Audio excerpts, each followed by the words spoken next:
complex, but your trading journey doesn't have to be. Hola Prime TV is now live. Every trading day, join top coaches as they break down real-time setups, key levels, live trades across Forex, futures, and crypto. From Tokyo's early momentum, to London's open surge, to New York's high volatility action. We decode every move live.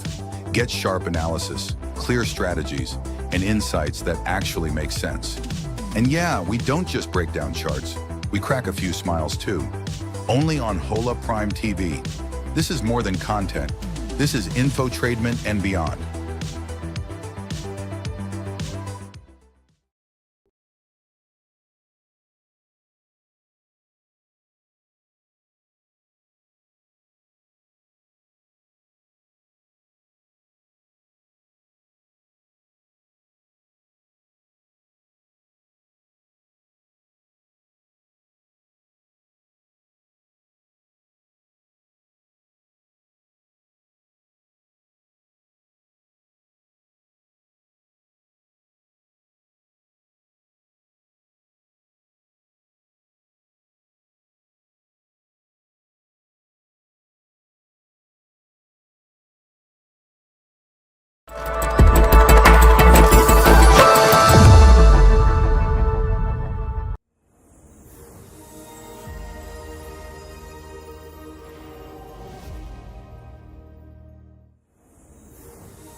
Hello, everyone. James. Good day, Richard. Welcome to everyone, viewers, the world.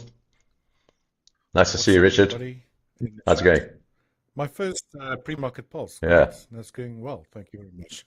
Yeah, Yourself? yeah. All good, all good. It's good to have you here, Richard. Normally Paul is with us, but Paul is unavailable today. So we're going with Richard, and Richard is a treasure chest of knowledge and exciting info on the market. So super looking forward to it, Richard. Pretty cool. Thank you very much. So did you get anything exciting this weekend? No, just watched the Springboks lose against the All Blacks, the rugby. So that was not a nice way to kick off my Saturday, but I thought of, I sort of expected that's what I wanted to say. So we are big rugby fans here in South Africa, for those in the chat that don't understand what I'm talking about. Yes, so against our old foe, but a really good foe as well. So losing against them, I don't really feel that bad, especially being in Eden Park and I almost said KZN in New Zealand. But the rest of the week was fun. Just plodded around home. We had a bit of a barbecue with friends, and it was good. Yourself? Awesome. Weather-wise, it was really nice. Yeah, good. Also a barbecue, watch the rugby. I mean, that's what we do every weekend when it's rugby season. We barbecue, we watch rugby. We live at the beach. So actually, the weather was fantastic. We had a great weekend on the beach. It was just like summer. And then last night was a blood moon, which we'll talk about shortly, because I'm sure some of the traders' ears will perk up about what happens when there's a blood moon. The answer is nothing, really, but it's nice to talk about it. We'll see. It's still early days. I've got this sort of I've got this sort of slight superstition in me, and I think it's based on physics, and that is that we are mostly water as humans, and the gravity effect of the moon affects our brains. Our brains are mostly water too. So, and not only those, but I think there is perhaps a tidal effect caused by blue moons and red moons. I don't know. Maybe. I think trading view. But in any case, that you can stick on your charts. Oh, yeah. Bitcoin guys. Yeah. So I was up last night at the time that it occurred. The zenith of the blood moon was at 11 minutes past 7:11, like the convenience store. And we waited up, and at 7:11, a cloud drifted right across the whole moon, and we couldn't see anything at all. But in that first second, you could quite clearly see this bright red moon, which is really quite weird. And I quickly rushed back to my charts to see if anything was going on. at 7-Eleven, and nothing was happening. So absolutely nothing, No, nothing, zero. we could see So, it really, really clearly, but with the eye, I couldn't see any redness, which is really weird. Maybe it's because it's through oh, fog okay, that's hovering over the city, or whatever. But yeah, as soon as you took a photo and you looked at it on your phone, it was like blood red. But visually, you yeah, couldn't see it, which wow, was weird. I don't know. yeah, yeah. No. Yeah, cool, man. Anyway, I think we should get into the charts. I've got my sticky note up here, which I'm going to read through to you. I try and do a sticky note every day just to give the broad themes of what might be going on. So let's have a quick look. I'll just read through it and then we'll go through some of the charts and then we can segue into what Richard's got. He's got some interesting stuff for us today as well. And we'll have a look at the crypto markets. Without Paul, we haven't got Crypto Paul here, but we'll deal with that anyway. I think we'll do a pretty good job. So 8th of September, it's the first day of the week. Of course, it's Monday. The markets are figuring out what's and trying to digest what happened last week. Last week, we got the NFP, we got various other jobs numbers, we got some inflation numbers, we got more inflation numbers coming this week, not from the US, but we got US PPI and CPI coming up on Wednesday. So a few more numbers coming out this week. Those are the important ones. And then on the 17th is the FOMC interest rates meeting decision announcement, and then the presser after that. So another important day. What is interesting, and That's while we're on there, and it's a good way to lead into it, on my sticky note, I've now seen it's Wednesday, right, Richard? I think so. We can check that next week. shortly. I think, yeah. Anyway, if we look at the CNN rates tool thingy, whatever it is called, something like that, there's now a 10% chance for the first time. I noticed it this morning. It may have been there yesterday. I don't know, over the weekend.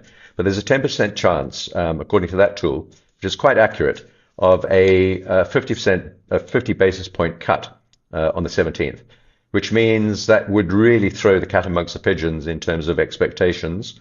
I'm not sure if that's 10% chance, so still 90% chance we'll get 25 points. But there is no column for no cuts. That's pretty important. The column for no cuts was 10%, and that's moved into a 50% cut possibility. So we've actually just moved that 10% from one side of the 25, from zero, from that side to the 50% side. So definitely a swing in more rate cut thinking. So we'll keep that in mind as we approach the 17th. And that's going to affect, I've got sort of notes on here, metals are moving up. Do we think metals are going to carry on moving up, including gold, silver, and copper? Is the dollar going to carry on moving down as a result of potential greater rate cuts, basically? As the 10-year yield drops, the dollar should drop along with it. We've seen the 10-year yield collapsing over the last couple of days. We'll look at that. Along with the 10-year yield collapse, we've seen TLT, the treasuries, with a sharp rally breaking up over and outside its pattern and moving into a bull phase. Are we moving into positive territory alpha for treasuries? Potentially, as we see rate cuts on the cards. And then we've got to talk about energies, of course, natural gas, WTI. We were talking about it briefly, Richard. I saw you talking with Tiger about WTI oil earlier too, and some trade ideas there. So lots going on, folks. And then, of course, Bitcoin, all the Bitcoin and all the alts are on the move as we talk, moving up on that screen that you can see behind me. We'll talk about that too. So a lot going on. Before I launch into my charts, what do you think, Richard, about all of that? Have you got any thoughts about any developments over the weekend and what may lie ahead of us in terms of all of this stuff? I think I've been following gold very closely as of late. I don't know if you guys actually in the chat they follow us during the Forex 5 session, which James has also been joining us with recently as well, which is really cool, getting a different perspective on things. But I think we're all sort of like we're in agreement that gold ended a multi-month triangular pattern of some sort. And then obviously now we've had this very strong breakout to the upside. I'm actually viewing that, which we'll check on my charts a little bit later, as a still continuing impulsive wave, which you generally get through your third impulsive moves. And again, now the question is, how high can it go? You know, how far can it stretch? I use market geometry to try to figure out where support and resistance might step in. Rather useful, I would say, especially during conditions like this where price, if you look left, there's no market structure. It's like in the sky, all-time highs and just doing its thing. So the expectation was there that we're going to start seeing impulsive behavior, which we have. Very short little left pullbacks, which is typically what you see during third wave impulsive moves. But, it begs that question again. And I know some of the futures guys a while back, they were talking about NASI and the ES and so forth. It's like, when's it going to pull back? Like, you almost like you're getting a little bit doubtful of yourself, where you should be long or, be a bit more cautious or whatever the case might be. So, I think gold's in for another for way more upside, I think, personally. If we do start seeing a multi-day sort of sideways movement or corrective, obviously retracement lower, I'm still going to think it's still part of this current bullish move, just like incomplete, perhaps a fourth wave correction. Again, we'll talk about this when I share my charts a little bit later. So, maybe this whole phase completes sort of like in time when they do the interest rate decision and, they do decide to start cutting it. Maybe that coincides with then a deeper decline at a later stage, but I don't know. Very, very interesting. I've not been following the NASI too much during the Forex 5 sessions. So this is, again, my first pre-market pulse session with you, James. So we can have a look at that. Maybe I think I'm on again tomorrow with you. We can look at that as well. So just very, very interesting where things are. Obviously, everything melted up or went to the other direction, depending on which markets you followed after those NFP numbers, which were really dismal on Friday. So, I think obviously I expected it, to be honest. And, maybe that's all just falling in line with what the Fed was saying. They want to start seeing some softer numbers coming in, softer data coming in, and maybe that will force their hand to potentially start cutting interest rates. Just my 2 cents worth. Yeah. No, sure. So we saw the jobs number coming in last week, 22,000 on the NFP. A good number for the NFP is normally around 150 to 200,000 extras added in the month. We saw 22,000, which is a really bad number. But we don't know if that number is accurate because they keep on getting revised. And actually, if that number is to be revised downward, it could go horribly negative, right? So I guess they won't be doing that next month or anytime soon, maybe when they've got a bit of space. But very poor jobs number, which means that we could be expecting, and I think that's what shifted the balance of the CNN Fed Watch tool from potentially 10% no cut from that to potentially 10%, a 50% cut, a 50 basis point cut rather than 25. So definitely shifted it in the favor of a greater cut. Maybe we won't get it, maybe we will. Probably not. 10% is not great. We'll probably get 90. Yeah. But that should push all of these markets up further. I'm long on the Nasdaq, on the S&P, and many of the stock names, the individual names. And we have been hedged until yesterday. And I've taken long positions, extra long positions on top of the hedges at the beginning of play yesterday, really, after not yesterday, on Friday, after the NFP dip. And then we just slowly recovered. Not much of a move, a very muted move on the NFP, Richard. We didn't see the stock market move much. We didn't see gold ticked up a wee bit, but not much action on the dollar overall, which you would expect would have really reacted quite strongly to that, but it didn't. Moved about 50 pips. So pretty weird sort of number and a pretty weird reaction too. Very, very quiet. So I don't know. Maybe the number is not real and everyone knows it. Maybe it, whatever. I don't know. So, it is weird. I would say that. Although I did expect the dollar index to move lower, but it's just so overlapping this actual current decline that we're seeing in the dollar index that it sort of doesn't resemble to me like a trending sort of decline to the downside. I know you and me were talking about the Dixie a little while ago. I think it was last week, and this whole talk about how the dollar is going to basically die off and all that stuff. I don't buy into that whatsoever. So I still see downside potential in the dollar index, but I don't see it like everyone's calling like it's going to go to hell. You know what I mean? Like collapse, and become useless. So I don't think that's going to happen at all. Yeah, yeah. Yeah, so I had the idea that the dollar was going to weaken a little further, but not that much, not to hell in a handbasket and, just collapse below 90 into the 80s and 70s. It doesn't really do that. The dollar has visited those levels before, but it doesn't really stay down there much for very long. In fact, that was pretty much the weakest the dollar's been in the last couple of decades, really, right down here in the sort of 80s and even into the 70s. But it doesn't really like that much. And most of the time, the dollar should trade around about 100, which is parity. That's the average level. So we're below that right now, but not much. And I thought we could get a little lower, but we haven't done so. And we've tried to find support here. And I think this slightly convincing, although just in the last week, actually, as you pointed, it looked like the dollar was trying to get up through these moving averages. That's the 100 and the 20 and the 50. But just actually on Thursday and Friday, it just dropped down again. So as a result, the other majors picked up. But this was the Friday move. Let's have a close look at it. This move here, this big red candle, and I want to show you what it looks like on the 4-hour. Excuse me. Let's have a look at the 1-hour chart rather, and go back to Friday. I was almost thinking the same thing, right? On a smaller time frame, that we could be seeing a megaphone there as well. This current. Oh yeah. I saw you. Yeah. You're quite right. Yes. Yeah. It's this sort of megaphone, is it? Mine's a bit skewed. So I have one here, but it's not the neatest. But anyway, but what's actually happened? This is a 1-hour chart. What's actually happened was let's go back to Friday. We sold off with the NFP. I know this pattern's a bit annoying because it's sort of blurring out the colors on the screen, but we sold off with the NFP.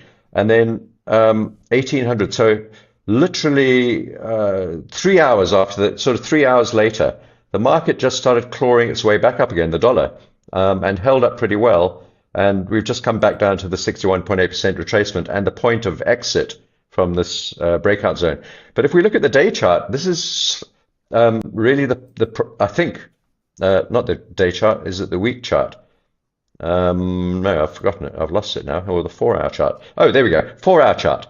So this is on Friday. That was the NFP sell-off candle, that big red candle. And that's post NFP, the next candle following it.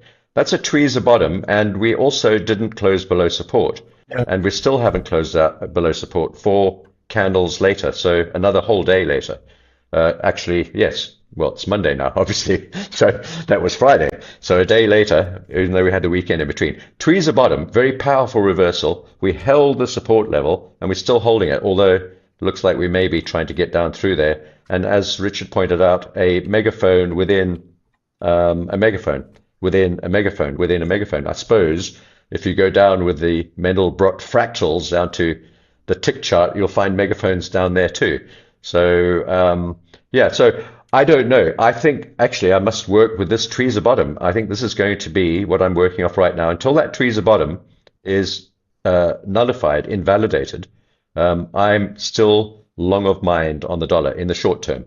If we manage to hold this level and move up, I think we should see the other majors moving down. And Yeah. while we're on indices, and I'll finish off with this and let Richard carry on, but let me just quickly point out another index, and that's the Japanese yen index. It's pretty much the same as the dollar index, but it reflects the Japanese yen against the bar. This looks very supportive to me too. And we've got this now. The Japanese yen should be a lot stronger. It's weak because of currency plays and the carry trade and their insistence on keeping inflation, just manipulating everything to try and keep inflation sort of close to zero, interest rates close to zero, and the Japanese yen close to about 120.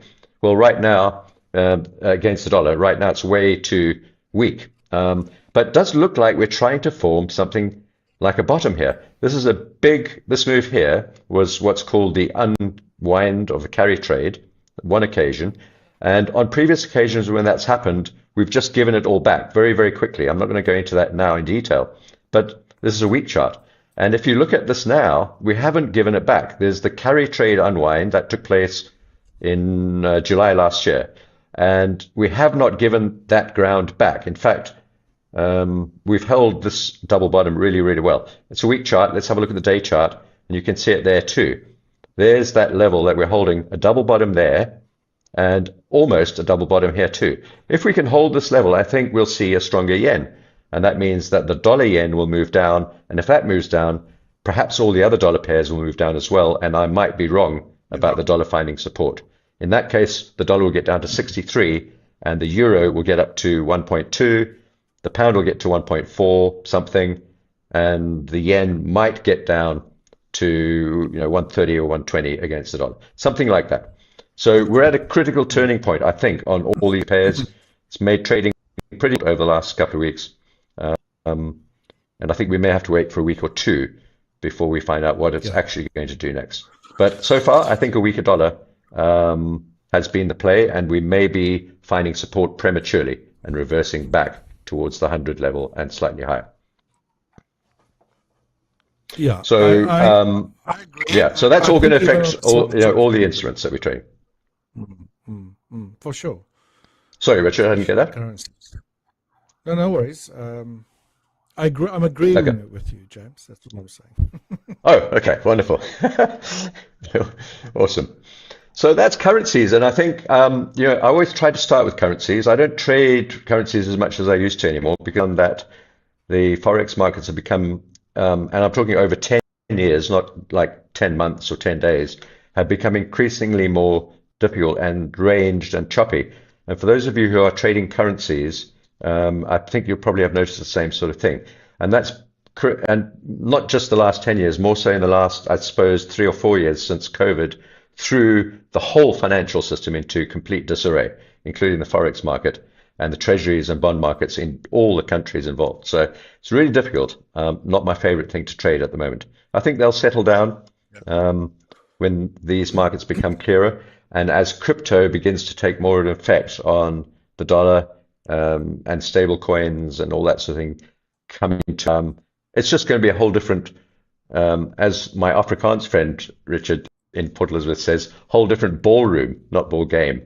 So I think that's where we, currencies, as an Afrikaans chap would say, right, whole different ballroom. But I think that's where we're heading. The currencies that we use to live off. Yeah, I know. Yeah. So the currencies that we use to live off are changing, and we're moving into a digital world. And the fiat currencies that we're so used to trading over the last, I don't know, 50 years in the 1970s since the depegging. And as these currencies have all traded against each other variously, I think we may be ending that era, and it's becoming more difficult to trade currencies as a result. And I think cryptocurrencies may become the new currency traders sort of playground or ballroom or ball gown or whatever. Yeah. So Awesome. yeah. And then I agree with yeah, so it's always good to start with. Did you want to jump in there, Richard? It's almost like a new frontier, right? But which was already started. Maybe Yeah. it's just a little bit slow, but it's definitely picking up pace quite fast. So no, I agree with you 100%. Yeah, for sure. I'll come back to gold in a minute, and I'll finish off with that, and I'll hand you over to Richard to talk about gold and oil and stuff. But if I may just touch on cryptos, we mentioned it a minute ago, and the sort of the way the world's changing, really, we are definitely moving into a different way of transacting and storing wealth, and this is Bitcoin. I'm pretty bullish on Bitcoin. Most of my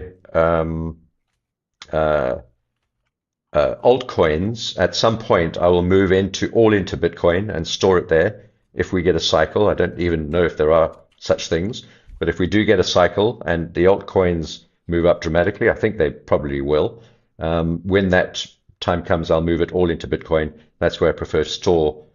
What used to be actually US dollars or British pounds is where I used to store my money as much as possible. I live in a country where I have to transact in South African rands, but I try to store my money in other currencies because they hold their value better. And I think Bitcoin is just exactly the same thing. So I prefer to store my money not in dollars or pounds or rands or Canadian dollars or Aussie dollars. I'm just putting it in Bitcoin. Same thing. Nothing weird about it. Just a different currency, although it is incredibly different, but that's a different talk. So Bitcoin moving up nicely, and we've broken through that trend line. We've also today, for the first time, you'll be pleased to hear, the first time since the 18th of August, we have moved above, and potentially, if we hold here, we'll close above the 20 period moving average on the day chart here on Bitcoin. It's a very important short-term indicator, and if we can manage to close on any instrument, really, the moment you close above the 20 on the day chart, you've flipped into a slightly more bullish environment. And in the short term, you've flipped completely. In the long term, we haven't, because we're below the 50, the 100, etc. We are above the 200 average, by the way. For those of you who think we may be in a bear market, the purple line is the 200 period moving average, and it's holding beautifully above there. And if I put a log scale on here, the blue line, which you can see underneath the current price action, has held since 2022. And we've had plenty of touches, 1, 2, 3, and just about 4 today. Or when I say today, I mean recently.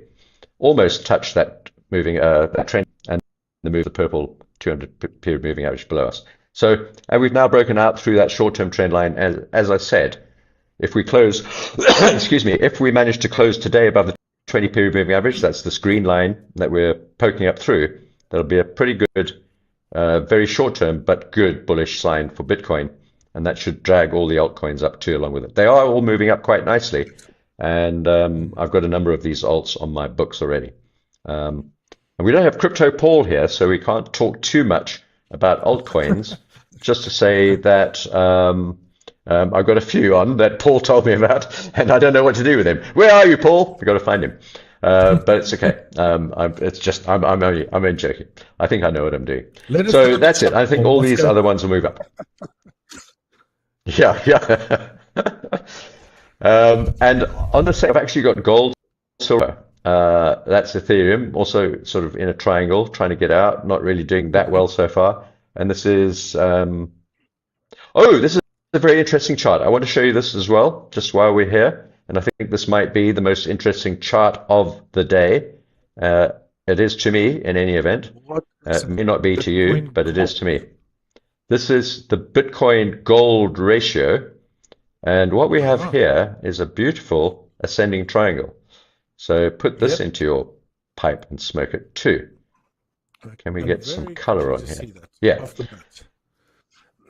All right, there we go. So what does that tell you? It tells you that Bitcoin gold ratio, in other words, how much gold does it cost to buy Bitcoin, or how much Bitcoin does it cost to buy gold in this case? It costs 27 Bitcoin to, 37 to buy, 37 other way around, right? 37 ounces of gold to buy 1 Bitcoin. Yeah, that's correct. So, but it's becoming more expensive, right? It's moving up. So Bitcoin is becoming more expensive when you buy it in gold compared to dollars or whatever fiat you're talking about. Right. As this moves up, it's moving down at the moment. Last 2 days, that was Friday. This is today. We're above the 20 period moving average. Not that these averages mean much in the sort of ratio type chart to me, anyway. But anyway, we are above it. But we have this flat top, and we've tried to get through it once, twice, 3 times, 4 times, and as you know in trading, 5 times a charm. So on the 5th attempt, maybe we'll get through there, which means Bitcoin will do better than gold. And I'm not saying Bitcoin is going to take gold over, but I'm saying it may become as important or potentially even more important than gold in the future, considering also that there are only 21 million Bitcoin around and there's unlimited gold, we think, in the ground. So that's the reason for this, I think. It's getting more difficult to get out, right? Costly.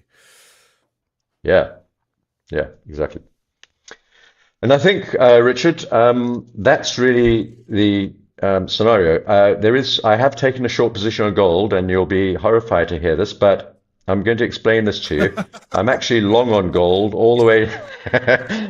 I'm not encouraging you to do the same, because I'm actually long on gold from 3330, right down here. Somewhere there's a green arrow. I can't find it right now.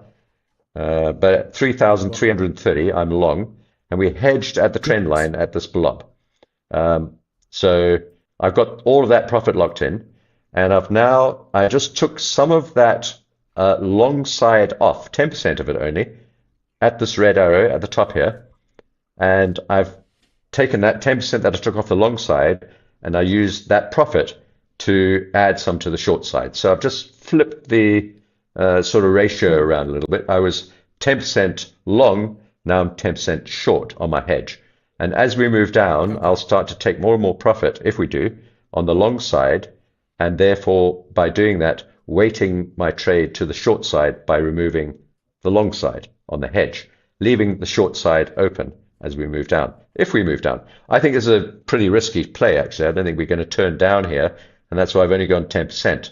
And it's a 10% just in case we move down. But if we don't, well, it's a 10% position, and I trade multiple instruments. So in my big picture, it's almost nothing, but I might be able to get a few dollars out of it if it suddenly moves down. Sorry, Richard, what did you say there? With the Forex 5 session the other day, you probably had like 6 or 7 trades that you took just during the, what's its name? During the session. Yeah. But on different instruments, not on the same thing, And mostly I try to trade uncorrelated. So if I've got like 7 or 8 or 10 trades on, I try to make sure that they're not related to each other, that they're as uncorrelated as possible. So I wouldn't be long on gold, silver, copper, platinum, and palladium all at the same time. I might be long on gold and short on palladium, for example, or long on gold and short on silver, or long on gold and silver only and short on platinum, whatever. So I don't try and go all in on everything on correlated instruments. You're going to get burned. That you don't want. So, Richard, I'll let you. I saw a few interesting things that you were talking about a little earlier. By the way, well done on making it from that session into this session too. It's quite arduous. I did it last week, and so quite a lot of time in the Forex 5 session, and then going straight into this one 15 minutes later. Well done. It's tough. Thanks, James. Yeah, exactly. Can you share my screen, guys, please? And I'll just quickly go through gold here. Unless you also want to maybe have me look at something you spotted, James, let me know. But I'll jump in if I see anything. Okay, cool. So everyone in the chat there, if you're not familiar with my type analysis, I do employ a bit of pattern type recognition. Specifically when it comes to corrective structures, I really like Elliott wave analysis. That being said, a lot of traders run to the hills when they hear Elliott wave analysis, because you can put 2 Elliott waveticians in a room together and they'll both come up to a different conclusion. But it served me pretty well, especially when I started, combining it with a bit of market geometry. I'm pretty much just trying to figure out where I am within a corrective structure. How far is this corrective structure potentially still going to last? Very easy to see what a trend might be, right? Prior to this high that we've seen on 22nd April on gold, it was obviously massively bullish, right? So my assumption was, and I think it was around about mid-July, when we started the Forex 5 sessions, that or the Hola Prime TV for that matter, is that we seeing potentially a triangle, right? An incomplete triangle at that stage, and that it could potentially still last for a few more months. Now, that was the case, obviously, now in hindsight, so correctly called a pattern, but I believe, James, you were also saying the other day when we chatted about this, we did have to obviously label these internal waves a little bit differently as time passed, because you can't obviously predict exactly where they're going to come in. You need to stay on the ball, look at price action, and let that guide you.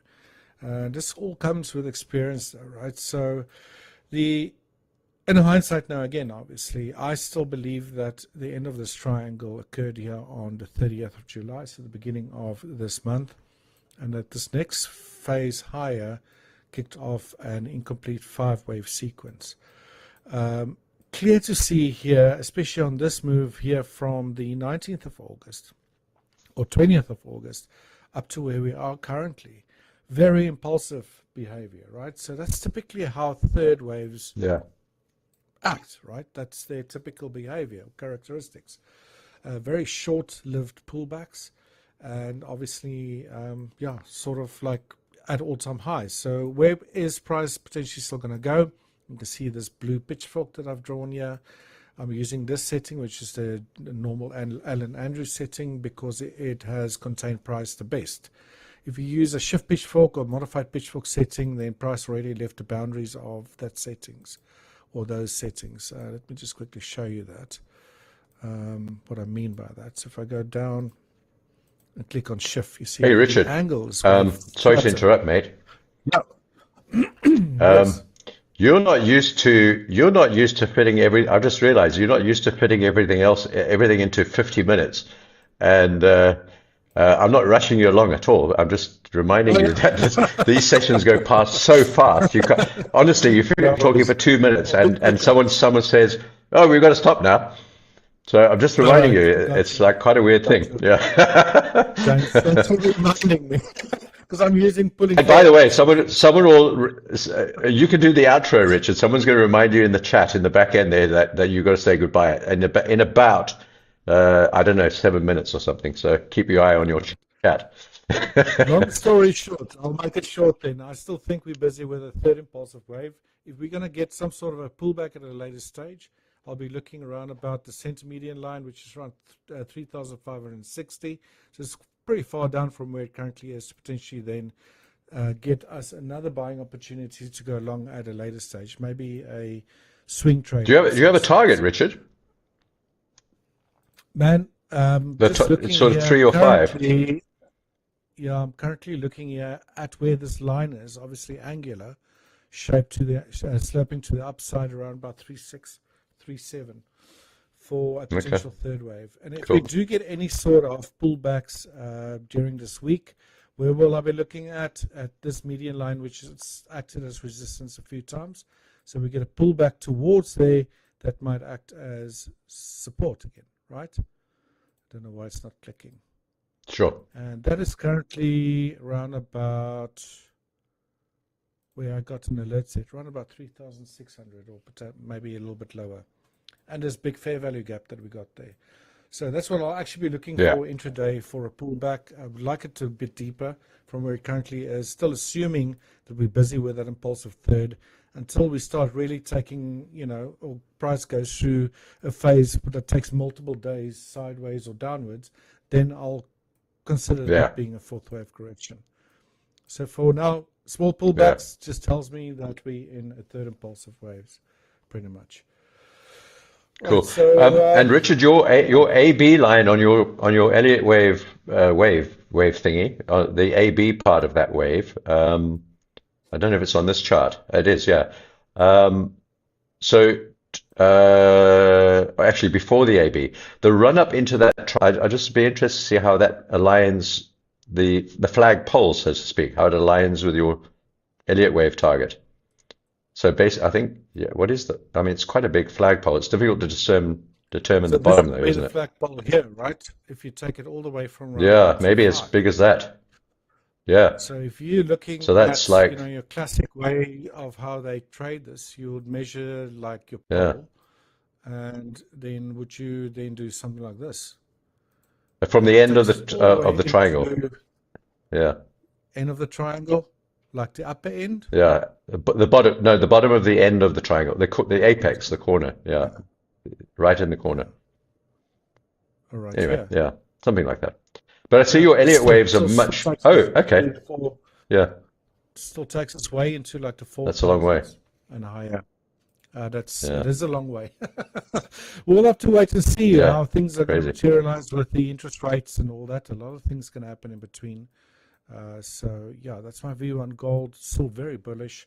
I think I'll be buying intraday on any sort of pullback that I can get, but still assuming that at some stage, at least for this phase, right? I'm not looking in the overall where it might be going to. I'm just looking at this phase, because at some stage, this phase for me will potentially end, get another correction, and then the next one potentially starts to the upside again. So that's what I'm looking for in gold. How are we doing on time, James? Sorry, now I'm feeling Like Uh, I actually can't remember. I think we finished in we're meant to be finished or we finished in 9 minutes. I can't remember which one. 9 minutes. There we go. Thank you, Hola Prime Super 9 Team. minutes. Yeah, Yeah, we got nine there minutes. we go. Yeah, All right. I just quickly want to switch to the dollar index, and then maybe you can quickly cover net gas for us to finish things off, if you sure, don't mind. I do see we got a question about net gas there. sure. But here was the dollar index. We tracked what I thought was an ABC to the upside. Multiple conjunctions of different angular lines came together there at the high on the 1st of August and a strong move lower. So I believe this was potentially an ABC. Well, certainly looks like it using my top analysis, and then that the next phase lower has started. So I'm thinking that price can still take out this low that we've seen here on that, kicked off this move to the upside. That's around about 96.37. But I think that could potentially be it. Maybe even lower. I don't know how far it will still want to drop. But I'm in a bigger scheme with you there, James. So I don't think it's gonna go to hell. You know what I mean? It's I think there's an opportunity for it to still go lower, break this low while it's still in this channel, and I don't know, make it into this sort of space between 94 and 95, maybe slightly lower, and then that could potentially be it before we get a very strong move back to the upside. So Yeah, that's my view I like on that. the dollar index. Yeah, guys. Just a quick summary of what I'm looking at. Tomorrow I'll have more time. I'll be more used to this, by the way. So maybe that It's gas. very rushed, Richard. It's incredibly rushed. You got to be like You get it. It's very panicky. I'll take 2 seconds and I'll do it properly tomorrow. No worries. Anyway, there's a comment in the chat about the dollar while we're on it, and the comment is, and it's very true. The trader guy, thank you for comment. The dollar won't fall for. And the next scenario will be, what about the rest of the world? And that's quite correct. What about the rest of the world? And what are you going to buy instead of dollars, right? You want euros? Do you really want euros? Do you want Aussie dollars? You want the Great British Pound? No, you don't want any of those probably. So I think the dollar is going to be fine. And the dollar will be the first one, I think, that's tokenized too. So it's all going to be digitalized, much quicker than the rest of the other fiat currencies. So I think the dollar's got a head start. And I think that's going to be good for the dollar, and we'll see a stronger dollar above 100 in, let's say, next year. That's what I think. I But a agree. good point there, trader guy. I think Yeah, agree, but yeah, I yeah, don't think. I think we're in, not cahoots here, but agreement that the dollar will be around for much longer, whether it's in digital format or whatever the case might be. yeah, absolutely. Yeah. And All then right. let's talk about natural gas to finish off today. We've got a few minutes left, Mhm. unless you're not finished there. Are you finished there, No, Richard? I'm done. I'm done. Over to you. Okay, awesome. Let's switch my charts across there. Super team. All right, this is natural gas, folks, and I have not looked at this since we started the stream, and I'm pleased that we're looking at it because it's moved up. It's going gangbusters higher. This is a 4-hour chart. We're long from $2.77, and we're currently trading at $3, just shy of $3.20. First resistance is at just around about where we are now, so we're watching this very closely. We may have to have a bit of a pullback, although we've just broken out of a sort of a bull flag, really, with a fake breakdown below the bottom, which was very nice over the weekend, gapping up, and we're moving higher. We gapped up a slight amount over the weekend due to weather reports, so we are moving up, and that looks great. If we go to the day chart, and we only have one position on, and that's long from 277. No hedges, no adjustments, nothing else. At this point, we're just long natural gas 277, currently trading at 318. Target if we get through this zone here, and we've got a bit of space to run up to the 100-day moving average. Mhm. That's this gray line over here at the top of the order block at 332. I think 325, the center of this order block, is probably the trouble zone in the valley, in the volume valley. I think the volume valley is going to be the most attractive point here in the center of this block. Yeah, well, I don't know what you call it. What do you call it, Richard? The volume valley, the Low VV. volume. Yeah, They call it low volume that's it. nodes, I think. In the valley. Okay, low volume node. Okay. So I think we'll probably try to reach the low volume node. Well, I'm sure we will. We're almost there. We may not be able to get through it easily. And remember, we've got the 100-day moving average at the top of the order block here at 335. My target actually is 375, this big yellow line in the center of the page. The price often returns to that level on natural gas, and over decades and years, repeatedly, we revisit that level and for some odd reason hesitate there, and it always does it. So I've just drawn a line there. I don't know why it's there, but it is there. Because I know that the price will do something when it gets there. So let's aim for 375. That's my first arrow, the green arrow moving up there. And if we do that, we'll be pretty close to the top of this very large bull flag, potential bull flag. And I think it might be a bull flag because we've got this move up and then the flag down on the right-hand side of your chart, and we're bouncing off not the bottom of the flag, but the 61.8% of the way down into the above the flag zone, which is even more bullish, actually. We didn't get the channel bottom. Yeah. So we missed the channel bottom, which is great. We bounced off the golden ratio, and we're heading up with some aplomb.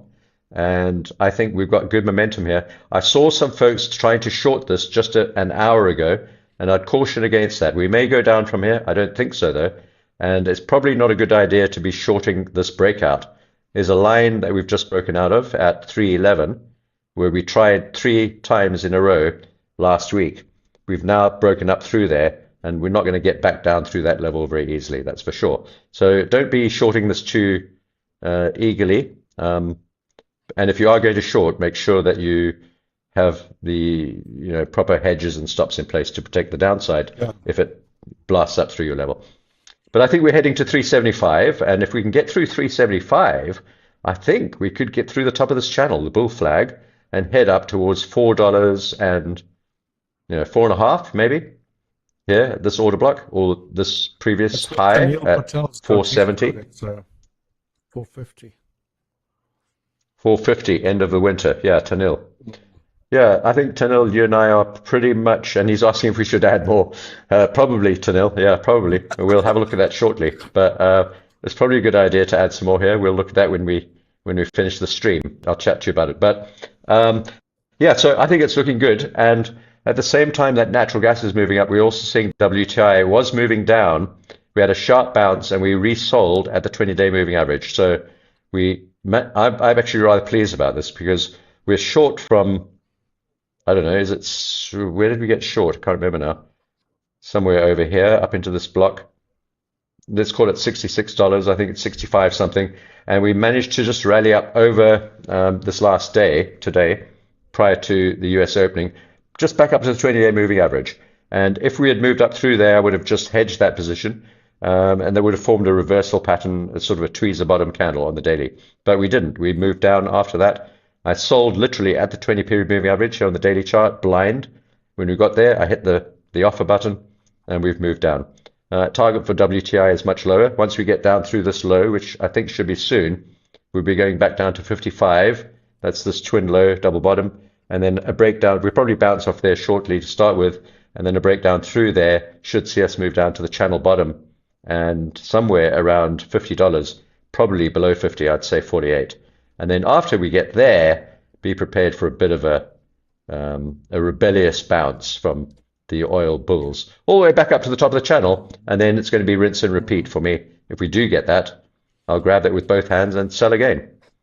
We've sold about, I don't know, 20 times over the last number of years, all at the top of the channel, and we'll do it again if we get that chance. Of course, if we break out through this channel and hold up here and start moving higher, then the downtrend's done. But so far, we're okay. And I think we're ended now, Paul. I think we've got to go, unfortunately. Yeah, not Paul, I called you Paul as well, so that's how weird it is. Yeah.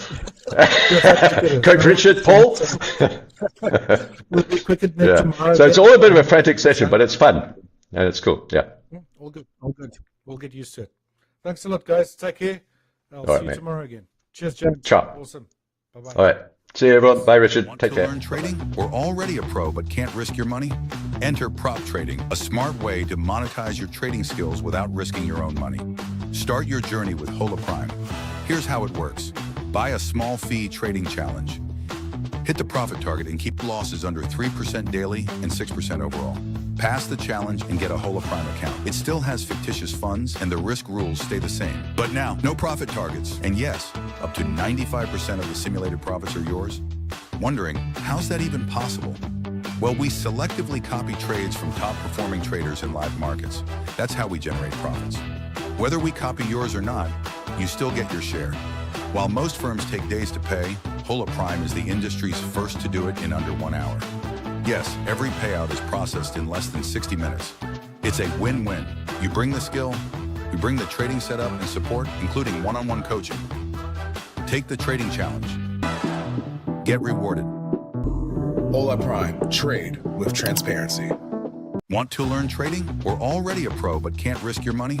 Enter prop trading, a smart way to monetize your trading skills without risking your own money. Start your journey with Hola Prime. Here's how it works. Buy a small fee trading challenge. Hit the profit target and keep losses under 3% daily and 6% overall. Pass the challenge and get a Hola Prime account. It still has fictitious funds and the risk rules stay the same. But now, no profit targets. And yes, up to 95% of the simulated profits are yours. Wondering, how's that even possible? Well, we selectively copy trades from top performing traders in live markets. That's how we generate profits. Whether we copy yours or not, you still get your share. While most firms take days to pay, Hola Prime is the industry's first to do it in under 1 hour. Yes, every payout is processed in less than 60 minutes. It's a win-win. You bring the skill, we bring the trading setup and support, including one-on-one coaching. Take the trading challenge. Get rewarded.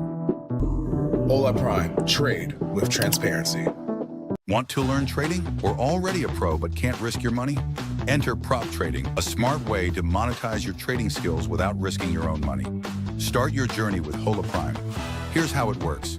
Buy a small fee trading challenge. Hit the profit target and keep losses under 3% daily and 6% overall. Pass the challenge and get a Hola Prime account. It still has fictitious funds and the risk rules stay the same. But now, no profit targets. And yes, up to 95% of the simulated profits are yours. Wondering, how's that even possible? Well, we selectively copy trades from top performing traders in live markets. That's how we generate profits. Whether we copy yours or not, you still get your share. While most firms take days to pay, Hola Prime is the industry's first to do it in under 1 hour. Yes, every payout is processed in less than 60 minutes. It's a win-win. You bring the skill, we bring the trading setup and support, including one-on-one coaching. Take the trading challenge. Get rewarded. Hola Prime. Trade with transparency. Want to learn trading or already a pro but can't risk your money? Enter prop trading, a smart way to monetize your trading skills without risking your own money.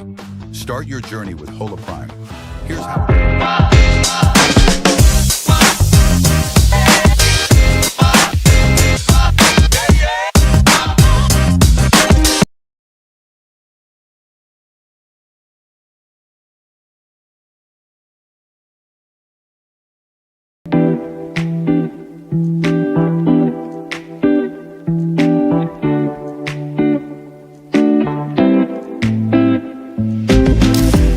Hi, I'm Sam, one of the coaches here at Hola Prime. And in this video, I'm going to give you a short glimpse into my life beyond the charts. Outside of the charts, I love to cook. Anything with fresh local ingredients has a thumbs up for me. And when the weather's good, I like to go out, have a quick jog, keep myself healthy.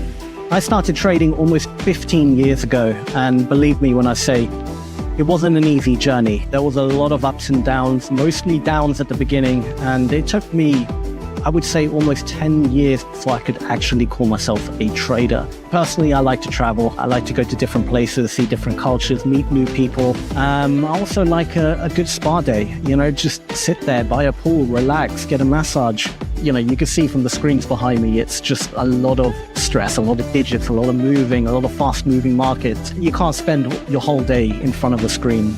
You will burn out, and sadly, you probably won't be as successful as if you just relaxed a bit more.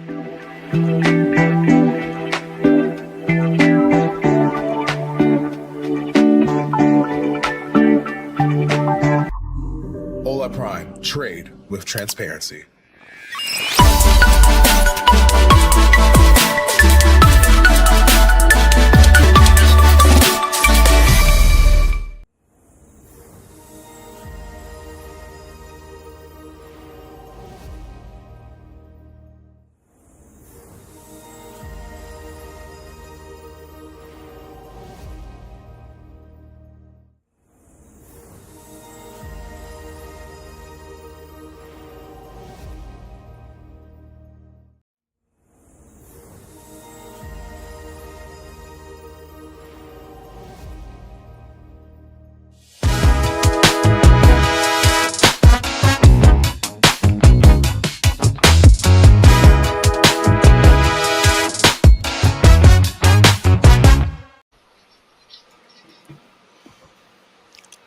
Good morning, Coach Troy, Coach Paul, and Coach Daryl. Hope you guys had a great weekend. How you all doing? Great. Very good. Playing. Yeah. How's Good. Awesome. Troy's ready to go. Troy's ready with his what's up. Okay, where's the WhatsApp? Come on.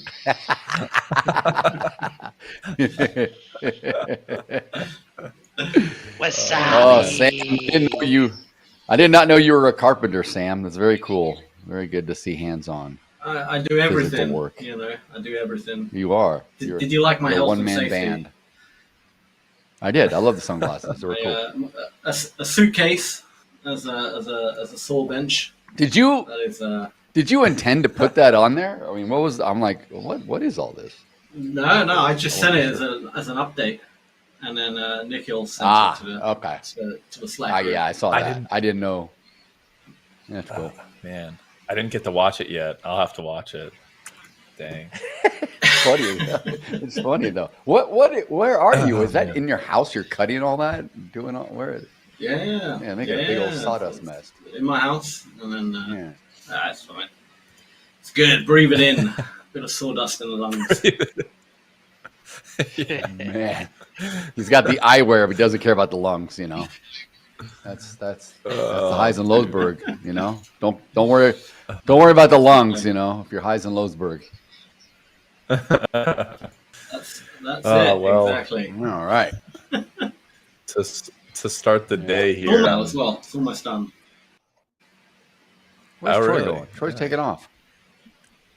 He's Troy, where are you going. going? Oh, it's hot in my office. Get I back had to here. readjust a fan. Ugh, I don't blame you. all these damn monitors. Oh, I'm dying. By the end of our segments, I'm like almost sweating too, and I got fans on, air conditioning, and it's still hot in here. Just starts to go crazy. Crazy. Markets open. Markets open in 30. Looks like 20 seconds. Yeah. kind of interesting. Kind of Almost there. interesting with the overnight action here in the ES. Anyway, I've been kind of watching it, and Yep. we obviously had a little swing low, came down to about 64.80, and then ripped up to 65.08 quarter almost, or a little bit. Kind of came down, and we just stayed above that high volume area, that distribution on Friday, and Can we get a screen I know up what's as gonna well happen. by any chance? Yeah. Back end. we can get a screen up. I also saw in the news, guys. I don't know. I didn't have a chance to look this up yet, but I saw that Trump is speaking like in 40 minutes. But I don't know what that's all Oh, about. really? Yeah. Hmm. Classic. Yeah. Classic. There you go. Because I was looking ahead. I'm like, there's nothing really until 8 o'clock for me, 11 o'clock for you guys on the East Coast. And then I'm like, I went downstairs. I come back up, and I'm like, wait. I refresh my news, and I'm like, Trump speaks. I'm like, where the hell did this come from? Mm-hmm. So I don't know what it's about. Yeah. Well, I'm looking at just like you said with that 64.80 area, Daryl. That's also on my market profile TPOs. It's point of control, generally speaking, from the last session. Yeah, it's point of So, control yeah. right here. We never Yeah. came down below this. This kind of. Let me get a little arrow. You know, we never, I mean, obviously, this is where we opened up in the overnight. This profile's from Friday. We came down a little bit, swing low, and then we came all the way up here. This little orange line represents the overnight high. And so we kind of, you know, traded down. We never, after we got up here, we never came back down and went below right here. This high volume node, this value area from Friday. So it'll be interesting to see if we're coming, like, it looks like we're doing a little bit of a responsive selling here at the open. If we come down here, if we do get this far, will we go past it? Or are we going to hold it and come above? Or even will we hold above the 6,500? Because that's kind of where we've come to just in the last minute or so. So I'm just kind of interested to see how this reacts today. Are we going to go back up? You know, are we going to go back up all the way up here?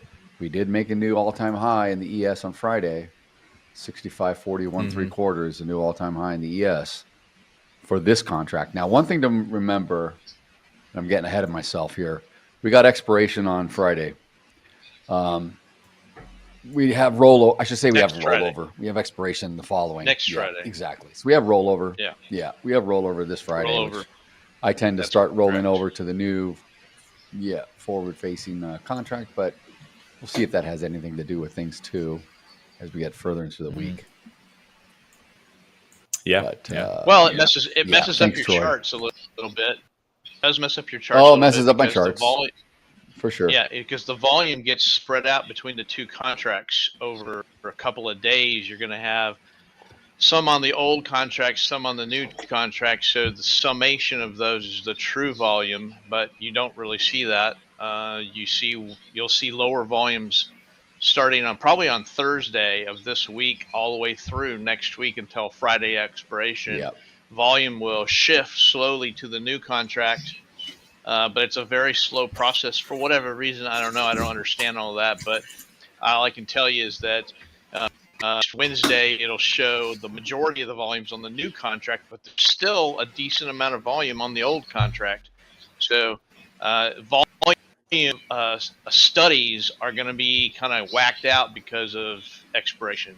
So you just have to keep in mind that when you look at the chart and you go, oh man, what happened to volume? Oh, well, it's some of that volume is shifting to the new contract. And so a decrease in volume towards the end of this week and the beginning of next week in the September contract is not abnormal. So I guess that's what I'm trying to say, is that you're going to have a shift from the old contract to the new contract. So in 2 weeks, like 2 weeks from Monday, we'll be fully on the December contract, and volume should be what it should be, right? That wasn't a very good explanation, but I don't know how to say it. No. I mean, you're right. I mean, I used to track this a lot because the CME, you can go on and there's a thing called the pace of the roll where they show it daily. They update how many contracts are moving over from the current contract to the next forward-facing contract. So in this case, September to December. But you know what's crazy is it seems like the last couple of years the rollover has been quick. Like almost like 50% of the volume has moved over by the Tuesday, the next Tuesday. So I start trading the new December contract probably on Monday or Tuesday. I use some of my other software. I will keep the September all the way through because I want the cleaner data for a bit. And I don't know how Project X is going to do this. I'm assuming it's probably going to next Monday go right to the new contract on December. We may not have a choice, but I'll have to watch the other stuff. I just don't have. I don't know how it's going to be. Well, real quick, I can give my my quick morning thoughts here in terms of position, like where we are position wise on the ES, and so we opened up in range of yesterday or Friday, obviously, but we opened up above value. I have value area at 64.91. So the thought was here after the first 15 or so minutes, 10 to 15 minutes, see kind of how the structure is playing out a little bit. Maybe see if I can't get a short into that 64.91 area as a test of support to then maybe get long from there, or if we just simply kind of do a test of that and then break into value area. So I was really looking for more so shorts here, but the markets are kind of, it didn't even want to, we only opened up and then came down like what, 5 points before 5 kind of points, just doing a little bit of a 5 points and bottom there. So real rip. Yeah. So I'm kind of just being patient for this next 5 or so minutes. I just want to see out a little bit. I can't, still get into a short, or whether the long just seems to look good from here on now. And maybe we do go back to all-time highs today at some point. So, well, speaking of being patient, I've already jumped in. So. I've already jumped in since you've been talking, so I couldn't be patient anymore. That's awesome. That's awesome. That's great. I went long when I saw this pullback, and it came right up in the ES at about 65.07. So I'm long a couple contracts, and I'm aiming for around 65.24, 65.25, which also coincidentally is the high of the day going back to August 28. I don't know what day that is, but if I look out of my micro composite, if I just break out the daily profiles, it's just something to aim for, just a level, a target, if you will. Yeah. And we'll see what happens. So I just jumped in on there. I was going to wait for Trump, but I don't think I can wait. When is Trump speaking again? I don't even know what he's. 10:10. 30 minutes. Yeah. Okay. Nah, we can't I mean, wait if he's on time, I don't know if it's. I don't know what it's about. If it's going to be delayed or wherever, who knows? Yeah. Probably has to do something with Russia and more sanctions or something. Maybe, I don't know. Well, talking about rollover, I have something else I wanted to say about rollover. A lot of people will ask the question, why is the December contract worth more than the September contract? And the answer is that the differentiation between the two contracts in price is the time value. So the December contract obviously expires in December, so it has a time value similar to time value like an option. An option has time value. Yeah. So does futures. So the futures, the differential between the contracts is 3 months worth of time, and that time value is the difference between the two contract prices. So a lot of people ask that question. It's really not a big deal. Your charts will just auto adjust and you just move on. So I just want to make sure that that's why it's different, is because there is a time value on futures contracts. Yeah. That is the truth. I got my stop right below this, and I'm hoping it's just coming back here below point of control to pick off some volume and head north again. I'm holding, but it's close. Ah, man.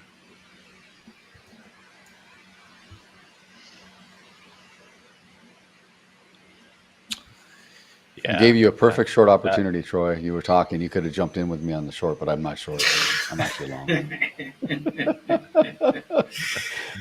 That thing came down that thing came down 10 points exactly. Now it's turning back. Let's go back. I'm trying to be good and wait for the first 20 minutes to be done. Yeah. All right, here we go. Big buy volume coming in. Get above VWAP. Let's go. Let's go back out here. Now I'm what am I? I'm on the 5 minute. I got to move to a 1. Go to a 1. I can start to spread this out a little bit since I'm in a trade. You guys can see a little bit of this action. No, get above. Come on, get above point of control. Okay, so that's kind of where we are. Not much to, if we're just looking at the day, that's where we are. Yeah, I'm in a long as well. I jumped in on that pullback.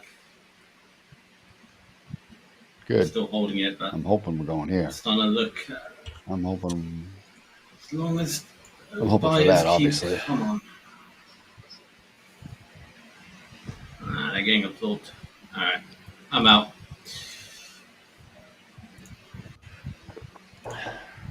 I am outie. I think they get. Outie. I think they. I think get. You're Audi 2000. They can come on, get past the sellers here. Come on. Come on. Oh my God. I mean, Audi and now. I am. You're an Audi, or you're a Audi, or you're a Beamer or a Mercedes. I'm an Audi. Oh. Troy, what do you have to say to this? That's a tough one. What's going on? Long time no. What's time.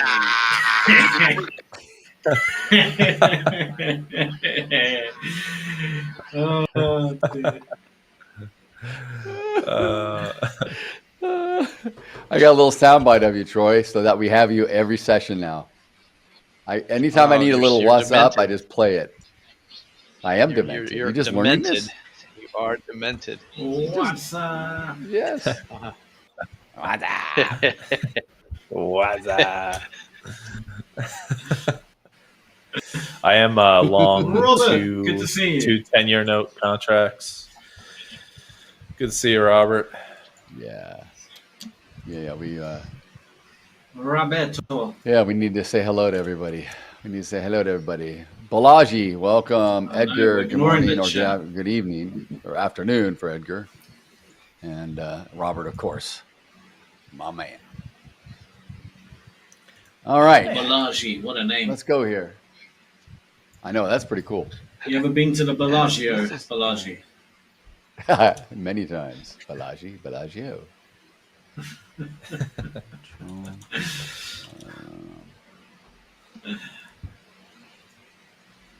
That's funny.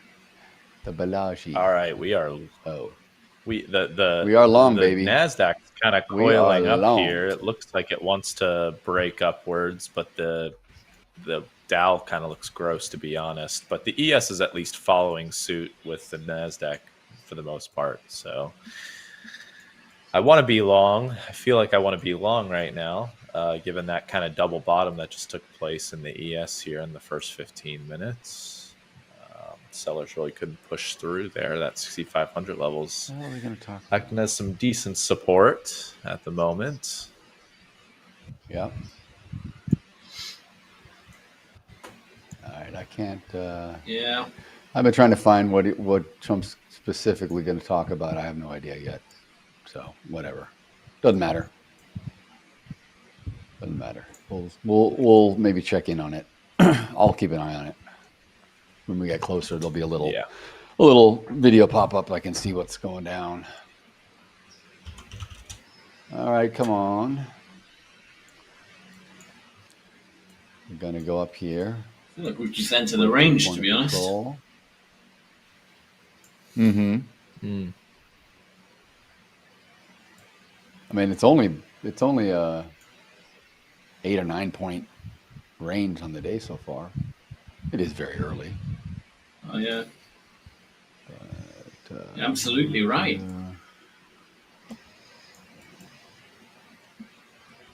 I thought of you yesterday, Sam, last night. You did? I went to Let's... Yeah, I went to my Home Depot. That sounds really bad. Yeah, that sounded really bad. All right. I deserve that one. Right. Yeah. Terrible. Yeah, that was. Keep it in your. I finally. Sam was like, I'm cooking. Sam's like, I was whispering your name sure in my that's sleep. a good thing. Sam, I want a massage. Sam, I want a massage. No, I ran to my Home Depot last night before they closed. They were like, I don't know, until 9 or something. And I frickin', no joke, I went to the garden entrance because it's a quick shot to where I had to get into the store. I parked on the side. I'm going through the garden where all the plants are and stuff. This frickin' rat, big ass black rat with a tail on him, just comes running from like under the pallets from stuff to one other aisle right in front of me, like, 10 feet in front of me. I'm like, oh, there's Sam's little buddy. He flew all the way to Cali. What's going on? I miss my but, garden. this He was disappeared. a healthy one. You're the big fat healthy guy. Yeah, you always maybe your guy you took always off. see him. Yeah, our Lowe's does the same thing, and they're always rats around the bird seed. They like the bird seed. Oh yeah, that's true. Yeah, I can see that. Yeah, yeah. This guy was probably thinking, "Oh, yeah, my little buddy's getting dark." Gone. He's gone. That's good. You got rid of him? I didn't do anything. He himself. just disappeared. I don't hear him anymore. He's not in any of the traps. I don't know. I think he drowned, to be honest. Because we had like a wicked rainstorm the other day, and it was like ridiculous outside. Like it was flooding, you know. So I think maybe, I don't know, he somehow got washed up in that, and ever since that day I haven't heard from him. Or maybe the water just spooked him and he just ran away. I have no idea. But either way, he's not here anymore, so that's my problem solved. Yep, that's one way to deal with it. Beautiful. No, I don't blame you. Or maybe a local cat got him. I have no idea. Something happened.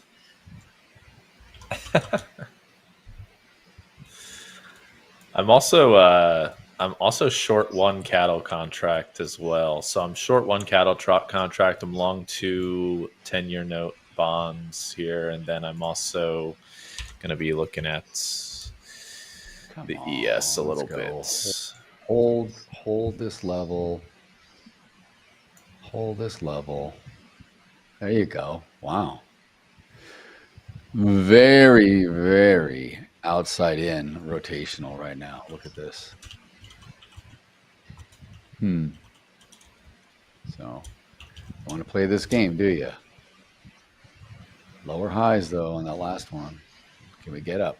Can we go? Can we go? Come on, we got to get up there. Let's go. Back in long. And Nice. I am out. Woo! No surprise. Woo! Okay. Timed that one perfectly. Very nice. Look at this guy scalping to heaven. Scalp. Scalpy scalp. Oh boy. Can't get greedy, Daryl. Scalper. Just take what you can get. That's. I'm not greedy. I'm just trading. I want to see this get.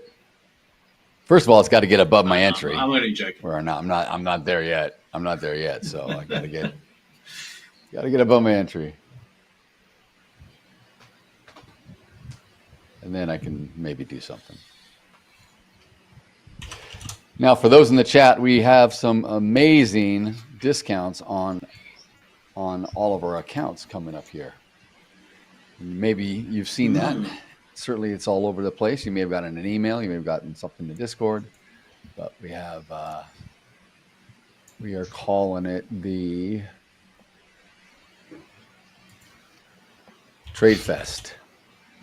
The Trade Fest up to 70% off.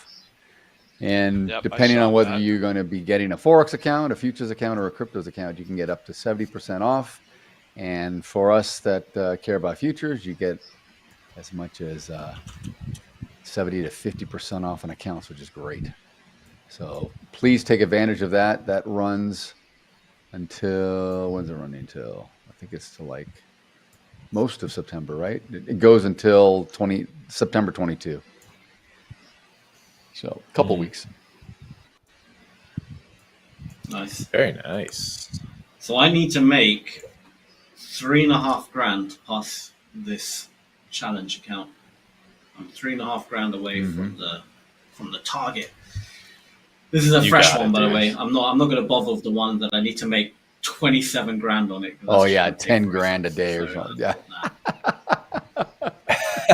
I don't blame you. I told you I knew it was going to be a. Yeah, I know. It's fine. But that's fun. It was fun to watch and see. Exactly. The odd 10 contract didn't hurt anyone. Let's go. Yes. I don't like this. Back up. All right. You can. That's a definitely a goal you could hit today, Sam, for sure. If not sometime this week, I have no doubt about that. So I'm hyped for you. Oh, Yeah, big rip but the up. problem Big is, rip well, up if in the if I ES. hit it today, I shoot myself in the foot again because All then right, the yeah, consistency score will be off. So, Right. like Right. the So most I then, can yeah, make like, realistically is like 1.5, 2 grand well, there you to go. be Yeah. to be on the safe side. Like, So, definitely make that the like the top the top of your profit target goal, like 1,500 or whatever for the day, and then make sure to set the account up for success for sure. I agree. absolutely. These are the Actually, things let that me we check, because I talk think about I all the time ruined with it these the accounts. other day as well. Okay. Maybe. I think I messed it up the other day when I made 3 grand. I think I actually, but not terribly. Like it's only a little bit more I have to make to get the consistency right. Let's have a look. Mm-hmm. Let's log in.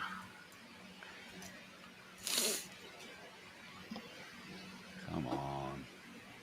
You know you want to break out to the north. Come on. You want to do this before Trump starts talking and this thing goes crazy. We are in such a gross compression range of sorts in the ES. It is pretty disgusting, to be quite honest. At least the Nasdaq has an upward trending structure to it, but goodness, man, it's funny. The Dow has a downward trending structure. The Nasdaq has an upward trending structure. You smush them together, you get And the ES ES. is sideways. Yeah. This one was too hot. This one was too cold. This one's just right. I'm hoping that this coiling is going to have an explosion to the upside. Nice little pop. Get past that 65.10, and maybe even get up there further up. It looks like it wants to break out. I mean, I'm seeing indications here it wants to break out. Yeah, so minimum required profit now for the consistency is $7,600. So I actually have to make a lot more. On the other account? Was that the other That's account? all right. Yeah, on the account I'm currently trading. So the account Right. Where'd you balance find at that? the moment is $5,441. It's on the stats. So Okay. technically I only have to make 3.5 to hit the 9,000 target, but Yeah. because of the consistency Target, score, right. I have to make an extra 7 basically. So See, that's the thing. all That's right. the thing that a lot of these people don't realize is that you want to, you think you're within range to pass. And like you said, you could pass it today, but if you do and you make more than that 3 grand, it's going to hurt you from the consistency standpoint, and it's going to affect you, make it a payout further down the road, right? Delaying everything. So the wiser thing would be to cut it back and just maybe try to pass in 2 days, like by tomorrow instead of today. But a lot of this is why we harp on the consistency, especially with prop trading. You have to be consistent because those consistency rules are set up for a reason. Yeah. And you almost have to think, it's almost like reverse engineering the whole thing, right? If you feel confident that you can make X amount every day, trading whatever size account you have, perfect, that's awesome. But you have to think also, like you said, Sam, when you get to the point where you pass, how many days did it take you to get there, and what was your average profit those days because that'll affect your consistency going forward. So you could totally shoot yourself in the foot, like you said. yeah, because you can 100%. have 1 or 2 really good days and pass. Yeah. And where's So It's that? actually not data? that bad. It's a Where's little that? My highest. If you log into your Hola Prime dashboard and then go to accounts, go to dashboard on the account On the and then website. you'll see all that. on the website. It's on the website. On the website, not in Project So my Apps. highest profit day. My highest profit day was $3,043. Well, $3,043. So as long as I make under 3,000, so if I do another 3,000 today, and then another 3,000 tomorrow. Then I only need to make another 1,000 on Wednesday, and then I've passed to hit the whole 7,000 basically. So it's actually not that bad. But again, I'm gonna try pass it by Friday. I'm gonna break it up into smaller amounts, so I'm not, pushing myself or anything like that and making silly mistakes. And yeah, I think that's not too bad. And for traders who don't like the consistency, I know it's a bit of a ball ache. Like, yes, sometimes you might have a really good trading day and it can work against you in a weird way, but it shouldn't matter if you're ready, because the reality is if the consistency score is something that hinders you so massively that you almost don't like trading it, then you're probably not ready to trade a funded account, right? Because if you're struggling to kind of have that consistency, once you get to the funded stage, all right, you might pass, but you'll quickly lose that funded account because you're going to have like a massive loss, or do you see what I mean? Your consistency is off. So it really does teach you that kind of discipline, and it does set you up for long-term success if you follow it correctly. Like, it really, really does. Giving a trader free reign, especially a more beginner trader, just to make as much as they want, they'll end up doing 10 contracts, and all right, they might get lucky, and then, but the next time they do it, they won't get lucky, and they blow the account. So it's always that kind of up and then down and up, and just going around in circles. Rather, if you just focus on like a certain amount that's not ridiculous, well within that consistency score, then you'll realize at the end of the month you're just, and also the opposite's true. Like, if you lose that same amount, stop trading as well. Like, have a cutoff on both sides. Either you make 1,500 or you lose 1,500 on that day. One or the other is going to come first. Whichever one it is, that's it. You stop and you come back the next day. And if you trade like that, you will see at the end of the month, as long as you're a half decent trader, you're going to be in the green and you're actually going to make consistent money. So yeah, see it as a positive. Definitely. Let's go back up. Let's go back up.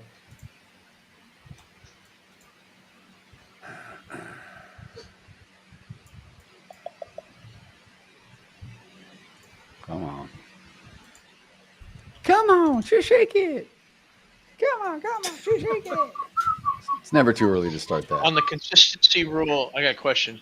On the consistency rule, does it discount? I mean, does it penalize you for not trading a day? Like, say you just don't trade that day. It doesn't. No, you just have to trade once a month. It's not consecutive days. It's just looking at your whole string of trades. I guess the days you traded or your P&L. Yeah. So it's your current total P&L of however long you've traded for, and it's your highest profit day within however long you've traded for. So say you've only traded a week, it's your highest profit day that week, and compared to your total cumulative P&L. So if you've only made, let's say, $5,000 that week, but one day you made $4,000, your consistency score is well out of whack. Do you see what I mean? Because you made most of your profits in one day, which generally is either an element of luck. It's only an issue on the challenge, right? It doesn't. But once you're funded, you can do whatever you want. No, you have consistency on the funded. I need to double check. I think I'll have to double check actually, because I know on the direct account there is, but I don't know if the direct account is different to a funded account. I have to actually check. Yeah, on the direct account, there 100% is. See, I'm not sure I like that. Which makes sense. I believe that you're going to have days when you're just seeing the market clear. I have days when I make 10 or 15 or 20 grand. Now, those happen twice a year, but I believe that when I don't worry about it. I never even look at those numbers. I just trade it till they say I'm funded. And then after I'm funded, I just trade it till I can take a payout. I don't pay any attention to that stuff, because if the opportunity's there, you have to take the opportunity. And if it delays you if it delays your payout, big deal. It's still your money. It's just that you have to wait longer for it, right? Yeah, I know what you're saying. Yeah, I don't like. I'm on the side that Sam was saying. Well, if you don't like it, then you're not ready. Well, I'm not sure. I don't like it, but I don't like it because I'm going to have days when I can have a giant freaking day, and I'm going to have days because I'm disciplined and I'm going to have a loss, but it's not going to be an outsized loss. So I think that's the big difference there is when you have an opportunity, you have to take it regardless of whether they have a consistency rule or not. Like, I don't care. If I make 10 grand, I just don't care what the consistency rule is. I'll wait until they give me a payout. That to me, that's a rule that really needs to be looked at because it's anti. I mean, just like you said, if you make $3 grand today, it hurts you. So, in what world is that a problem?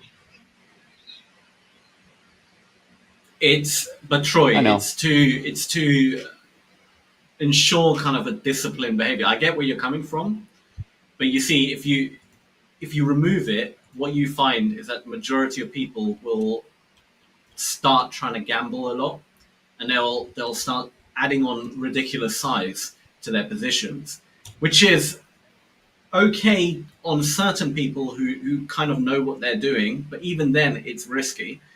People, if you allow them to take that risk, a lot of people take that risk, and that's where it becomes an issue, right? So it comes from experience as well, and there has to be kind of like a blanket rule. I know some traders who are very experienced, like yourself, it might not be that great for you, but for a lot of like more beginners, it keeps them disciplined and within check, and it also kind of stops you from over trading, right? You hit a certain amount, you've cleared 1,500 today.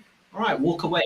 Yep. Don't try and keep pushing it to get $3 grand or $5 grand or whatever, because that's generally, statistically speaking, is when people start losing the money, right?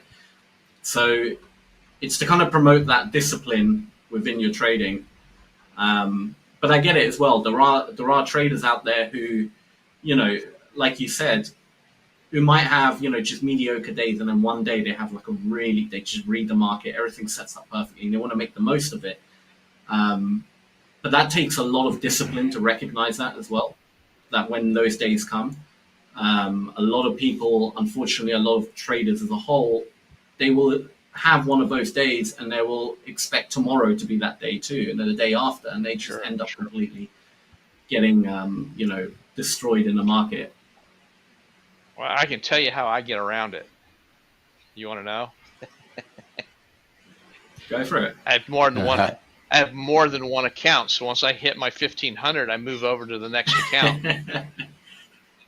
But that's a brilliant idea. Like Troy, that is actually what I would recommend as well. If you've hit your target on one account, right, and you feel that there's more to give in this market, and you're saying, actually, I'm reading this market, it's great to have a second account or a third account where you can add extra profits. Like, I would never recommend copy trade across all your accounts, because if you mess up on one account, you've done the damage on all the others.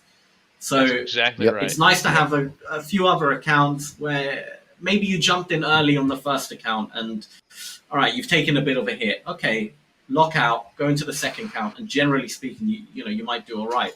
And you're not near that kind of maximum loss limit or whatever. So it's 100% agree with you on that. That's a great. That's exactly what I do because I get really annoyed with the rules, and so I mean any rules. I just don't want any rules. I understand why they need the rules and why the rules are important, but as a trader, I don't want any rules, right? I mean, who does? I think traders are the anti-rule people, right? That being said, we're also the most disciplined. We strive to be as rigid as possible. We have our own personal rules, but having somebody else put those rules on us is like it's like putting on handcuffs. Nobody wants to be in handcuffs. That being said, I totally disagree with the copy trade. I agree with you 100%. Never copy. Yeah, sure. Once you become, an elite level, yeah, get 5 accounts and copy trade them. Long 2ES, Great. by the way. But in the short run, you need Let's go, screen ES. time. Screen time means 700 hundreds and contracts hundreds sitting and up there. hundreds of trades. So Yeah. you can do that by having 100%. multiple accounts. You trade one, and then you finish. You continue to trade the other. The copy trade does not give you more seat.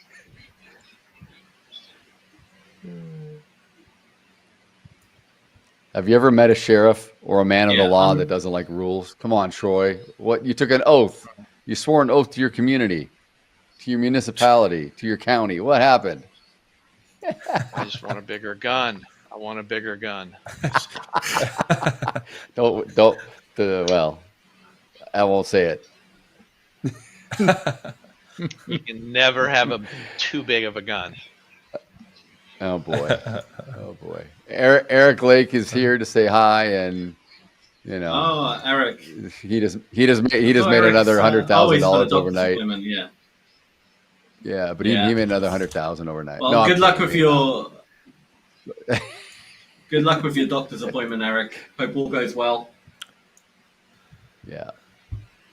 And All right. Well, Balaji was asking us some questions, but we were kind of going on our tangent here. Sorry, Paul. I just gonna mention real quick. there you go. This is the loaded response, Balaji, because he's asking what's the difference between fundamental analysis and technical analysis. Man, do we have time for a full semester of economics class? I don't know. No, I mean, look, just We'll really try to get simple. some of that. Fundamental is news based. Technical is chart based. Really, I mean.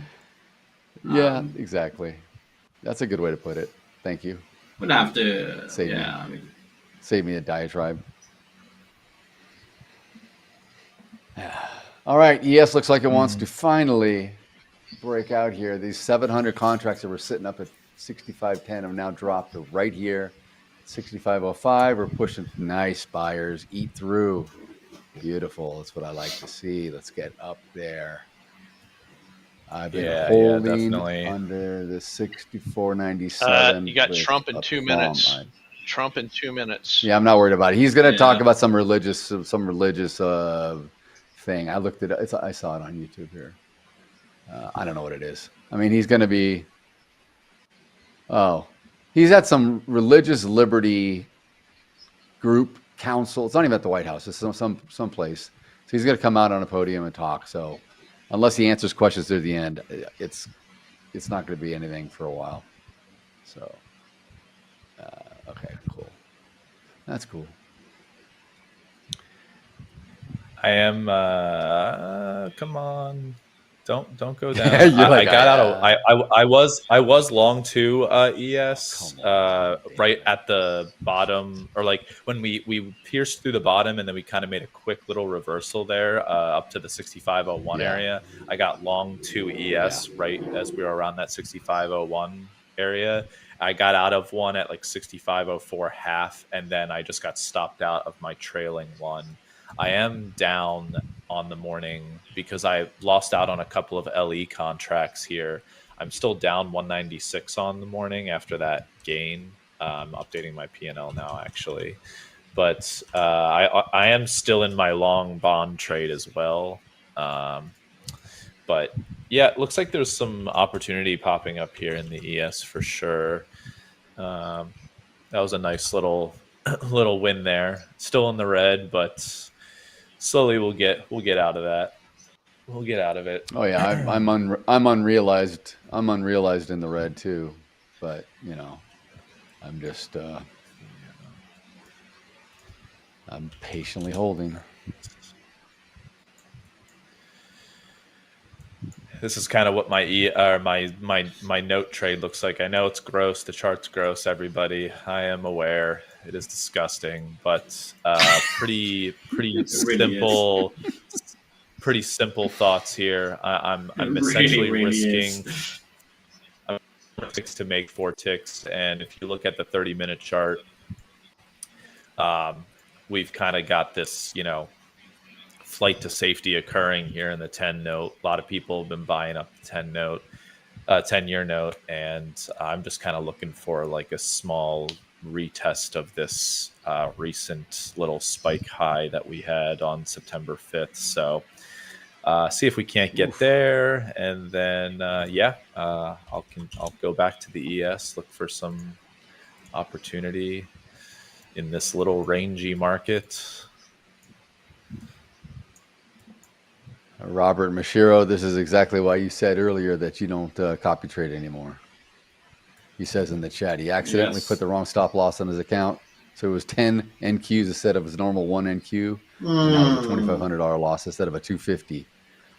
It's this stuff happens. These are human error, finger clicking, fat thumb errors, whatever you want to call it. And this is why if you were copy trading on something, it would have really, double, triple, quadruple whammied you on that one. But hopefully the damage isn't too bad. You didn't blow it. What do you say? That was 2,000 more than your max loss for the account on the day. Yeah. I did jump in for a short, but then I realized actually I'm not really feeling it, but it looks okay. I made like $40 on it. I was like, I don't know. I don't want to really be shorting. That was a brilliant short. Why the hell did I get out of that? I didn't trust myself. I did not trust myself. It's gonna reverse on you. It's gonna come right back up. I needed to come up. Let's go. Oh yeah, but I would have been out already. I would have grabbed my profit. I know you would have. Yeah, you would have been. I'm in out. Yeah.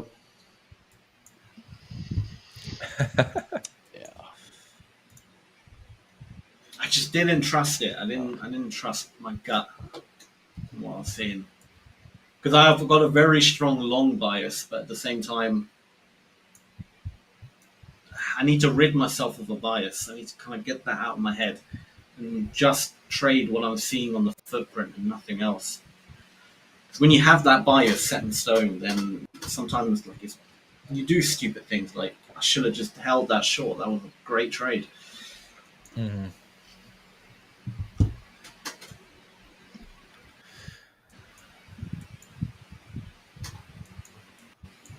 Whereas the Dow kind of looks like it's doing a little bit of a basing of sorts here. I pulled up the chart for everybody. Kind of made like a little double now. Double bottom. Maybe I'll climb up while the Nasdaq consolidates. I refuse to trade the Dow for the time being. There's a little bit more stuff I want to look into with data and whatnot to try and get the Dow under my reign. But for now, I'm staying away from trading the Dow a little bit. It's fun to trade the Dow for sure, but I think there's some bigger edge that I can gather out of the Dow, and when that day comes and I'm able to present to everybody the stats and stuff that I'm looking at, I definitely will do that. But cool. Something's in the works, folks. Cool. I'll let you know when I'm done for sure. Nice. Yeah, nice. All right, come on, guys. Where are we at? 7:15. 15 minutes to my IB. Let's go. Range is still very, very tight in the ES. 12-point range on the day.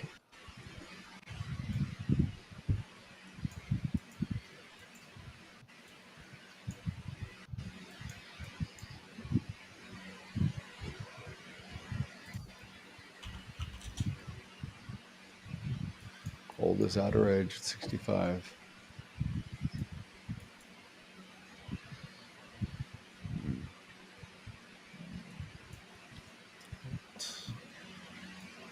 Come on. The longer this goes on, 10-year. the worse I hate it. Yeah, that's literally my exact thoughts. That's my exact thoughts with this 10-year note. Like, I hate waiting for this thing to move, but it takes a while to move. That's just how it goes. But the ES is completely different, of course. But I was thinking the same thing for the 10-year. I was like, man, the more I sit in this, the more I hate it. But no, it just takes a while. It just takes a while, unfortunately.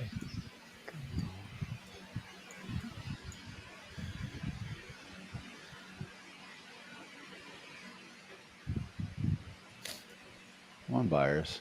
Oh.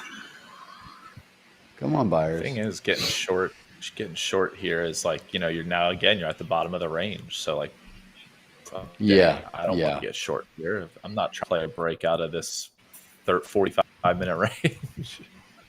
No way.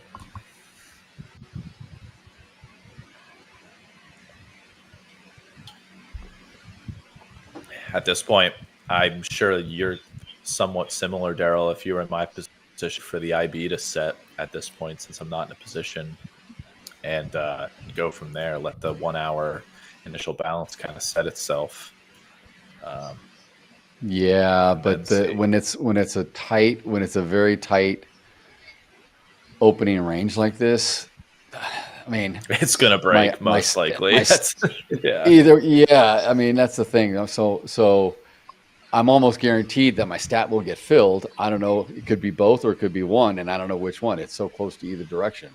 So it exactly. That's what I'm saying. It's like I really feel like I'm a sitting duck because I'm in the middle of all this. Yeah. Point of control's right here. Everything's right here. We'll see. There's a lot of liquidity to the upside, and it made a couple attempts to fill, so I'm hoping that buyers recollect here and once again try to eat through that, because there's a lot of sellers that want to get filled up there.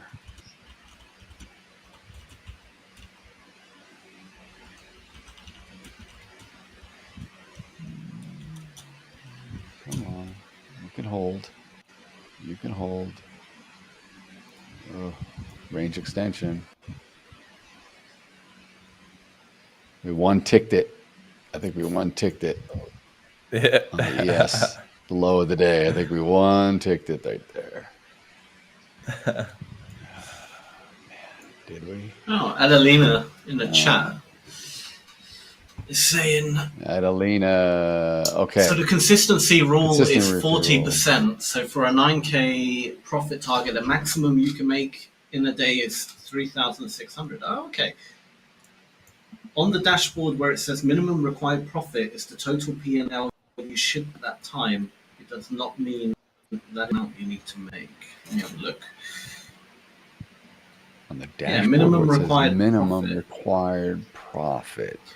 I don't fully understand what that means, because for me, Adelina, it says highest profit day 3,000, current total profit 5,400, minimum required profit 7,600. God damn. And that's for consistency for upgrade. For upgrade. I'm actually quite confused now. But that's surely to hit the... There. You're right. If it's 40%, I should be absolutely fine. Ooh. Let me see the eye. Your minimum required profit is one of the required conditions for your withdrawal eligibility. Oh, that's for withdrawal. Okay, that's not to pass the account. That's just to get. All right. Okay, well, that's the account today then. Okay, brilliant. Woo. So what is that in English? Wait a minute. That number is for withdrawal eligibility. So, see, I can pass the account, but then in order to get a withdrawal, I need to hit at least 7,000 for my current position, which is fine. Yeah, okay. So I can get funded, and then I've got to keep trading, and then I can get a withdrawal. Right. I'm with you. Okay. Using the highest profitable day, Come on. percentage is set by our program. Come on. Rotate up. I'll let you have your fun. You're done now. Let's go.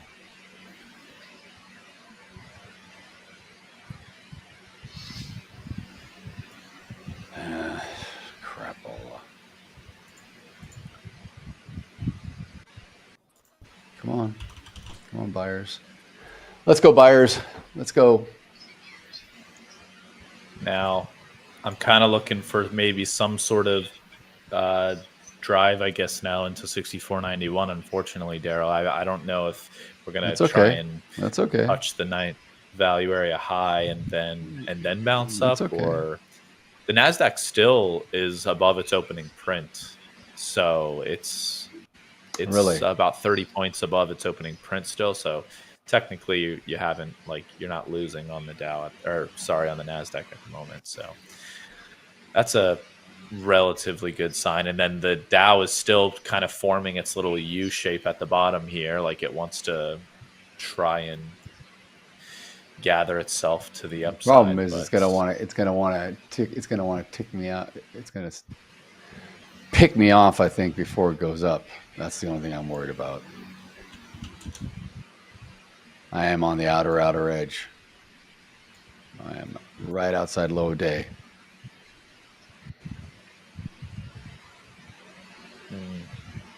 All right.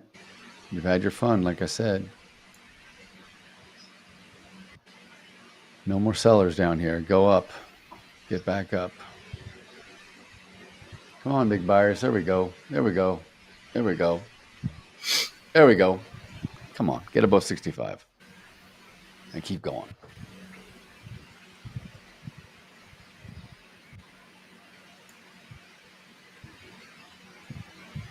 I mean, I'm with you, Paul, on the fact that it does look like it wants to roll. What's the overnight? Oh yeah, but see, we're okay. 93. Yeah, so obviously the overnight low is much further down because that swing low when we opened up yesterday evening in the Asian session. So that's quite a ways from here. It's actually down 64.80 and a quarter. But the 93, if we do get further down a little bit, which we just came as far down as 95. So a couple more points we went down. That would be kind of like the low of that whole consolidation where we held the value area high of Friday. I believe that's value area high Friday. I'm not so sure. It's certainly all the heavy distribution right here, all that. Yeah. So if we hold, I mean, I don't want to move my stop anymore, but if we came down to there, I could see a rationale for it to do that. But again, I didn't think it was going to come down this far anyway at this point.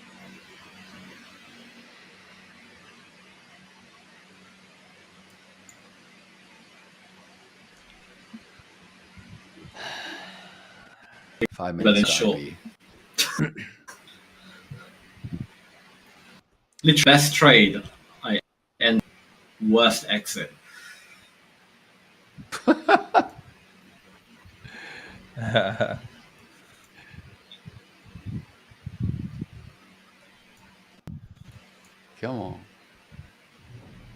on, shake it. Come on, shake it.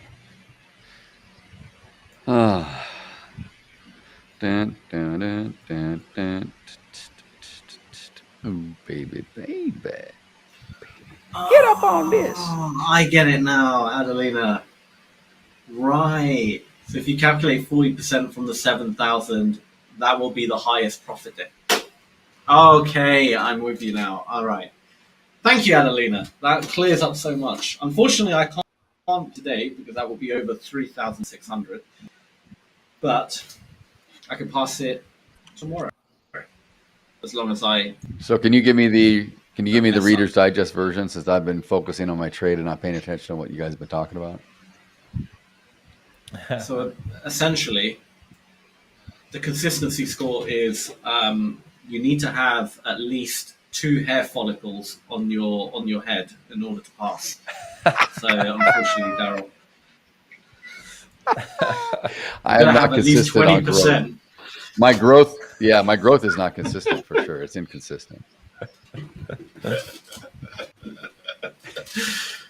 No, essentially that number where it says highest, minimum required profit. That's basically showing you. It's hard to explain.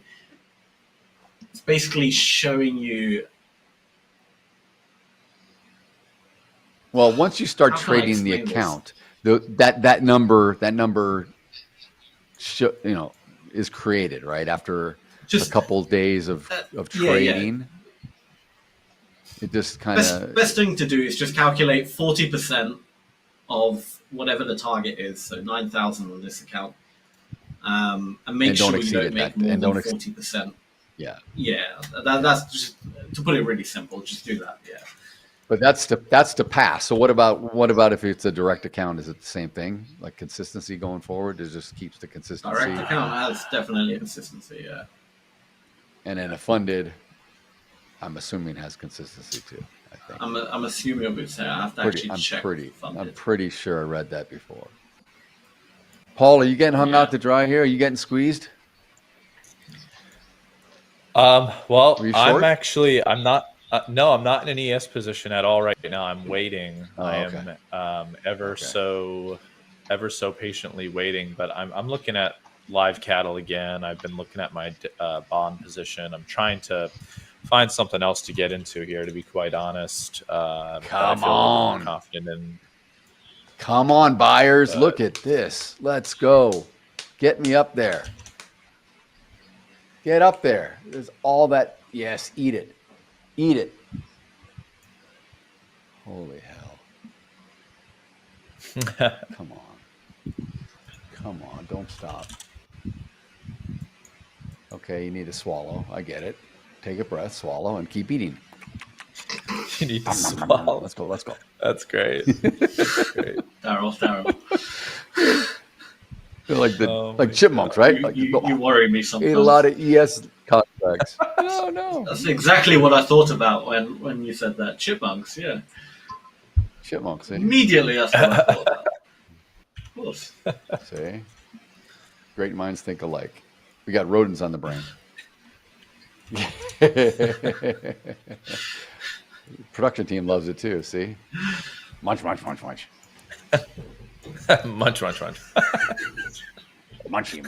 Nom. Come on, there we go. All that you want to get through. There's like 700 right here again. It keeps moving around. Let's get through this, get the 65.10. Do a nice big sweep to the upside. I don't give a crap what you do after that. Then I can take a break and refocus. Let's just go. Watch this. It's going to set the IB and take out the IB high all in one move, and we'll get a continuation. I bet you it does it. I've seen this so many times. Take it easy, guys. I know. I see it. This is easy.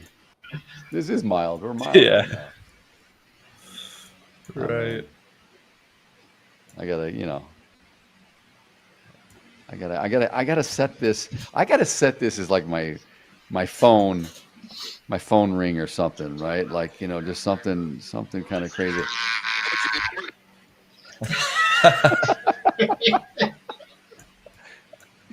Just starts going, what's up? Every time. Like, oh, hey, Troy's calling me. Dude. Honestly, that's perfect. That's perfect. I think I just want that for my ringtone in general. I need to ask Troy to do it again on the stream today, where we don't talk, because I was talking over him. I'm like, "How was your Labor Day weekend?" And he's like, "What's up?" I'm like, it's a little muddied. I want to get a nice, clean sound bite, Troy. We need to put it as like, instead of the order filled noise, it's just Troy. Every time you enter a trade, it's just, what's up? That's such a good idea. That is a great idea, actually. That is a freaking great idea, Sam. Oh, come on now. Let's get up here. Get up on this.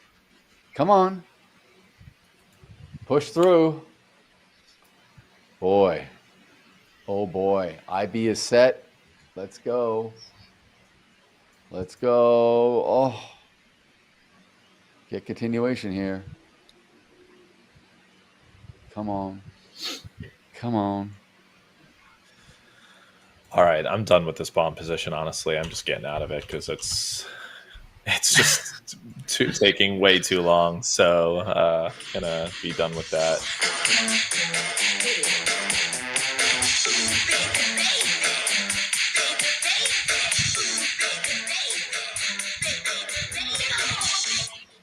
Get up on this. Get up on this.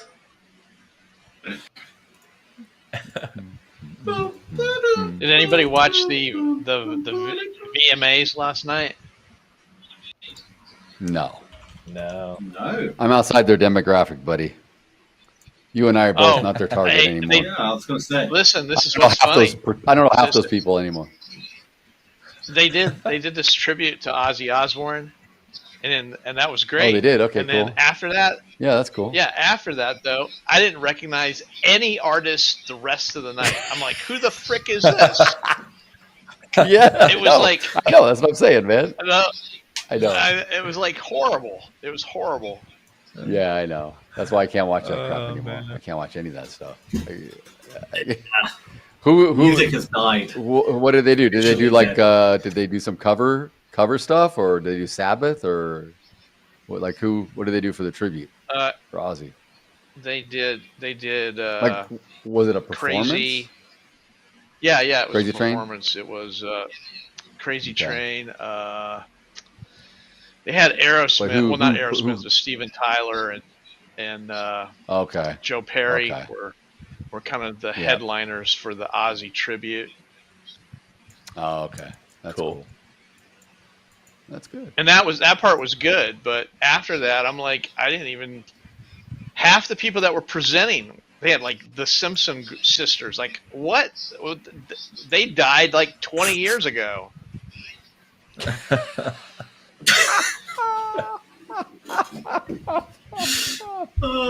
That's funny. Oh, dude, that's funny. I know. Brilliant. I'm with you on this. This is why I can't watch hilarious. I was flipping between that and Sunday Night Football. So, if football got a little boring, I went back to the VMAs and it was like, don't know who they are. They suck. Moving on.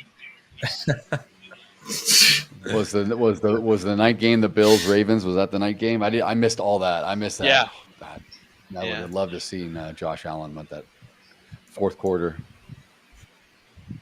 Yeah, he's got Lamar's number right now. Well, they won. They won at the very last second with a field goal. Time expired with a kick. Yeah. Dang. They were down like 15 points or something, Paul, going into the fourth, I think. Yeah. It was typical Josh.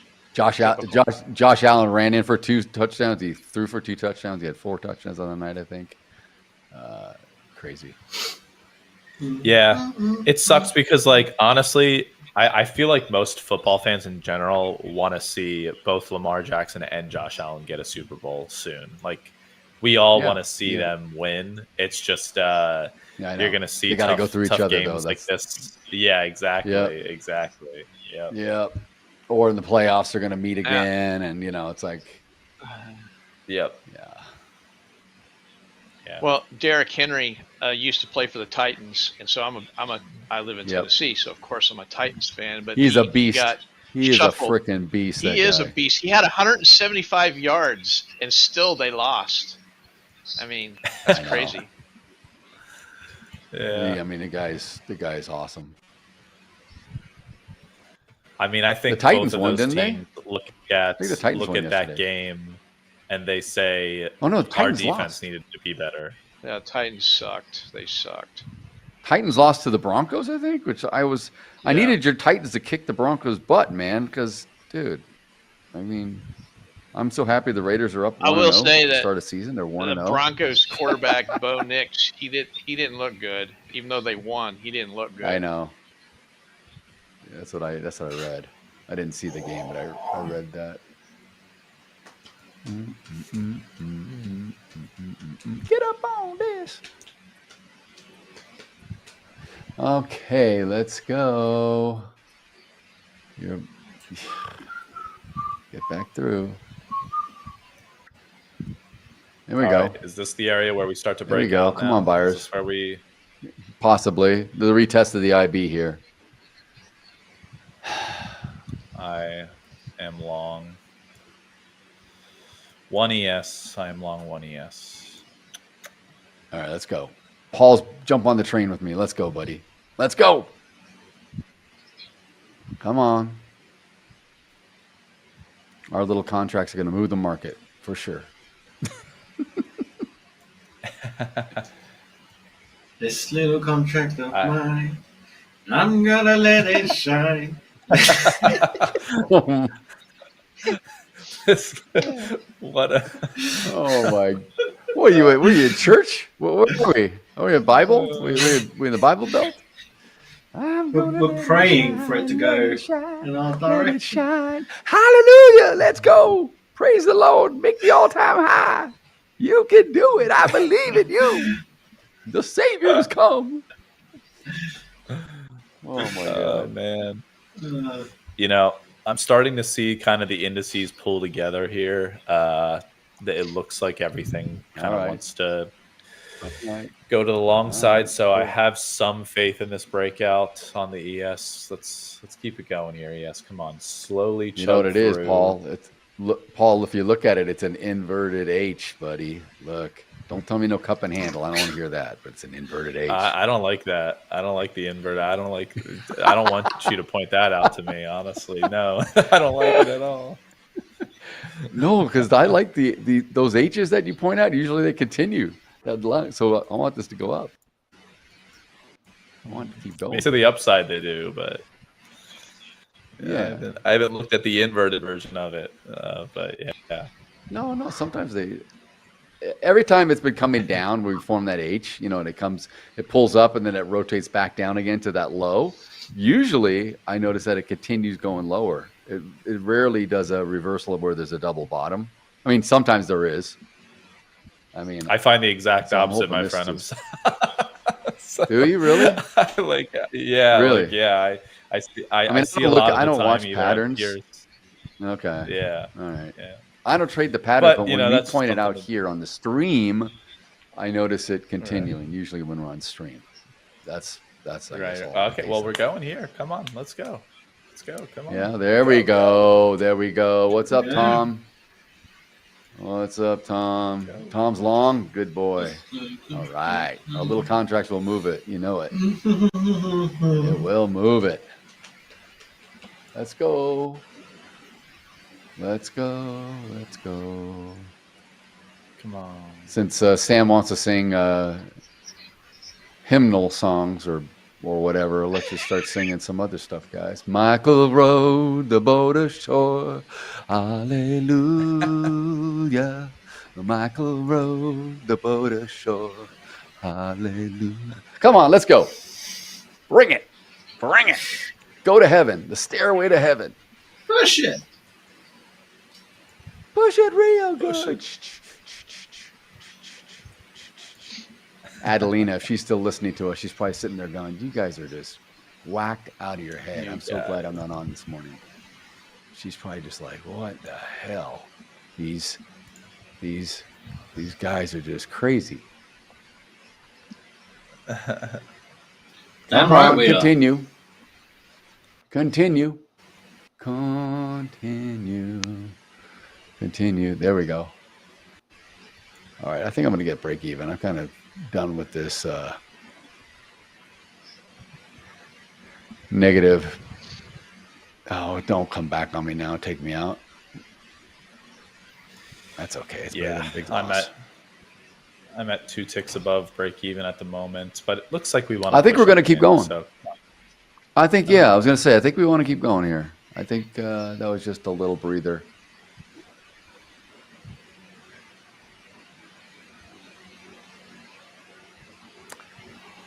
See the Nasdaq breakout. Oh. Its high day. See the Dow really get back to the open print. Come on. Let it shine, let it shine, let it shine. Oh my God, it's so funny. Go. Now you go. Come on. Come on. It just. Oh, man. It's taking a little while. It's taking a little while. It is. Yeah, Come on. it is. It's all right. I don't mind it taking. It could take the time now that I'm, I'm locked in a break even at least. So at least I got out of that. Yep. Dude, if it was going to take me out way down here, it was going to be ugly for me. So I rode that all the way up.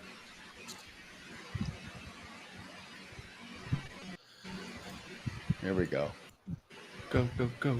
Here we go. Here we go. As far as targets to the upside, I mean,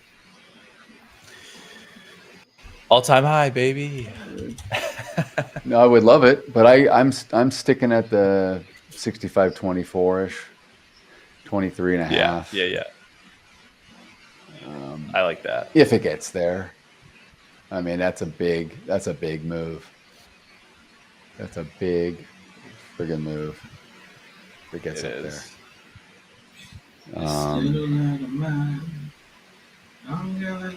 It's not out of the realm of possibility. So, look at that. Come on now, let's go. Looking like 65.15 at the. I want to kind of try and trail as best as I can, but not limit myself to the upside either. So. Yeah, that's why I haven't trailed it. I just kept it at $100 into the trade for my break even. I want to see if it'll go. If it starts to pull back on me, I'll just flatten. I won't even trail probably, but I want to see where we can get to. We got to get past the 65.15. We're about 3 points away from that. There's about 300 contracts collectively sitting in that area, and then after that, it's open skies, at least for now, till we get to 65.25.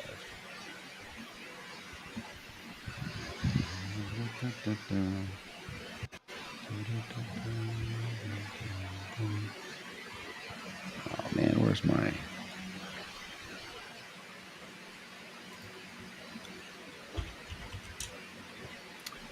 Whose feedback do I hear? Is that mine? I don't think it's mine, is it? All that hissing? No, I hear nothing. I hear. Oh, no. I hear no hissing. Yeah, I do. I hear a little bit. Really? But yeah. It's not a big deal, though. It's fine. Volume. I can't hear anything.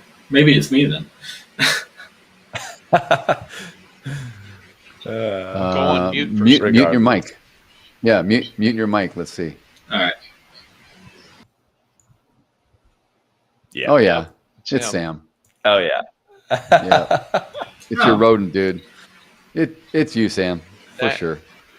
I didn't realize how loud it was idea until why. he turned it off. I'll Do you try have to a figure fan it out. running? Do you have a fan? I do, but I do, yeah. Like, it's very warm. No, I have my fan Don't on take too. my fan away it's from me. hot. Don't do it. Web Rashville goes busted. You heard it too.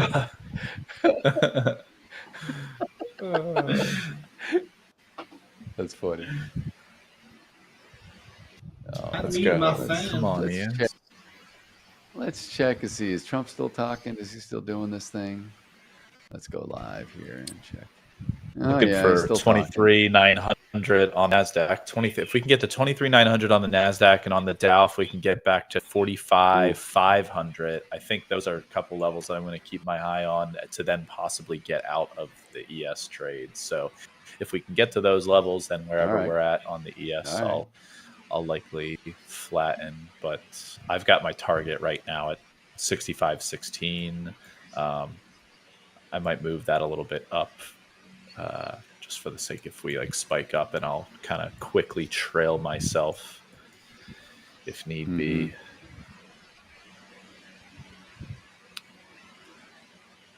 I'm on. This little light of mine, I'm gonna let it shine. Where did you get this in your head? No, I don't know. You said something about little contracts, and then for some reason that little light, little contracts. Oh yeah. Someone just Yeah. This little contract of mine. It's gonna move the market. This little contract of mine. What the hell? What the hell?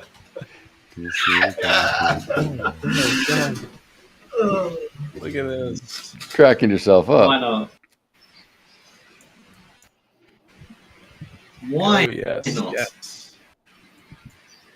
600 contracts at 65.13. Let's eat through it. Come on. Eat through it. Eat.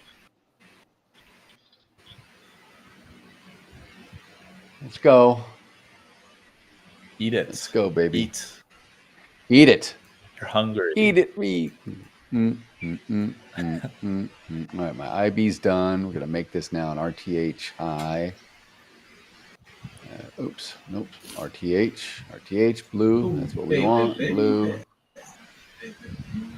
And this is our IB low. It hasn't been taken out. So it's set. Get up Some on decent this. range now. Get up on this.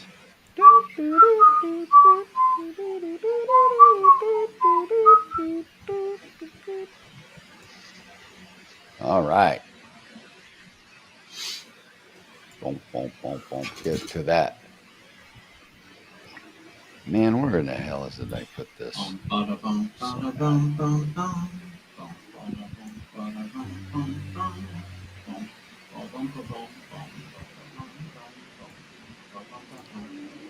Come on. Let's go. Go. There we go. This little contract. Nasdaq Oh, man. is like consolidating a little bit. It's Come on. you just need some Gotta get support through this. here and a little rip up. Come on, Nasdaq. Proper Wow. consolidated. The Dow's isn't it? doing its job. Is the Dow going up? Yeah. It's going up. Mr. Jones is doing his job. Well done, Mr. Jones. Let's go. Get up there. Looking nice. Looking very nice. Nicey nice. Very, very nice. Very nice. Very nice. Oh, come on. Go. This little contract. I know Paul's watching what I'm watching. This thing is like a slug right now.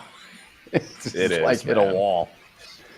Well, Dude, you it know, the hasn't- funny thing is it's like the Dow has a little bit of a breakout and the ES follows suit slightly while the Nasdaq consolidates, and then the Nasdaq starts to break out a little bit, and then the here we Dow go. consolidates. Come on, So you're creating this like Come on, slow, ES, here we go. sluggish movement in the ES. There we go. Yeah, Come on, break through. get it. Got to get through the 15. Get through the 15 here. Yes, I'll put this big puppy right at buyer 15. to get us through the next couple points. Come on. There, come on. There's a lot there, though, man. There's like almost 900 contracts, maybe more, maybe 1,000 contracts between here and 16. Oh yeah, So like these, from 13 to 16, those 3 points, it's got to go through a little bit of a wall. No, do not pull back down. We don't want you to do that. You can retrace a little, but come on. There you go. Pick up some troops. Now, pick up more. Oh, the chair keeps, my seat is, the gas chamber's failing on me. I keep sagging down. oh no. All right, I got taken out. That's okay. That's okay. I am Yeah, one turned it tick into a away good from my trade. stop here. One tick away. Oh my gosh. Come on. Back up. Let's go. Don't do it to me. Yes, please. Yes. Oh, dude. Ah, man. That was a good click.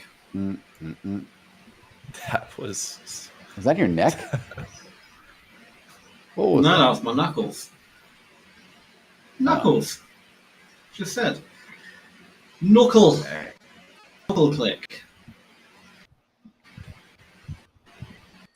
Gonna click those knuckles. Release that tension. I'm back All in that good long. stuff. I'm back in long. I'm still putting my take profit up there around 23, 24. Let's see, stop should be down here outside of low volume. 8. It's a 4-point stop. That's good. All right. All right, let's go.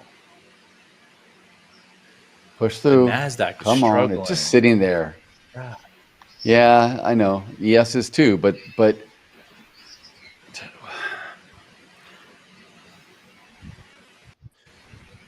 The Dow is holding up here we go. very nicely. now Delta's We turning. just- Delta's turning around now. Here we go. Come on, let's go. Bring in some buyers. Bring in the buyers. Excuse me. Bring in the buyers. All right, guys, I'm going to take a short 5-minute break. I shall be back. Back end can take me off. All right. Sounds good. Alrighty. Come on. Keep it up. Keep it up, Nasdaq. Keep it up. Yep. Reverse.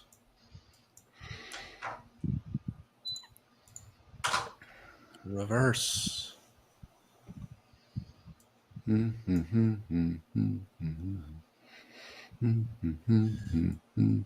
I forgot who you said you follow in the NFL, Paul. Do you like Jacksonville? You like the Jags?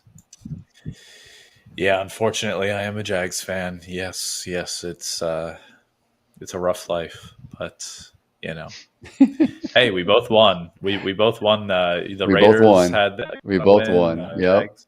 But Yep. I mean, we Yep. played against the worst Yep. team in the NFL. To be quite fair, the Panthers are literally the worst team, and Trevor still seems. I don't know. The Dolphins look struggle pretty. in the second Dolphins half. look pretty bad. Yeah, The Dolphins. I don't know, man. Did you guys see Aaron Rodgers? Holy hell! Freaking Oh, old I man! know. What the hell? This guy. Jesus. Oh, Crazy. you mean like his performance, or just coming in, throwing Yeah, 4 it was touchdowns. I mean, good. just dude. it was awesome? God, it was really good. It was really good. Totally. Yeah, I love they asked him the question, did you enjoy, beating the Jets? Or they asked Yeah. about a specific person. He just basically went, yeah, the entire Jets organization, I enjoyed beating them. Sort of funny. Did he really? He's Oh, not, that's funny. He doesn't hold a grudge at all. I mean, Yeah, Nope, no, I'm nope. sure not. I'm sure he needed that to fuel, Not at all. to get up for that. I mean, just like, yeah. Oh man. But like he was treated relatively poorly at the Jets at the end there by the Jets at the end there. Yeah, so he was. I can see him He totally was. be He was. but having a chip on his shoulder. But I mean, dude, the Jets did very well relatively. I was surprised. They that it was did. that close They of a could have game. won. They could have won that game. Yeah, they look good. And who's their quarterback? The guy, the Bears, the young kid, Justin Fields. Justin Fields. He looked good, man. God, scrambling out of the pocket and stuff. He was really good. He was really good. Yeah. So they may Talk have about something somebody with there. a chip on their shoulder. Yeah, that's true. He's got something to prove. All right, I got out of. Let's see what I the actually poll- just got out of my position there. That was a $300 one. I'm positive. I'm back in the green. I'm up 55 Good, bucks. good. We're So all green. I can We're go almost take green. my wife out to a steak dinner, and then I'll sit there, I guess, with nothing. But There you go. It's better than a hamburger or a coffee or a donut. Oh, look let's at go this. through. It's going. Here we go. Push. Eat through this. You got halfway there. You got halfway. What's the poll say in the chat? Which coach brings the ultimate futures takeoff vibe today? Sam, Captain Calm, steady hands. He's like a hair trigger. He's got hair trigger mouse. Troy, quiet but deadly consistent. Ooh, that's good. Paul G. Tactical Precision Strikes. Or myself, full throttle excitement. I don't know if it's full throttle. I sat in a pretty adverse position for about a half hour. But oh man, I think Paul. I'm going for you again, man. I'm voting for Paul this time again. Shoot. Oh yeah, dude, you're Sam's killing it. You're killing it already. No. Sam's killing it. You are killing it. Look at you up 429, man. You guys, we're all doing. I know, but I mean, you got the poll though, dude. There, you got 67%, 9 votes, man. See? Oh yeah, heck yeah. Let's go. Let's go, chat. That's what I'm saying. Yeah. Oh man, Tom 1650. Nice, dude. Way to go. Tony has done it again. Tony's in the house.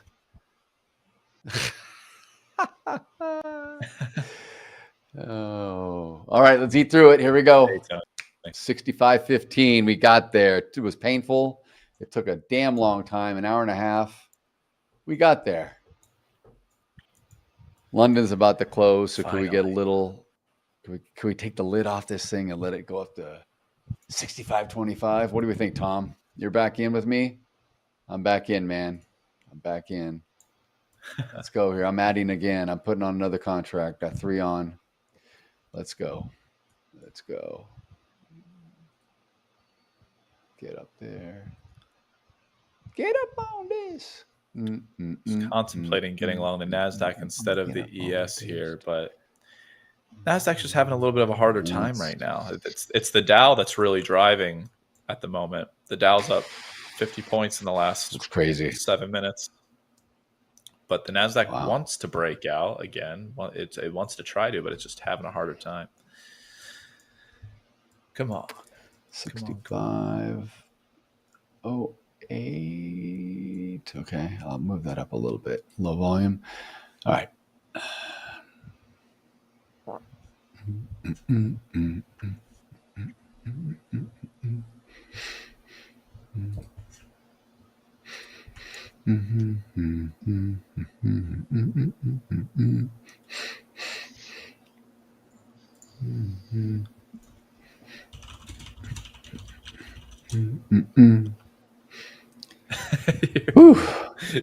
Constant. We always have like a backtrack going on between somebody humming or singing. I know. Keep I have the to vibes now. up. I have to now. Get up on this. Look at that, man. And the Nasdaq just. Oh, jumps. come on. Same with the ES. The ES is doing the same damn thing. Just a little bit of a pullback. Just some stop picks. That's okay. Hold the low volume. Yep. Still above the 21 Hold the period low EMA volume on the here. 1 minute chart. Yes, there. So there's still an uptrend. Still a good uptrend going.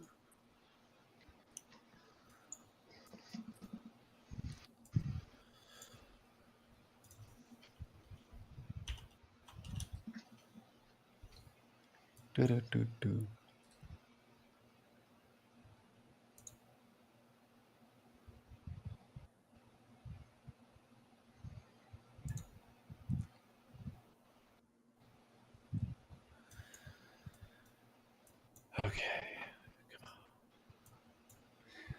All right, hold here. Oh, cattle's breaking out to the upside. Jesus. Everybody wants. Can I get a move? Can I get a move? I might be getting long cattle at some point here, honestly. Okay. All right. So as long as we stay above this, yeah, I'm sharing my screen. As long as the way I look at the volume profile, I know you boys have seen this a lot, but we got 2 major distributions here. We got a major one that we sat in for most of the first hour. We kind of broke out to the north. We're forming a second base up here. We got low volume right here coming out, and I'm got to stop just below that. So that's how I'm playing this. If it comes down below and gets into this low volume node, then I want out of this trade. But if it's hanging out here and the auction wants to take prices higher, then I'm happy to sit. currently we're back into the profit. I'm into the money slightly, so we'll sit and watch this develop. See if we can't get up ever so closely. I don't know if it'll make it all the way up to like 24, 25, but you know, it's a target. So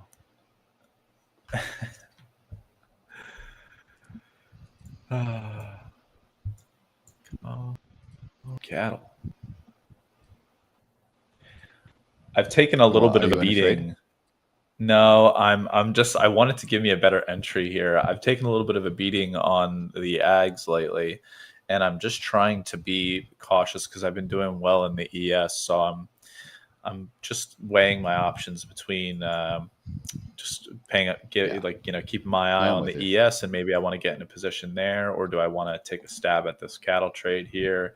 The thing with cattle at the moment is that the distribution is all at the bottom of the day. Like we just consolidated for the last hour at the bottom of day, and now it looks like we're trying to break out to the top side, but I could see, like a relative failure and then back into the distribution of the bottom of the day. So I don't know. I don't feel like it's not necessarily something I'm super privy to trying to play the breakouts necessarily. So I think I'm going to probably just stay away from it for now.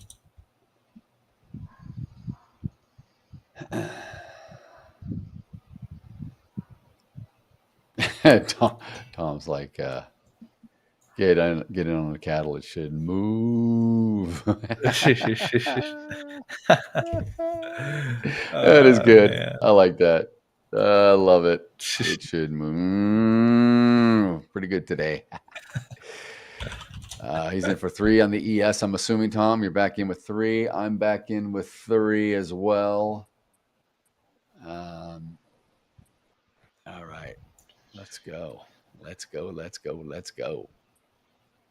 Jam. I just hate what the Nasdaq is doing. That's just. It's like head and shoulders, doesn't it? It does. A small version of it, yeah, to some degree, and I just have a fear of the Nasdaq then all of a sudden pulling everything down, even though the Dow is really doing a good job at propping the ES up. I feel like so I don't know. It's a little bit conflicting for me to get long the ES at the moment. Not that it won't go. I mean, I could definitely go another like 6 points or so and be okay, but I'm going back through the chat. I didn't realize when you and I were saying to eat through the all those contracts in the ES. I was like, eat it. Tom says we need Weird Al's eat it. Oh my God, so good. I love Weird Al Yankovic, dude. That guy went to my college.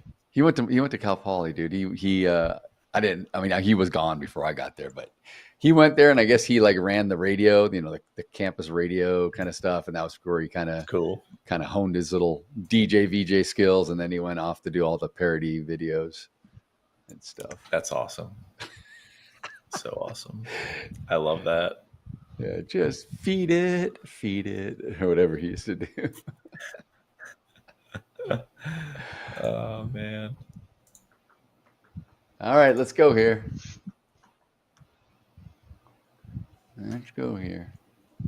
This is encouraging to see continuation here to the upside, though. As slow as it may be, it's this is what I was thinking we were going to do. So my bias is holding currently. And if we get pullbacks here, I'll still look to get long. I am currently long, but I'm just I don't know if we're going to fill the all-time high today, but it's good that we're getting up here. We got a way to go. We got a ways to go here. 41. Actually, not.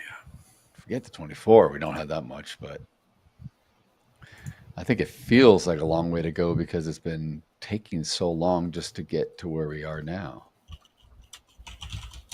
It took like an hour and a half to just get here.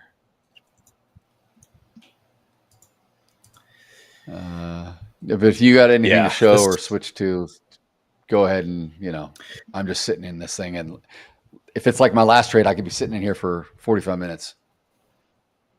Right. I know, man. I don't have anything at the moment. Really.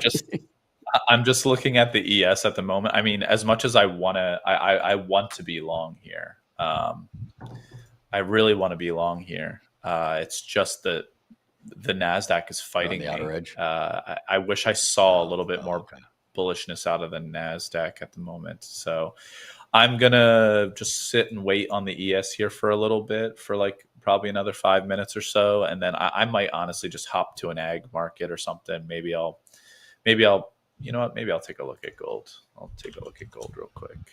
I know gold's been on another tear. It's continuing to tear up. We're at 36.80 at the moment. I mean, geez Louise, we're already knocking on the door of 3,700. So already kind of crazy. Yeah.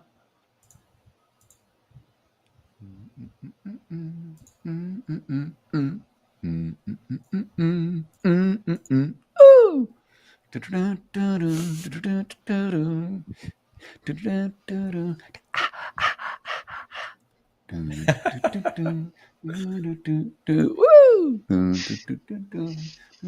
I need Sam to come back.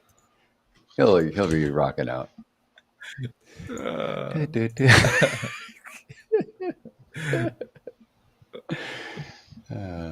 get there. All right, come on. Give me a minute. There we go. Just eat it. Come on. Yes, you started to make a little 2-tick move there. Let's go.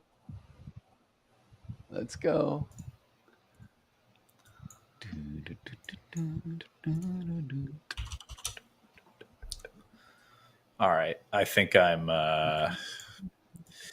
this is where, like, yeah, I'm like just keeping a very close eye at the moment. I think I want to get long again here. I really think I do want to. I'm just waiting for the Nasdaq to give me the go ahead. The Dow is looking. It's by the way, the Dow is above its opening print. We are about 35 points above the opening print. The high of day is at 45,536, and we're at 45,530 at the moment, looking to, like, you know, continue to the upside on that. So this should be a good day for Adelina, to be quite honest. Yeah, she's one that loves to sit in a position for a decent bit of time. So I'm assuming she's long and doing well on the Dow here. I would think she is.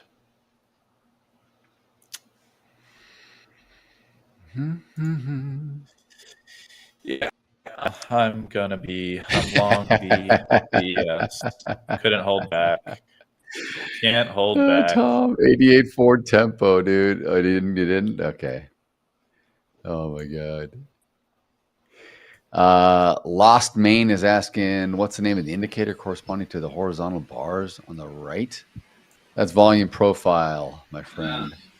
You're asking about, I'm assuming you're asking about all these white and gray bars here. Yeah, that's volume profile.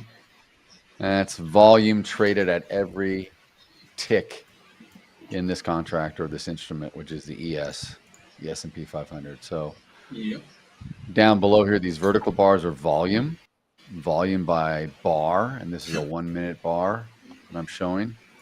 And these are the volume profile, and I pay much more attention to the volume profile off to the side for high volume nodes and low volume nodes, and I kind of trade discretionarily just based on how the auction moves. So hope that answered that. Yep. Welcome back, Sammy. Sam I am. Sam, we had a nice music karaoke request by Tom. Oh. And Tom says in the chat that we should be, instead of when Paul and I were saying eat through the contracts, we need to sing Weird Al Yankovic's "Eat It," which is the parody of Michael Jackson's "Beat It." So, I've never actually heard of it. You need to get that in your head. I need to. Well, no, but just think of "Beat It." Like, you can listen, you can find it. All, you can Google it. But it's the same song as "Beat It." Well, same thing. Sure, it's a goodie. All right, here we go. Eat it. break up. Now the Nasdaq's going. Oh yeah, now we're talking, baby. All right, come on now. Bad Boys Running Wild. Oh, that's a good Scorpion song right there. Bad Boys Running Wild. Dun, dun, dun, dun, dun, dun, dun, dun, dun, dun,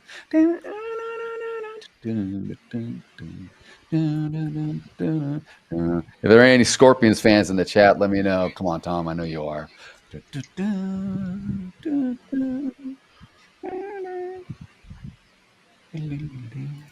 you like a hurricane. Actually, that's Big City Nights. That's Big City Nights I'm singing right there. I got the wrong guitar notes on that one. That's Big City Nights I'm singing. Troy cracks me up. I'm a mess. Comes out. I know. Again, I got to get him. What were you just doing right there, Troy? What was that? Rock you like a hurricane. It's another soundbite we can use. I was just going to say another sound bite. Yes. Yes. Oh, good stuff. That's when you hit take profit. Yeah. Rock you like a hurricane. This is what I got. This is what we're going to do, the duet. I'm going to sit there and go, here I am. Doo, doo, doo, doo. And then Troy's going to go, where's your cue, dude? Okay, we'll do it again. Wrong one, wrong cue. Oh, this is too funny. We need to practice that a little better. Oh, that's funny. That was funny. Oh. All right. So I did get out of that. I did a little small scalp there, and it looks like it wants to continue to the upside. Honestly, I wouldn't be surprised if we run up some more here. But yeah, Nasdaq's kind of trying to consolidate a little bit more again before it gives a little push. Maybe I'll get long the Nasdaq instead. Mm-hmm. Oh, Nasdaq. Think about a Nazi long, Sam. Huh? What do you think? A Nazi. Yeah. I'm looking at the footprint at the moment, but it's all just a bit. I don't know. It's just died off now. I'm not really seeing much volume. I saw a bit of buy volume come in earlier. The Nazi.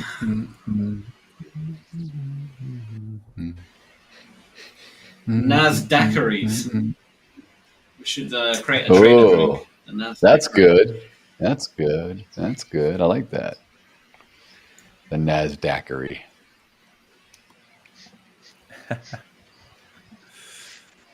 Who wants a Nasdaq? Added pain. You got sauce in it just to feel the burn that the Nasdaq gives you. It does give me a little bit of heartburn and give you some heartburn. I feel like I don't. Yeah. I was gonna say.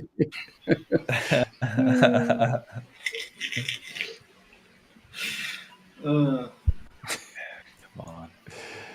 Oh boy. Move Nasdaq. Move. Nasdaqery. Buy. Come on. Come on. Shake it. Come on. Shake it. Come on. Shake it. No, don't do that. Uh-oh. That's okay. Just a little breather. Let me get out of here. Can we get closer? I'm not quite break even yet. I'm just keeping the damage under control. If it does rip on me, I'm out of low volume. I just got filled on the stop come there. on. I just got stopped. Did you? All right.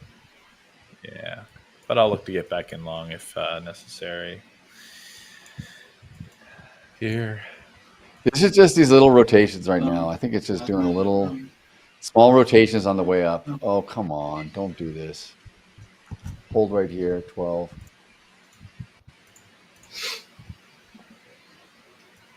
Really? You want to come back that far? There we go. Buyer, step in. Buyer.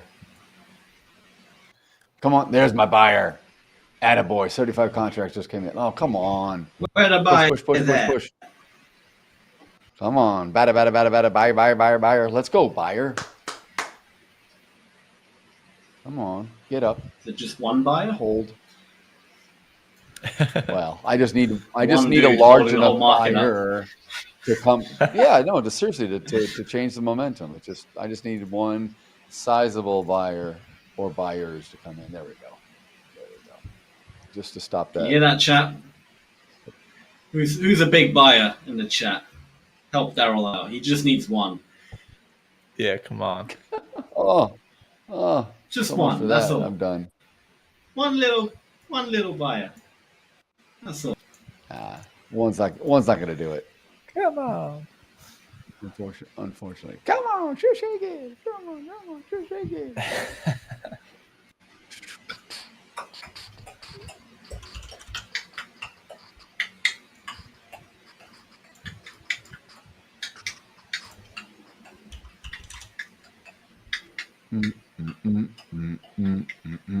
Get up on.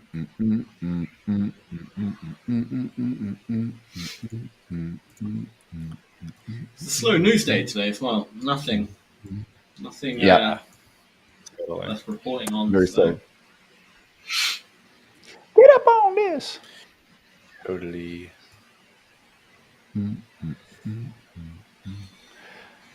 Doodly. Yeah, we got 3 months. 8:30, 15 minutes. That's it. Yeah. Okay. Yeah, very quiet actually, but it won't remain that way all week.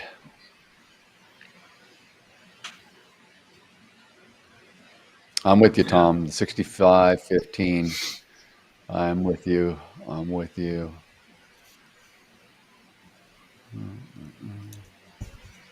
Sire, good morning, good afternoon, welcome again. Hello, Sire. Good to see you. Let's see here. Oh, Sire. Always good to see Sire in the chat. Long ES, 36 stop. I did not see that. I was long the ES at some point. Had a nice like $300 gain there on one trade, but not sure if that comment was when I was in a trade or not, or already out. All right. I'm back in long. Came down to low volume. If it goes a little deeper, I will add maybe. Oh, there we go. One more. All right, that's it.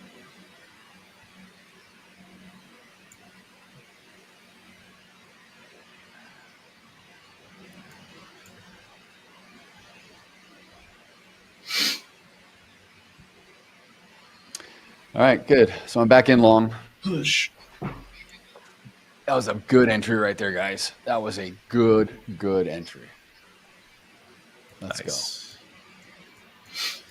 Indeed. Very nice. If it holds, let's go. Oh, come on. Hold. Very good. You can hold. You can hold. It wouldn't be too much to ask. Just stay right in this low volume. There you go.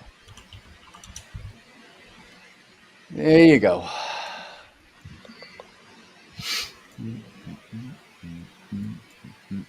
Get up. Oh, I need to clip my neck again. Ooh, that felt bad. Ooh.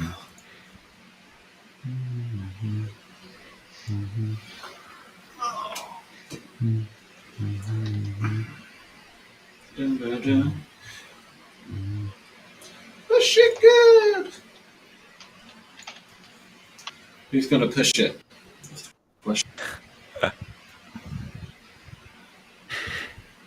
Who's pushing it? Push it. We need someone to push. Push it real good. That's what we need.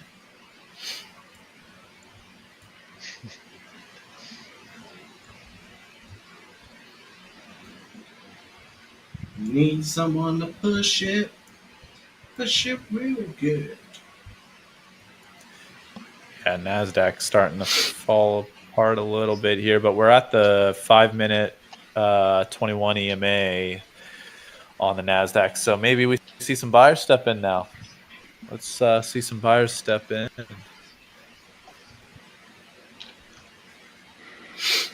Give that long. I mean, Daryl, I mean, I feel like if you were going to be getting long anywhere, this is not a bad area. So I like it.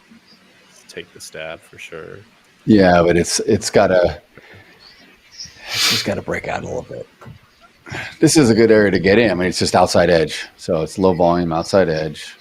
I only got in just because this is, if I'm going to get long, this is where I'm going to get long. So I got to take my trade. Yeah. Yeah. Absolutely.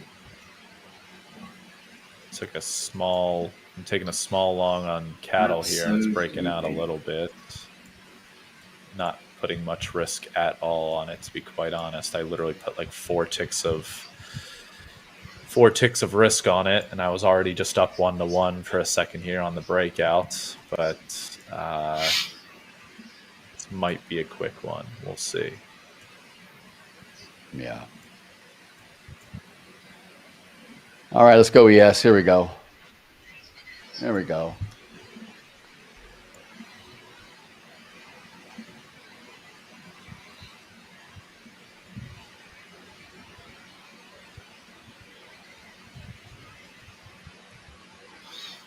Got to say, the market's become very boring. Numbers are relatively low. Not really seeing any, seeing any action. Yep. We want action.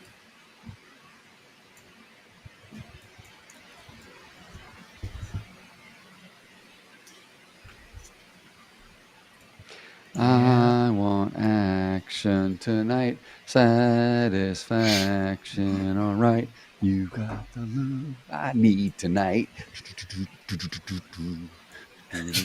Anyone know that song? Anyone know who that is? Is that Kiss? Is that Kiss? No, that's close. That's not bad. Yeah. Not a bad guess. Not a bad guess.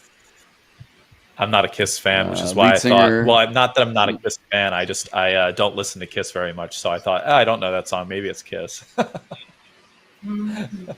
It's a lead singer by the name of Brett Michaels from Poison. Oh, yeah.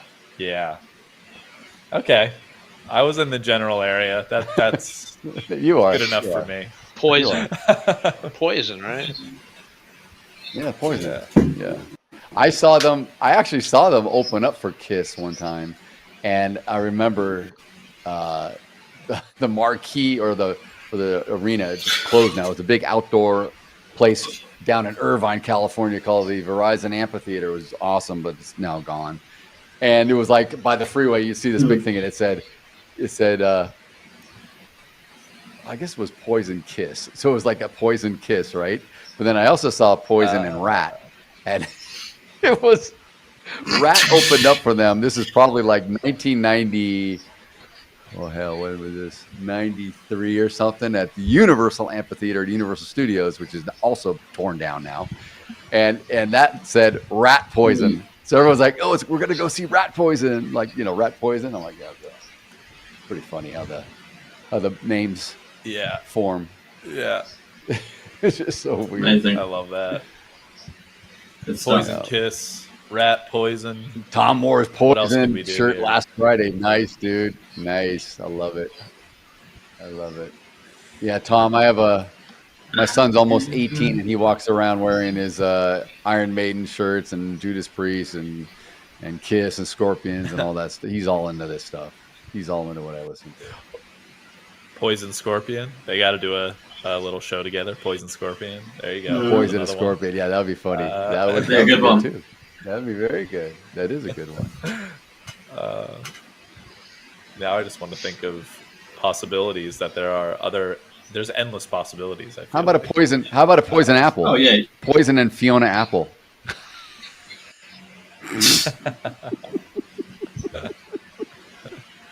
That would be a weird crowd. Of course it would be. It'd be a horrible crowd. Either some would go for the headliner and they leave, the others would come later. It is.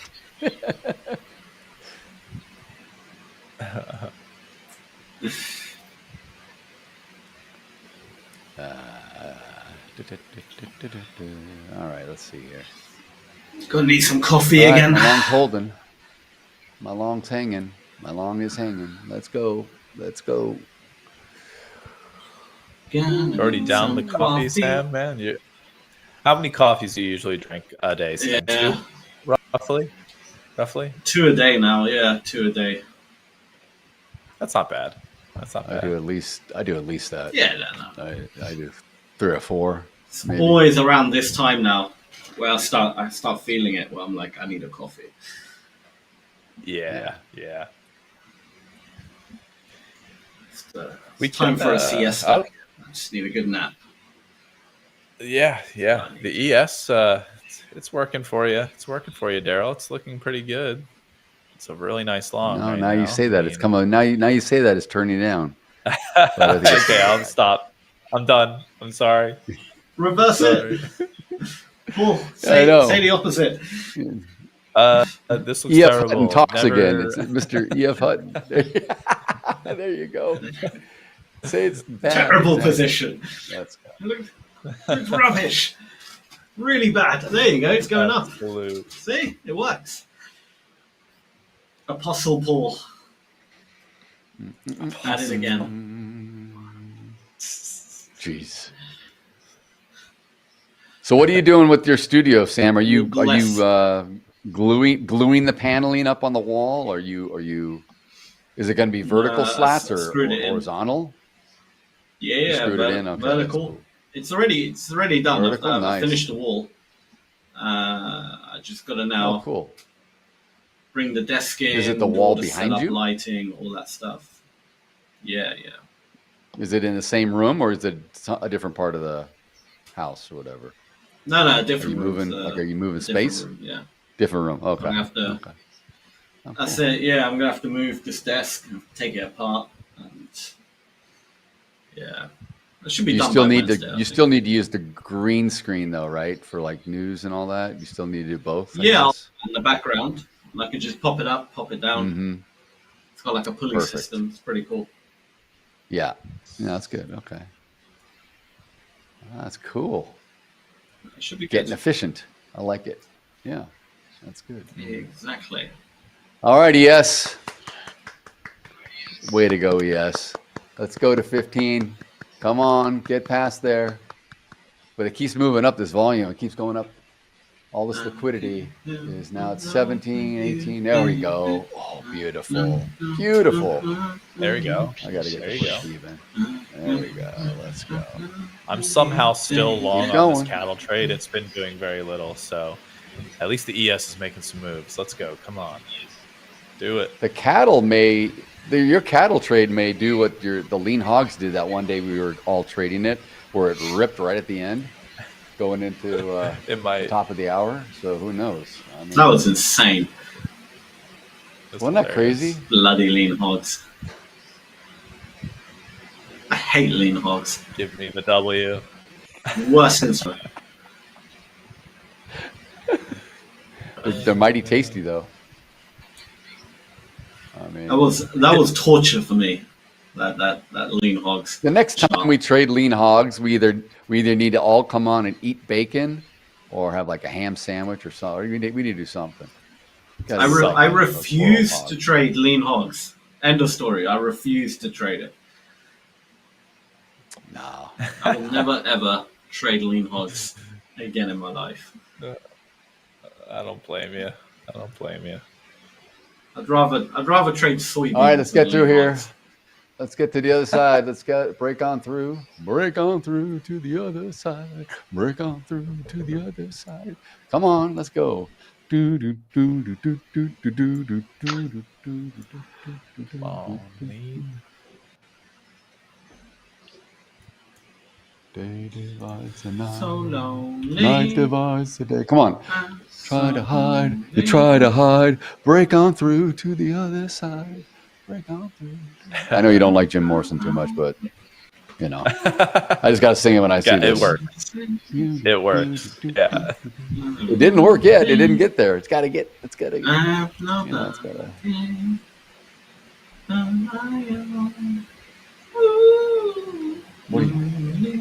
What's he singing? So lonely. No idea. I have no What the hell are you singing? but my own. You don't know that song, Akon? Lonely. Look at his face. He looks like he looks. You don't know it? How do you not know that song? Oh my! No, I know. My Daryl. I know. Oh my. Oh, good. I probably know the song. I don't. One of you should I don't. know it, It's at not my. least. It's not my. It's not my. It's not my genre. But I probably sang know it perfectly. I'm sure So my if wife you, plays if you it. don't My recognize wife it from plays my it. singing, Right. like I sang it so accurately, it sounded like Akon was singing. So if you don't recognize it, then you don't know the song. Sam, the music oracle. Sam, the market oracle. There are a lot of nicknames that we have for our fellow coach Sam. Yep. Exactly. I'm impressed, Sam. I'll take You've it. managed to get yourself away from the 1 minute man. You've moved past that. Yeah, I'm glad that advanced. that nickname was That was horrible. not the best nickname. No. Market Oracle is It my was, favorite. I think Market I oracle. think I am the Market Oracle from now on. That's how you That'll all stick. should address That'll- me. Say, good morning, Market Oracle. You know what you need to do for your new studio? You need to get a different chair. You need to get like a throne, and you need to sit there with a staff, some kind of oracle, again, crystal ball or something. Maybe put a big fake beard on you, a big hood, and just be like, "I am the." I'm liking this. I am Wave liking your this. your staff. I think that's a great idea, Daryl. That is a Perfect. amazing idea. It may get a little cumbersome I to do will all implement day long, but I will for sure implement that idea. That is a fantastic. That's probably the best idea you've ever come up with. So so full of crap, man. well done, Daryl. You're so full of crap. You're so full of crap. I feel like there's some sort of reference here to Spaceballs, or Oh my gosh. isn't the one guy the Oracle of something? Space No idea.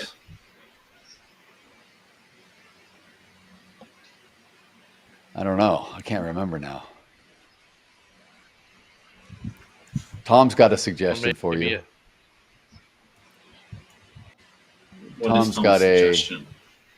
the exit Sam for you, brother. Ha ha ha! Because you're in and out so quick. Yeah, the exit. The exit Sam, or just the instead of the weekend, instead of like the weekend, you'll be like the. No, I don't know. That sounds horrible. I don't know. You gotta come up with something.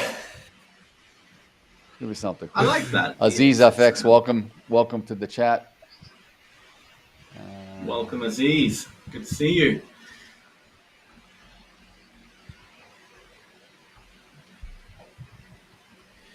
You know what? I will say there's something in regards to these, like, so like I'm still on my live cattle trade, right? So this market, I will say something that people have to watch out for if you are ever trading live cattle or like lean hogs or anything. It's that the big commercials that are participating and can really move around the market if they, depending on whatever business they've got going on. The thing is because these markets are so illiquid and the order book is so thin, well, it appears that way, but usually what they do is they'll put these huge icebergs in at certain levels. So you're just you see a thin order book, but believe it or not, there's usually a lot of iceberg orders all over the place. And you just have to be super aware of that. Like, you can't think, I'm going to play the breakout because there's only 20 contracts to the upside for like, 30 ticks or whatever. It's usually like that's not the case. There's usually a huge iceberg in there, at least one. That's probably got 300 contracts in it that would need to be eaten through. So deceiving at times, and I think it's relatively important to note in these markets. Yeah. That's a very good point. Very, very good point.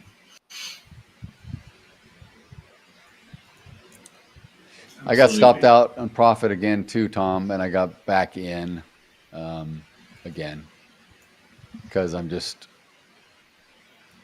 just trailing it. I got out, and I don't see a reason not to get out again, so I just entered again. We'll see if it comes back down to low volume. Probably could have waited, got a better entry long. Jeez. Well, let's see, I'm not 5 points out. Let's go 5 points out. Okay.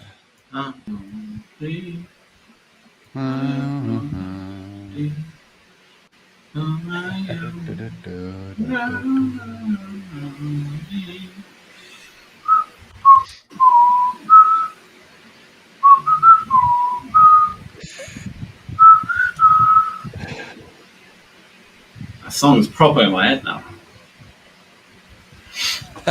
Not a bad thing. It's a good song. Great song. All right. I'm out of my lean hogs trade. Or lean hogs, my live cattle trade. Jeez, we're talking about lean hogs and now it's in my head. Look what we did to you. That's funny. Come on. Shake it. Looks like we've just entered the ranging market.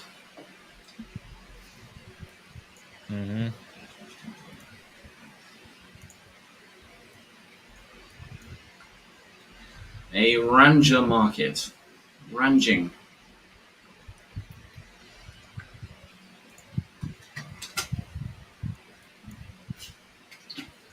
I need coffee.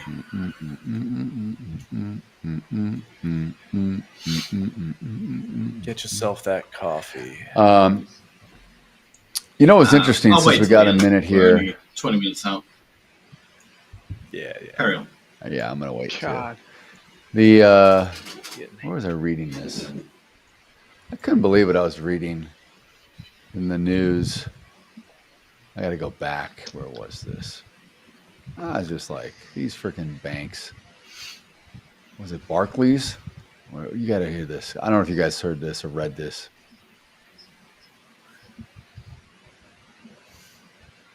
Where was it?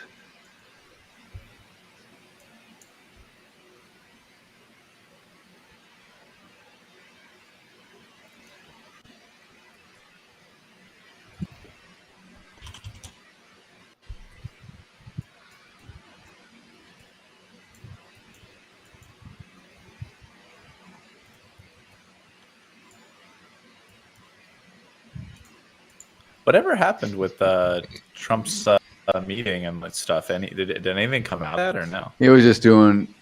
Yeah. Nah, he mentioned something about maybe sending National Guard to Chicago to clean it up, but I saw some comment about that. But he was at this religious conference thing. He was just doing some speech or something. So it didn't do anything. Gotcha. What the hell was it that I saw this? Fair play. So first of all, one was Morgan Stanley, which is ridiculous. I don't understand these guys, but I mean, I'm not an economist. I don't claim to know. I don't trade, long term, big fundamental stuff. So, but where was it? Jeez, now I can't find it. I should have screenshot it when I had a chance. Damn it. All right, I got to Google this. Did see a headline. What was it from memory?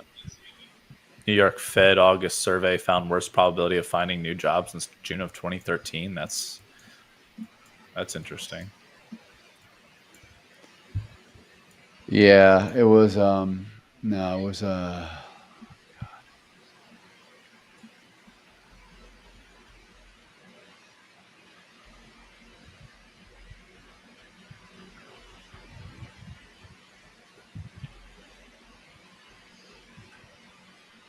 I think it was like, I don't want to say it.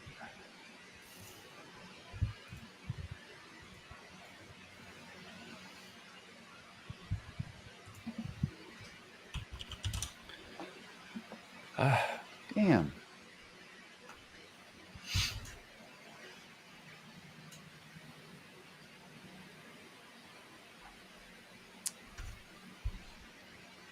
No, I can't find it when I wanted to.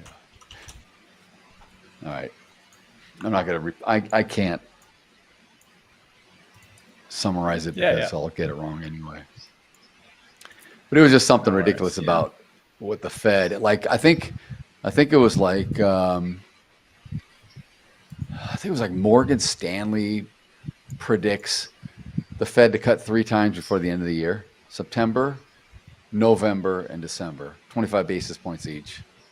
Wow. And they're saying that they were saying something like we are the fact that the jobs reports are weak and low shows that we're coming out of a recession, not that they're factoring into, chances of going into a recession, which is so contrary to, I don't know, like what? Yeah. I don't know where these guys come up with this stuff. And then Barclays was something else, something kind of almost as ridiculous, something weird. Can't remember. But I can't find it now. In my newsfeed, it goes. I should have screenshot it. That's fine. Yeah. It's fine. All right. Let's go. It's back.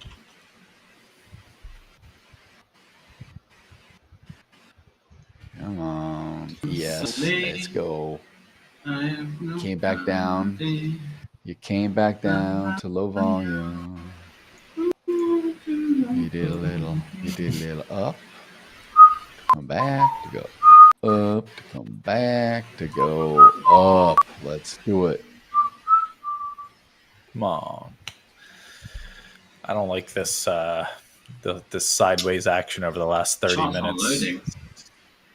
Aggravating. But I know, but I deal with this a lot. If you're gonna sit in a trade, you're gonna have to deal with this stuff.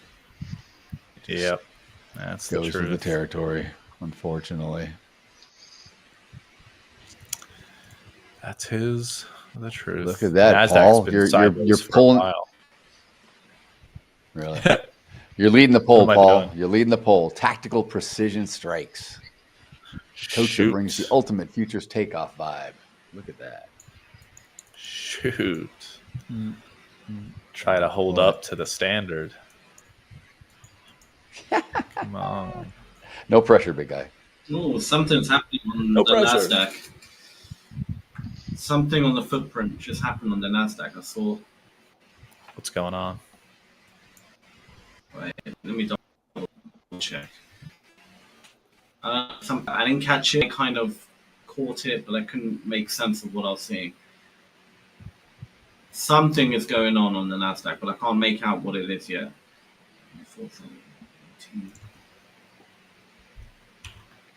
I don't know if it's just my computer lagging, and therefore the data is like really quick and then stop. No, it's my computer lagging. It's not actually the footprint. It's not. No. It's lag. It's lag. It's nothing. Okay. Yeah. My charts have stopped loading. Yeah. All right. It's just my internet. Now. It's true. Because I saw like, oh wow, am I still live? Can you guys still hear me? Yeah, you're live. Yes. I am. Yeah. My whole computer's shut. Yeah, well, really? Oh my god, nothing is loading. What is going on? Oh wow. Okay.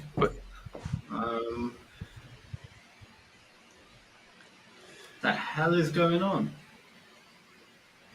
All right, reload. Oh god dang it! Crap. What are you doing here? Nothing is loading.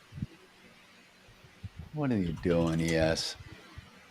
Little pullback here. A little pick. That sucked. That sucked. That was a total stop pick. This is the risk of sitting in trades, so man.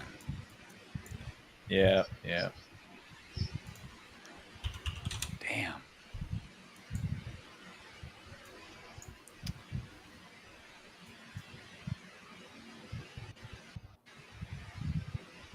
It's coming right down to VWAP though. VWAP in mid. We'll go to point of control. Ooh. 6506. There we go. Oh, man. Internet's back. Oh, it's going through. It's going to point of control. Bloody hell, Oh, what wait, the hell hold on. happened there?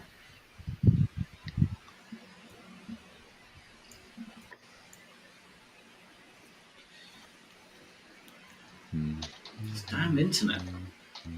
It's not even the internet, it's the computer. Complete.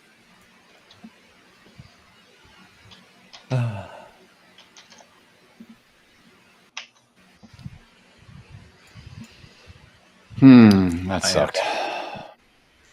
Back end, Along the 5 it's cat all right. again. We're only got a few minutes ago.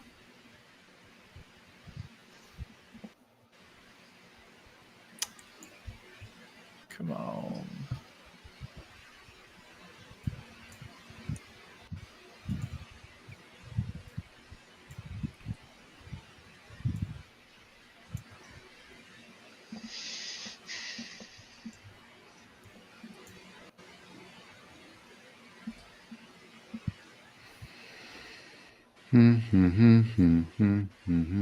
God dang, really? Hold. Hold Inflation it. is a little bit difficult. Oh, down to point of control. Oh, come on. It's got a kind of 6,500.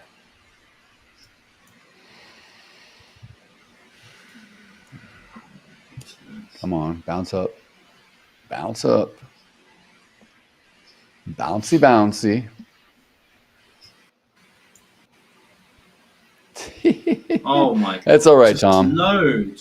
You got to take advantage when you see it.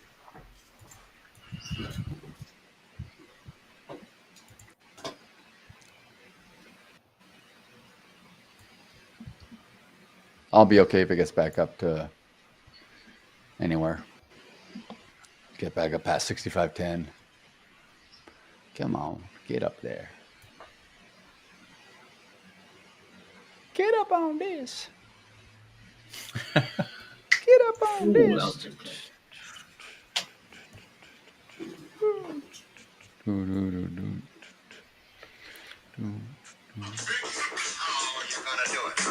Kick in the door, waving the 4-4. All you heard was Papa, don't hit me no more. Kick in the door, waving the 4-4. All you heard was Papa, don't hit me no more. I got all my little sound bites. I got it all built in. I Need More is a great song. I Need More from Troy though. We'll have to get I got to get him saying donut and all the other stuff. I don't see anything. That is what we need. Kick it. We need all of Troy's little catchphrases and Let's go. Kick in all the that door, stuff. waving the Just need it. 4-4. 100%. With my live cattle trade, it's kick in the barn door, let in the cows more. Let in the cows more. Yeah, that's what it is. Come on. Let them in. Kick in the barn Come door. on. Let's go. We got 10 minutes left on the segment. All right, come on. Let's finish let's finish on a good note. That's what I'm looking for. This next 10 minutes, let's get a nice little rally in the live cattle. Kick in the barn door, let in the cows a little more. Come on. Come on. Go. Go. Dun, dun, dun, dun. Dun, dun, dun, dun, dun, dun. Bum, bum, bum, bum.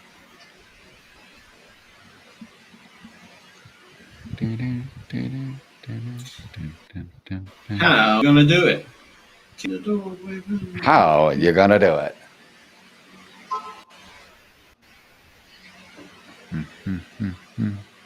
That's the question, Daryl. How are you gonna do it? Would you like to let the viewers know? By how you're holding. gonna do it?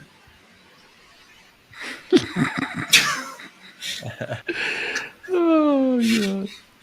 That's so good. Holding a 4-4? How are you gonna do it? Do you know what that reference is? Do you know what a 4-4 is? You do, Daryl. Do you know what he means? Do you know what he means? The word I can't say on stream. It's a gun, of course. You can't say it on screen. You can't say it on stream? It's like, yeah, yes, correct. That's right. That's right. It's too late now. 44 Magnum. Too late.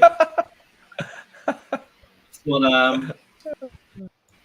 what Troy has with a sheriff badge. Yes, the sheriff. He's got dual holsters.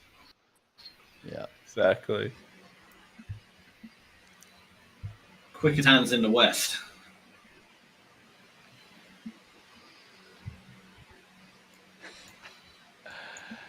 The quickest hands in the West for donuts.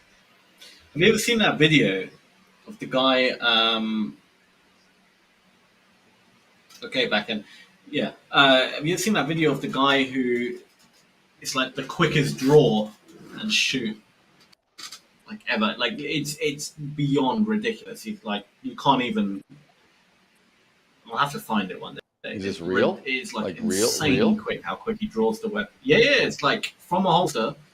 Like he draws it and lets off a bullet and holsters it again, all in like 0.2 seconds or something. It's like absolute insanity. Like when you see it on video, you're just like, how? Yeah. How does someone do that?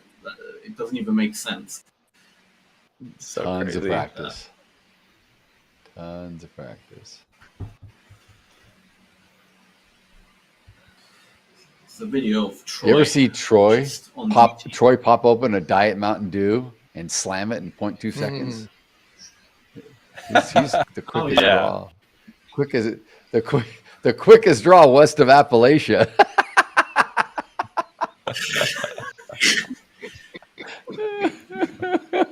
That was funny.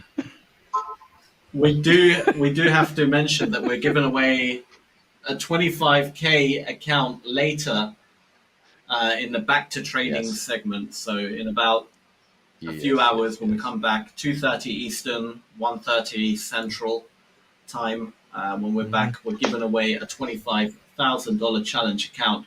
So do join us when we come back. Okay, don't go anywhere. Well, you can go somewhere, but come back. That's the important part. And hopefully you can win a challenge account. Definitely. You're not allowed to leave. You're stuck in here. You have to stay. You're stuck. Kidnapping you all. Unless they want to kick in the barn door, let in a little bit more. Unless, of course. Yeah, unless you kick in our doors and wave in a 4-4, then you can. Whoa, wait a second. Well, it'll definitely get the cow's attention. It'll, just fire one and then they'll frickin' stampede, man. Yeah. Good plan. I might need that. Or crack the whip. Or crack the whip. How you gonna do it? Dun, dun, dun, dun. Dun, dun. All right, the long is making its way. Come on now. It is.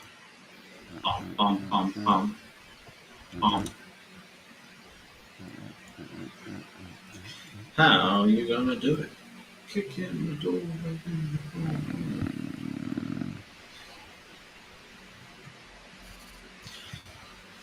You heard was Daryl's don't trade anymore. Kick in the door.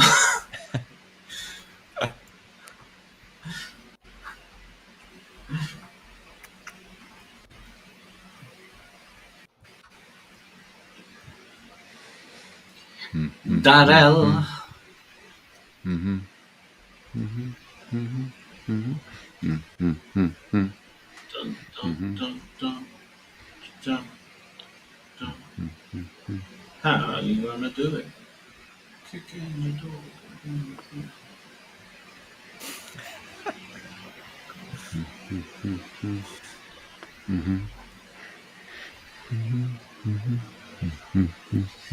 This is all we do. Just sing random songs. You think you know what I Troy think makes I'm gonna do noises. after? You know what I think I'm gonna do after the stream, Sam? I think I'm gonna go for a nice little jog. You know? Keep yourself healthy. I can't look at people jogging anymore.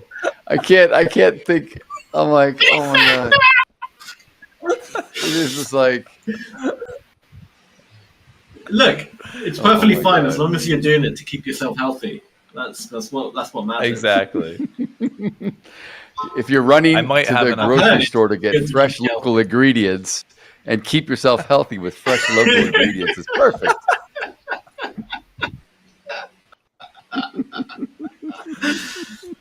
I'm redoing that video. That video.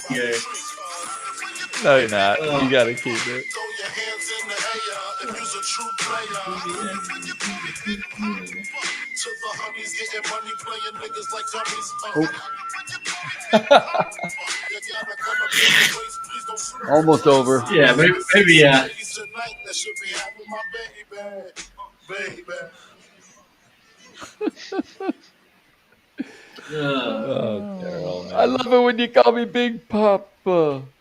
Throw your hands in the air if you's a true player. Oh, I miss Biggie. Yeah. I love it when you call me Big Sound like you knew him personally. No, I didn't. I miss Notorious. Notorious. I miss you. But you know what see though? why. I would listen because since we were doing this, I was listening to some of the tracks in my car, and then I forgot that he did so much with P. Diddy, and I'm like, oh man, dude, like I don't even know if he knew how nasty he was or all the stuff he was in back then. It was all that Bad Boy Records stuff that he was with. You know, I was like, oh man. Yeah. But that was like 30 years ago at this point, Oh. right? So Yeah, at least 25 years, 30. Yeah, you're right. Exactly. So Yeah, it might a have long time been. ago. When did he die? It 97, might have been right? like Yeah, he may not have been as bad yet, but who knows? I mean, yeah, the dude was, yeah, right. That's the dude- truth. Who knows, man? Who knows? And then he's got some stuff. Oh, he did a bunch of stuff with R. Kelly too, and I'm like, oh, dude, Biggie, what'd you Oh do? my god. Yeah. Oh boy. Oh He has boy. like 3 or 4 tracks with R. Kelly, and I'm like, oh, dude, he's with all these guys. Oh my gosh. All right, the cows are well. running out of the gates here. It's right at the end of Here the we session. go, down to the last minute, everyone. So come back and see us in 2:30 Eastern. Is that when we're back? Yes. 2:30 Eastern. Back to trading, live trading. That's it. 11:30 for 2:30 me, Eastern. 2:30 for you guys. We're back. Late as heck for Sammy. All right, coaches, have a Uh, good little break, and I'll see you guys in a couple hours. absolutely. Awesome. Good luck trading, you guys. everyone. We'll catch you soon. Adios. Take care. Markets are unpredictable, volatile, complex. But your trading journey doesn't have to be. Hola Prime TV is now live. Every trading day, join top coaches as they break down real-time setups, key levels, live trades across Forex, futures, and crypto. From Tokyo's early momentum, to London's open surge, to New York's high volatility action. We decode every move live. Get sharp analysis, clear strategies, and insights that actually make sense. And yeah, we don't just break down charts. We crack a few smiles too. Only on Hola Prime TV. This is more than content. This is infotainment and beyond. Markets are unpredictable, volatile, complex. but your trading journey doesn't have to be. Hola Prime TV is now live. Every trading day, join top coaches as they break down real-time setups, key levels, live trades across Forex, futures, and crypto. From Tokyo's early momentum, to London's open surge, to New York's high volatility action. We decode every move live. Get sharp analysis, clear strategies, and insights that actually make sense.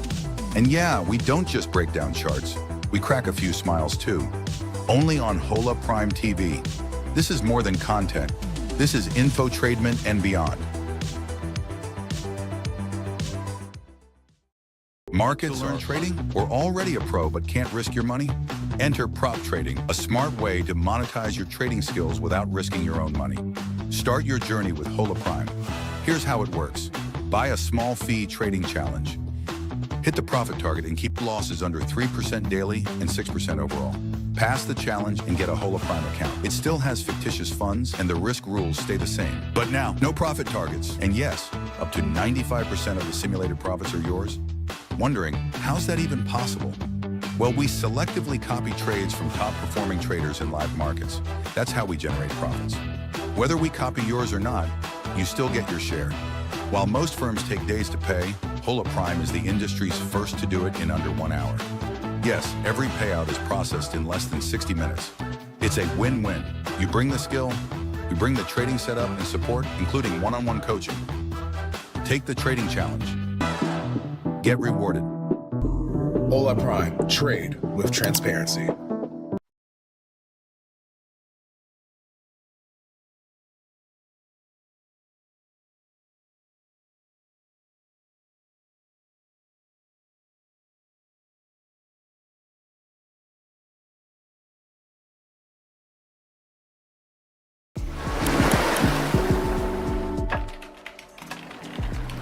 Hi, my name's Lara, psychologist, performance coach, and for the past few years, trader, a journey that's taught me as much about myself as it has about the markets. My philosophy in life generally is that once we know ourselves, truly know ourselves, the whole world opens up to us.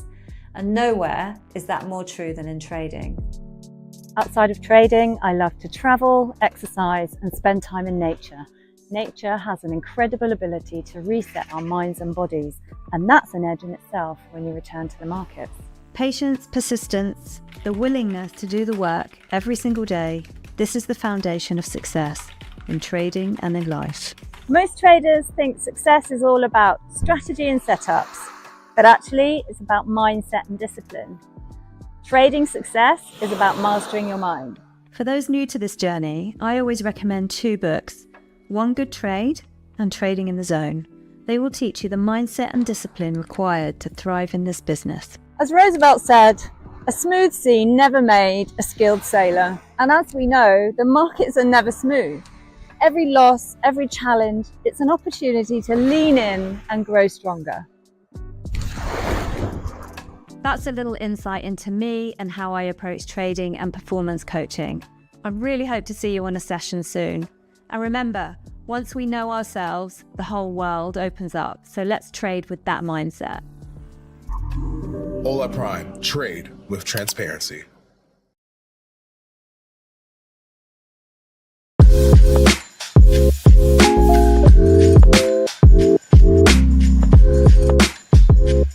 Hi everyone, I'm Stanislava, one of the coaches here at Hola Prime. And this is a little sneak peek into how my life looks like beyond coaching.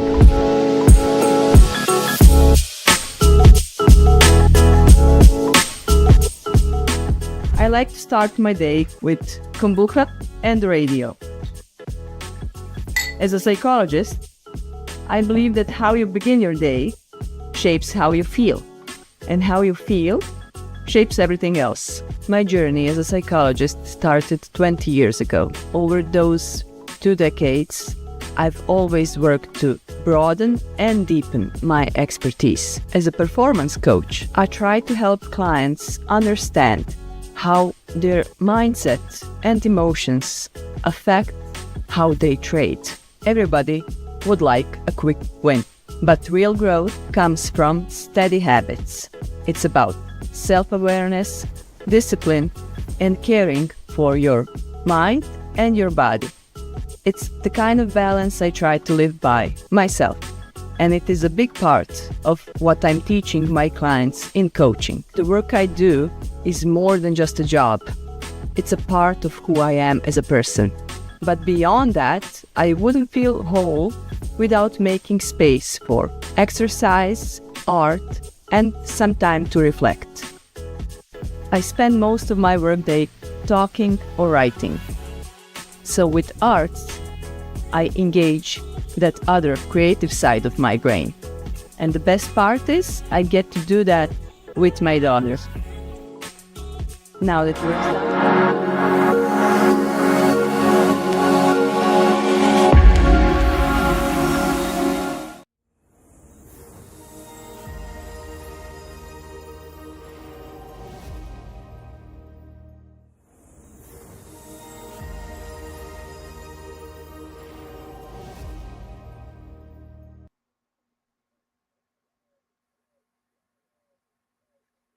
Hi traders.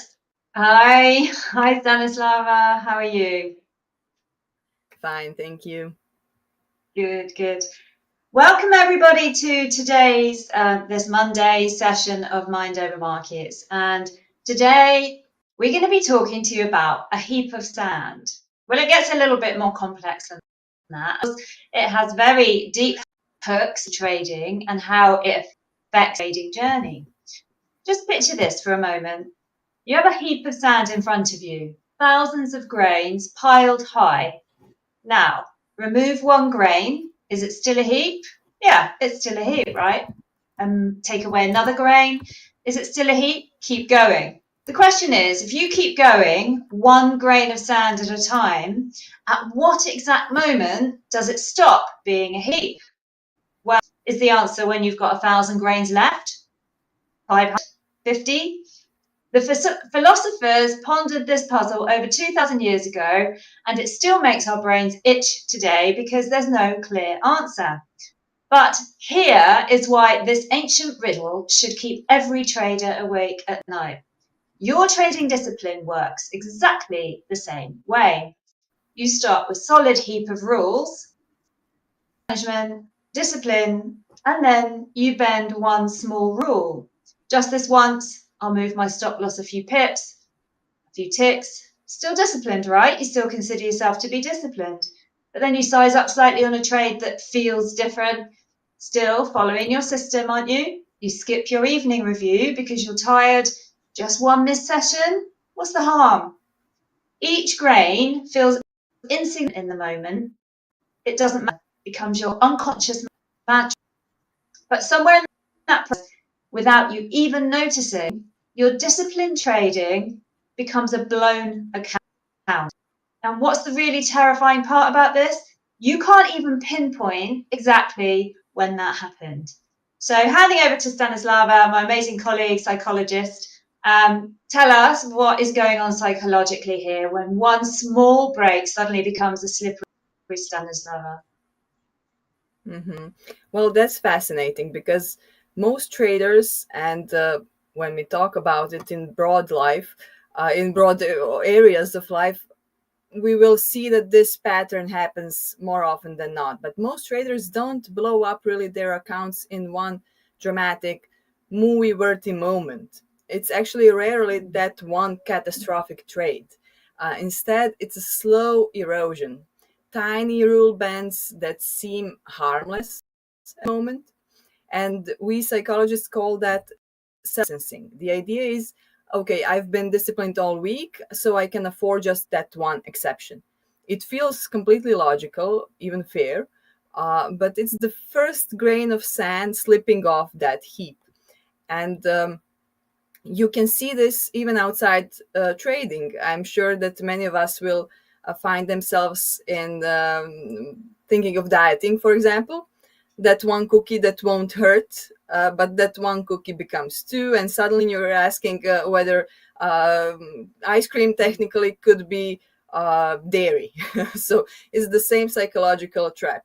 The brain doesn't really register cumulative impact, but only that single decision. every time.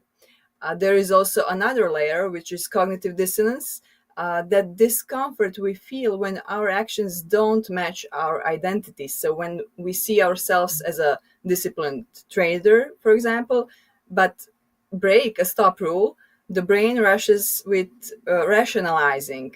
Okay, the market was unusually volatile today, so this isn't really breaking the rule. And that dissonance is suited. The habit of bending is reinforced. So with this in mind for now, and we will get to practical tips, try to frame every micro decision you make as a part of a chain and ask yourself, if I make this exception every time, what does that chain of decisions add up to in a month? This reframes that momentary relief into a long-term consequences, and then you can see where you're actually headed. But Lara, you've been on the trading floor. How does this explosion of discipline actually play out in a trader's day-to-day practice? Yeah. So this how we've demonstrated it through the grain of sand idea, and also then how it then shows up in our trading with just one small minor kind of rule break, which doesn't really register. In psychologists, it's actually called the Sorites paradox. And so when we translate this directly to trading, we can see, I'll give you some practical examples of how we might actually see this playing out in real life. Let's call it a Tuesday morning. Say you're a Forex trader and you're trading euro dollar, let's say, and your setup is it's setting up really nicely. Your system says 1% risk with a stop loss, which would give you a specific level for your stop loss. But hang on, the news suggests that this one could really run because everything's pointing towards that. So you think, okay, just this once, I'm just going to risk 1.5%, and I'm going to move my stop ever so slightly. It's barely different. And now we sabotage ourselves. But note, that is lane one removed from the heap. So then Wednesday comes around, you're up on the week, feeling confident. Your system flags a marginal setup, and you've been on fire. You feel like you are really on fire at the moment. And you think, I can read the market so well. In fact, I don't even think I need my rules today. I'm in my, I'm feeling it. I can really I'm in the flow with the charts. I don't need my rules. So you take the trade and it's normal sizing, but ignoring your entry criteria, grain 2. Thursday evening, you're exhausted, the trades went well enough, your trading journal sits unopened on your desk. I'll catch up tomorrow, I know what I did today anyway, is what we say to ourselves. Grain 3. So can you see how these microaggressions are just piling up? So this is what we see repeatedly. Traders don't blow up because they suddenly decide to risk 50% on a single trade. They blow up because they nudge their stop losses just 10 pips until their risk is doubled. They increase position sizes just a little bit until they're over leveraged. They skip their post-market analysis just tonight until they lose performance entirely. So we can see, I know of a trader who went from a consistent 2% monthly returns to a 30% down in 6 weeks, not because he abandoned his system overnight, because he moved one grain at a time from that heap of sand. First, he started holding losers just a bit longer when they were close to his analysis target. Then he began sizing up on high conviction trades. Finally, he stopped reviewing his mistakes because dwelling on losses is negative thinking. And each decision felt reasonable in isolation. And this is the danger. When you take each of these decisions in isolation, it feels harmless, but the cumulative effect can be absolutely devastating. So why do we feel, let's think about what is actually going on in our brains. Why do these tiny cracks feel harmless until it's too late, Stanislava? Mm-hmm. Well, as you laid it out to us, as you all viewers, I think, can assume by now, the danger really is that this erosion is invisible as it's happening. We don't actually notice it. If we were to do something drastic, we would know about it. But these are all small steps, and we tend to not see There is this thing called habituation ecology, which is a simple learning mechanism. Basically, it means that the more we experience something, when it's not threatening, the less we notice it. I, for example, am living next to a railroad, and in the first few weeks after moving here, I would wake up whenever train moved or days passed by, and now I sleep like a log. I don't have a slightest idea how many trains went by. So things happens unfortunately in trading. Ban that rule once. At first, it feels like a big deal, but when you keep doing that with time, that 10th break of a rule, you can barely register it. Like that frog, you probably heard about it, how to cook a frog, slowly boiling water. If you throw it into hot water, it will jump back out. But when you leave it, heat the water, that will happen. This is basically what happens to us. We adjust without noticing. And this happens not just in trading, in other high stakes industries as well. And one thing that makes it even harder, identity also shift because of that cognitive dissonance I mentioned before. Each small breach subtly shifts self-perception. So at first, if you're a disciplined trader who made one exception, with time, you become a trader who's flexible with rules. It's a slippery slope, basically. So if you want to prevent this, create hard reference points. Write down your rules on a note and stick it to your computer that you always can be reminded of it. This will actually help you not move those goal stops all the time. And so, Lara, when this slow erosion is happening, what signs do you see in traders that show their discipline heap is already collapsing? Yeah, there are absolutely some red flags. I think the super dangerous thing about discipline erosion is that it does feel rational every step of the way. But those warning signs are there. There are patterns. The first one that should be a red flag to you as a trader is that you start making exceptions for special setups. So if you're having a conversation with yourself that says, well, my system would normally say no, but this one's different because, and you're coming up with an argument as to why, stop right there, because you're creating categories of trades that deserve different rules. You're not following a system anymore. You're freelancing, basically. Your rules exist precisely for moments when your gut screams something else. That's what the rules are for. Second red flag, overconfidence after winning. So people have different names for this, but it can be called the Dutch syndrome. You feel like you're Midas. You had 5 winners in a row, and suddenly your risk management feels like training wheels. Suddenly it's like, I don't need this anymore. I know what I'm doing. Everything I touch turns to gold. And I'm seeing the market clearly. I can push harder. And this is your ego hijacking your edge. The market giveth and the market taketh away, often in spectacular fashion. As we know, it can humble us in seconds. So that would be your second red flag. If you've been off of a winning streak and you're starting to question whether you even need your rules, massive red flag. Step away, take a break, move away from the market, even for a day or two. A third danger signal is neglecting your reviews and journal. Trading without post-market analysis is like flying without a dashboard. When traders stop documenting their decisions, number one, there's a reason that they're doing that. And number two, they lose the ability to spot patterns in their behavior. You just can't see the gradual drift that we talked about earlier. You don't see this very small deviation away from where you should be. And so, you're not measuring it.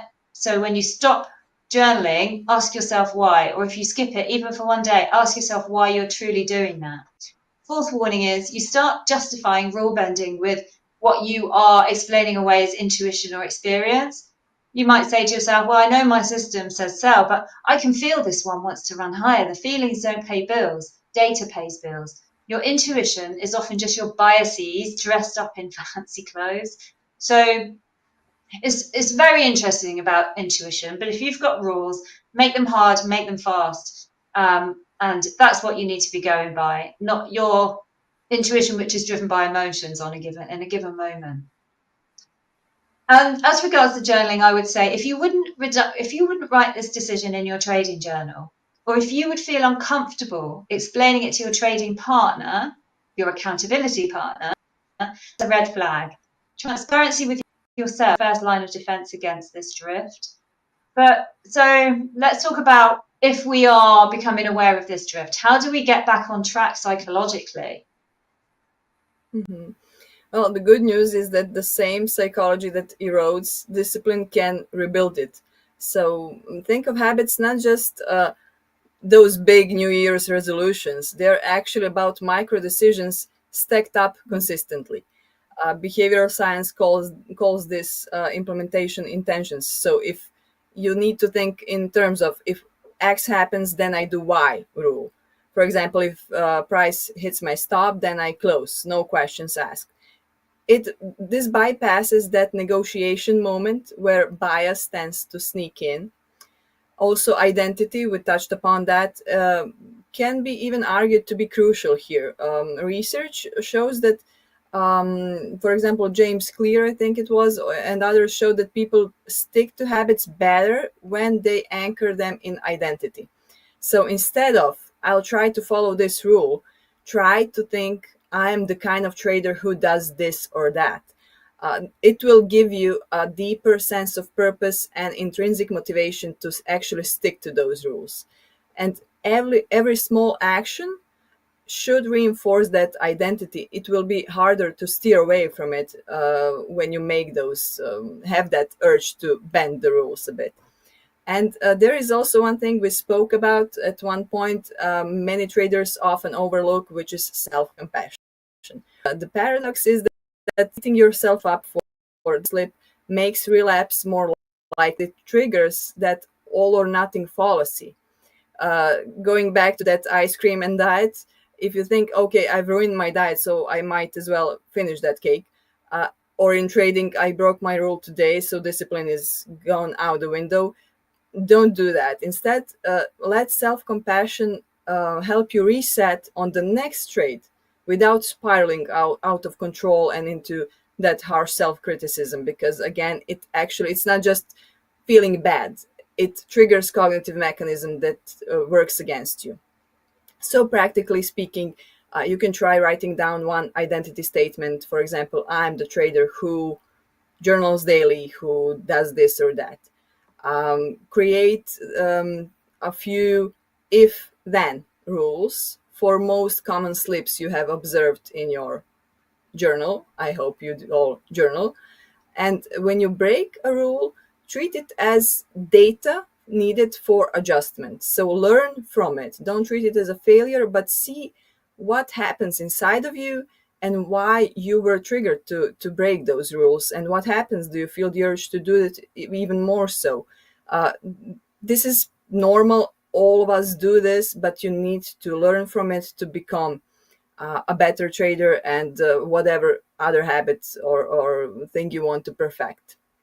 And would you add something to this, Lara? Are there any systems you know about or see traders enforce that that help them keep discipline from drifting?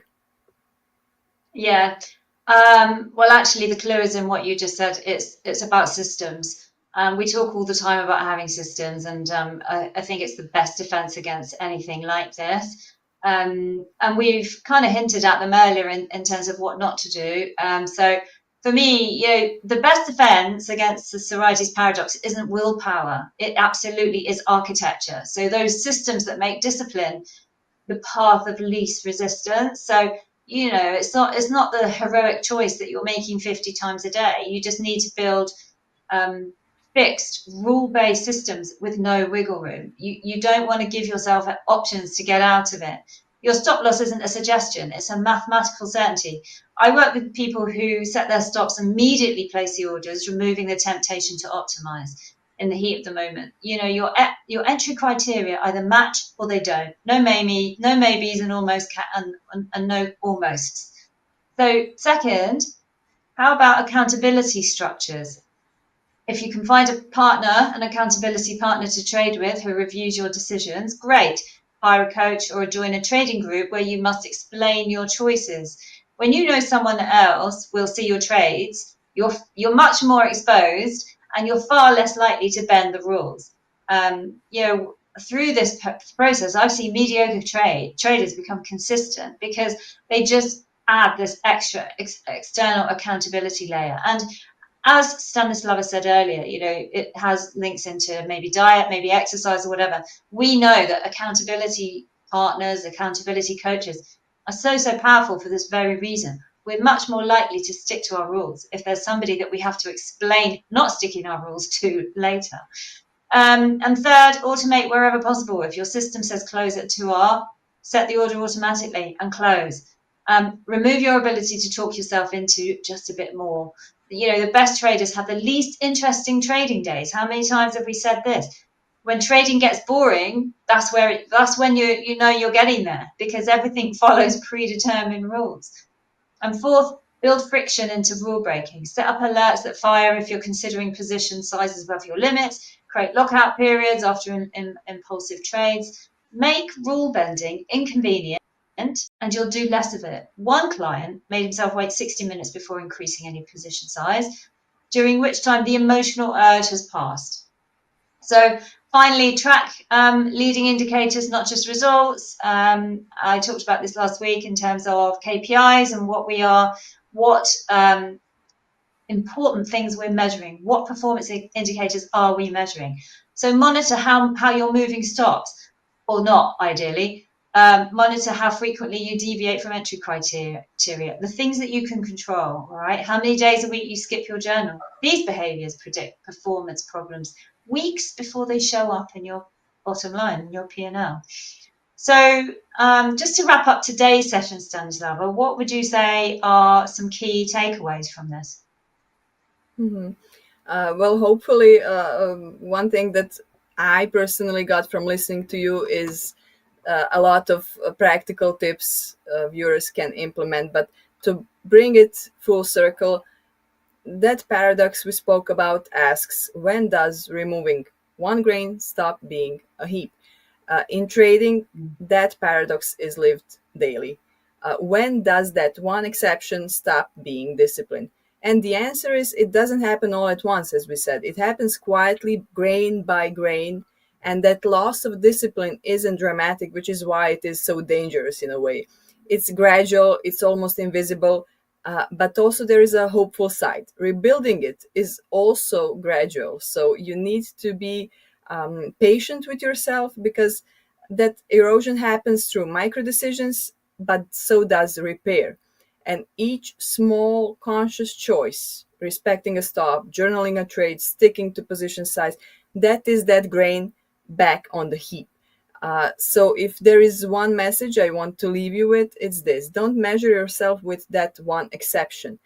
Measure yourself by the overall direction of your grain, where you want to go and who you want to be. And that heap can shrink, but it can also grow again. So this is up to you. And before we end for today, ask yourself, which one grain do you most often allow yourself? That one exception you most often allow yourself. And if you want to take it a bit further, what would happen if you made the opposite micro decision for the next week? And you can try to test it out and let us know how it went. Because yes, in trading, those heaps of sand are built or lost one grain at a time. So protect yours and your heap. And with that, we leave you for today. We hope you learned something new and something practical, and looking forward to seeing you again on Wednesday. Yeah. See you, Lara. Yeah, we'll see you Wednesday. Trade well. Thank you. See you Wednesday, Stanislava. Bye, everyone. Markets are unpredictable, volatile, complex. But your trading journey doesn't have to be. Hola Prime TV is now live. Every trading day, join top coaches as they break down real-time setups, key levels, live trades across Forex, futures, and crypto. From Tokyo's early momentum, to London's open surge, to New York's high volatility action. We decode every move live. Get sharp analysis, clear strategies, and insights that actually make sense. And yeah, we don't just break down charts. We crack a few smiles too. Only on Hola Prime TV. This is more than content. This is infotainment and beyond. To learn trading? Or already a pro but can't risk your money? Enter prop trading, a smart way to monetize your trading skills without risking your own money.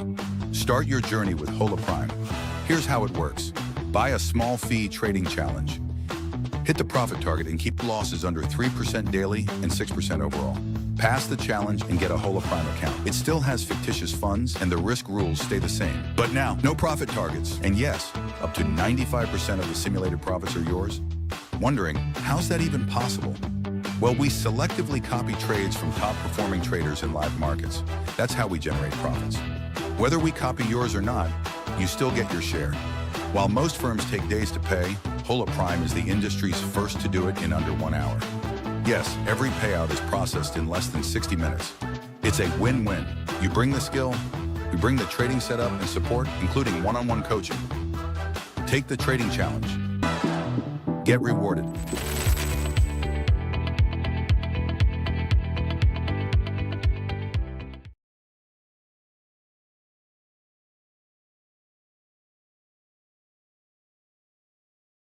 From my experience, the consistency and perseverance is the key. You have to work hard every day. You have to learn from your mistake. You have to improve, and you have to trade on a daily basis. You have to gain experience. Yeah. And if you invest time and efforts in the process, you will get returns for sure. How did you overcome the psychological part? Because arguably that's probably the hardest part in trading. The way how I deal with that, I have to identify the mistake. I have to write it down. Yeah, I have to learn from it, and I have to remind it, like, to myself every day what mistake I made and like how to avoid it in future in order to improve my results.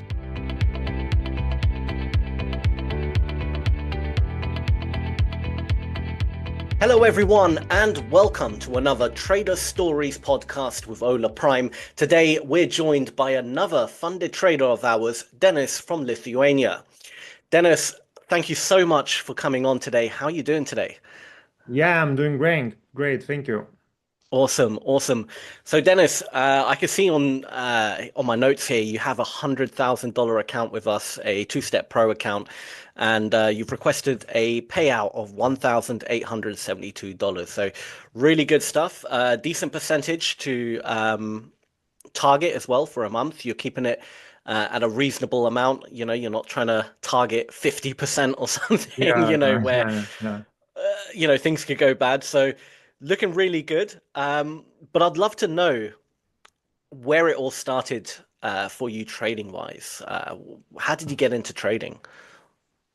Yeah, so basically I started and I tested trading, I think 10 years ago. I was trying to trade on a demo accounts, mainly like different Forex pairs.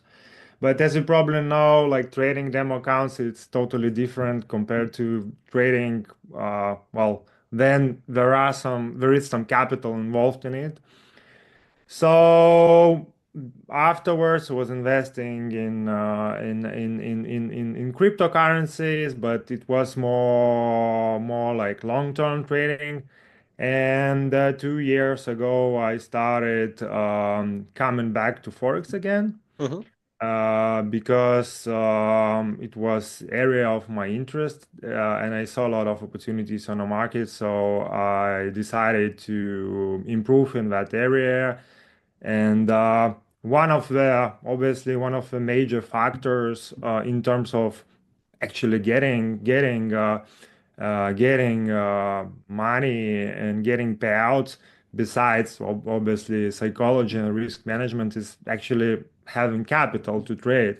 Sure. Because even with a big high leverage, if you have like well, 5 or 10,000 account, it's you have to risk more in order to get a decent payout, and that's why I understood that I need to have opportunities to trade with our bigger capital, and when then I found with opportunities with prop companies, and I started exploring them, starting researching them, and obviously started also a challenge with your firm. And yeah, I'm glad that I found you as my potential trading partners. So that's how I started.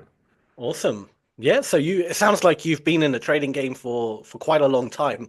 When did it start working for you? You know, because every trader naturally, you know, when you start, it takes a few years, you know, before you can at least start seeing the right, the right path. But what was it? Did you have like an aha moment where, yes, you could see, all right, this could be a career, this could be actually make me money? Aha moment was actually the moment that because I also own business. I own consultancy business Very nice. in the area of legal consultancy of fintech and crypto companies. But like with all of businesses, sometimes you have better times, sometimes you have worse times. So I had 1 year ago, 1 year before, so I had a slowdown in my business, so I had to find another opportunities in terms of ensuring additional revenue flows, and the aha moment was when I understood that, probably I went all in because I understood that I need to spend more time in learning trading in order to achieve better results. Yeah. And the aha moment was when I had a return on that investment of my time and effort. I understood that if you really focus on trading, if you try to learn every day, try to improve, this is when then you can expect better results, and this is the money and payouts is a byproduct of your investment of time and efforts in the process. Yeah. Wow. I find that actually quite fascinating and actually pretty amazing that you kind of went all in. It sounded like, because most people they'll struggle when they have an emotional attachment to money, right? So when you had like a quiet period in your business and you needed to find another revenue stream, that's a lot of pressure. So the fact that you overcame that, I mean, that says a lot about your mental resilience, you know, your strength to be able to handle that kind of pressure. Because a lot of people would fold and struggle a lot. When you own your own business, nobody pays you a salary. Yes, you have to earn it. So when business struggles, you have to find the ways. You have to find a way to earn money. So you do it. You find it. Yeah, no, absolutely. That's the bottom line. Absolutely. That's amazing. But hats off to you, honestly. I'd like to move on just real quick into your actual strategy, if you don't mind sharing it. Is it possible you could show your chart as well as you go through your strategy? Perfect. Can I see it? Yep, I can see it. Yeah, so the main concept of my trading strategy is price action. I'm really focused on the price action. So I start with analyzing market using top to bottom approach. I analyze a market on a higher time frame, starting from a day, moving down to 1 hour time frame, in order to understand the market structure, in order to understand what is the trend. The second step is understanding where the supply and demand lies, because this is the areas where the liquidity lies, and this is the areas where which provides the better opportunities to trade. Yeah. Because I feel that simply using support resistance, it's a bit outdated. Yeah. Because I think that the concept of liquidity, the actual liquidity in the market, provides stronger possibilities for trading. So what I do to determine this, supply and demand zones, I search for usually imbalanced candles. In this trading view, these are like white candles. And I look after which imbalanced candles we can see the major moves up and down. Right. Yeah. So if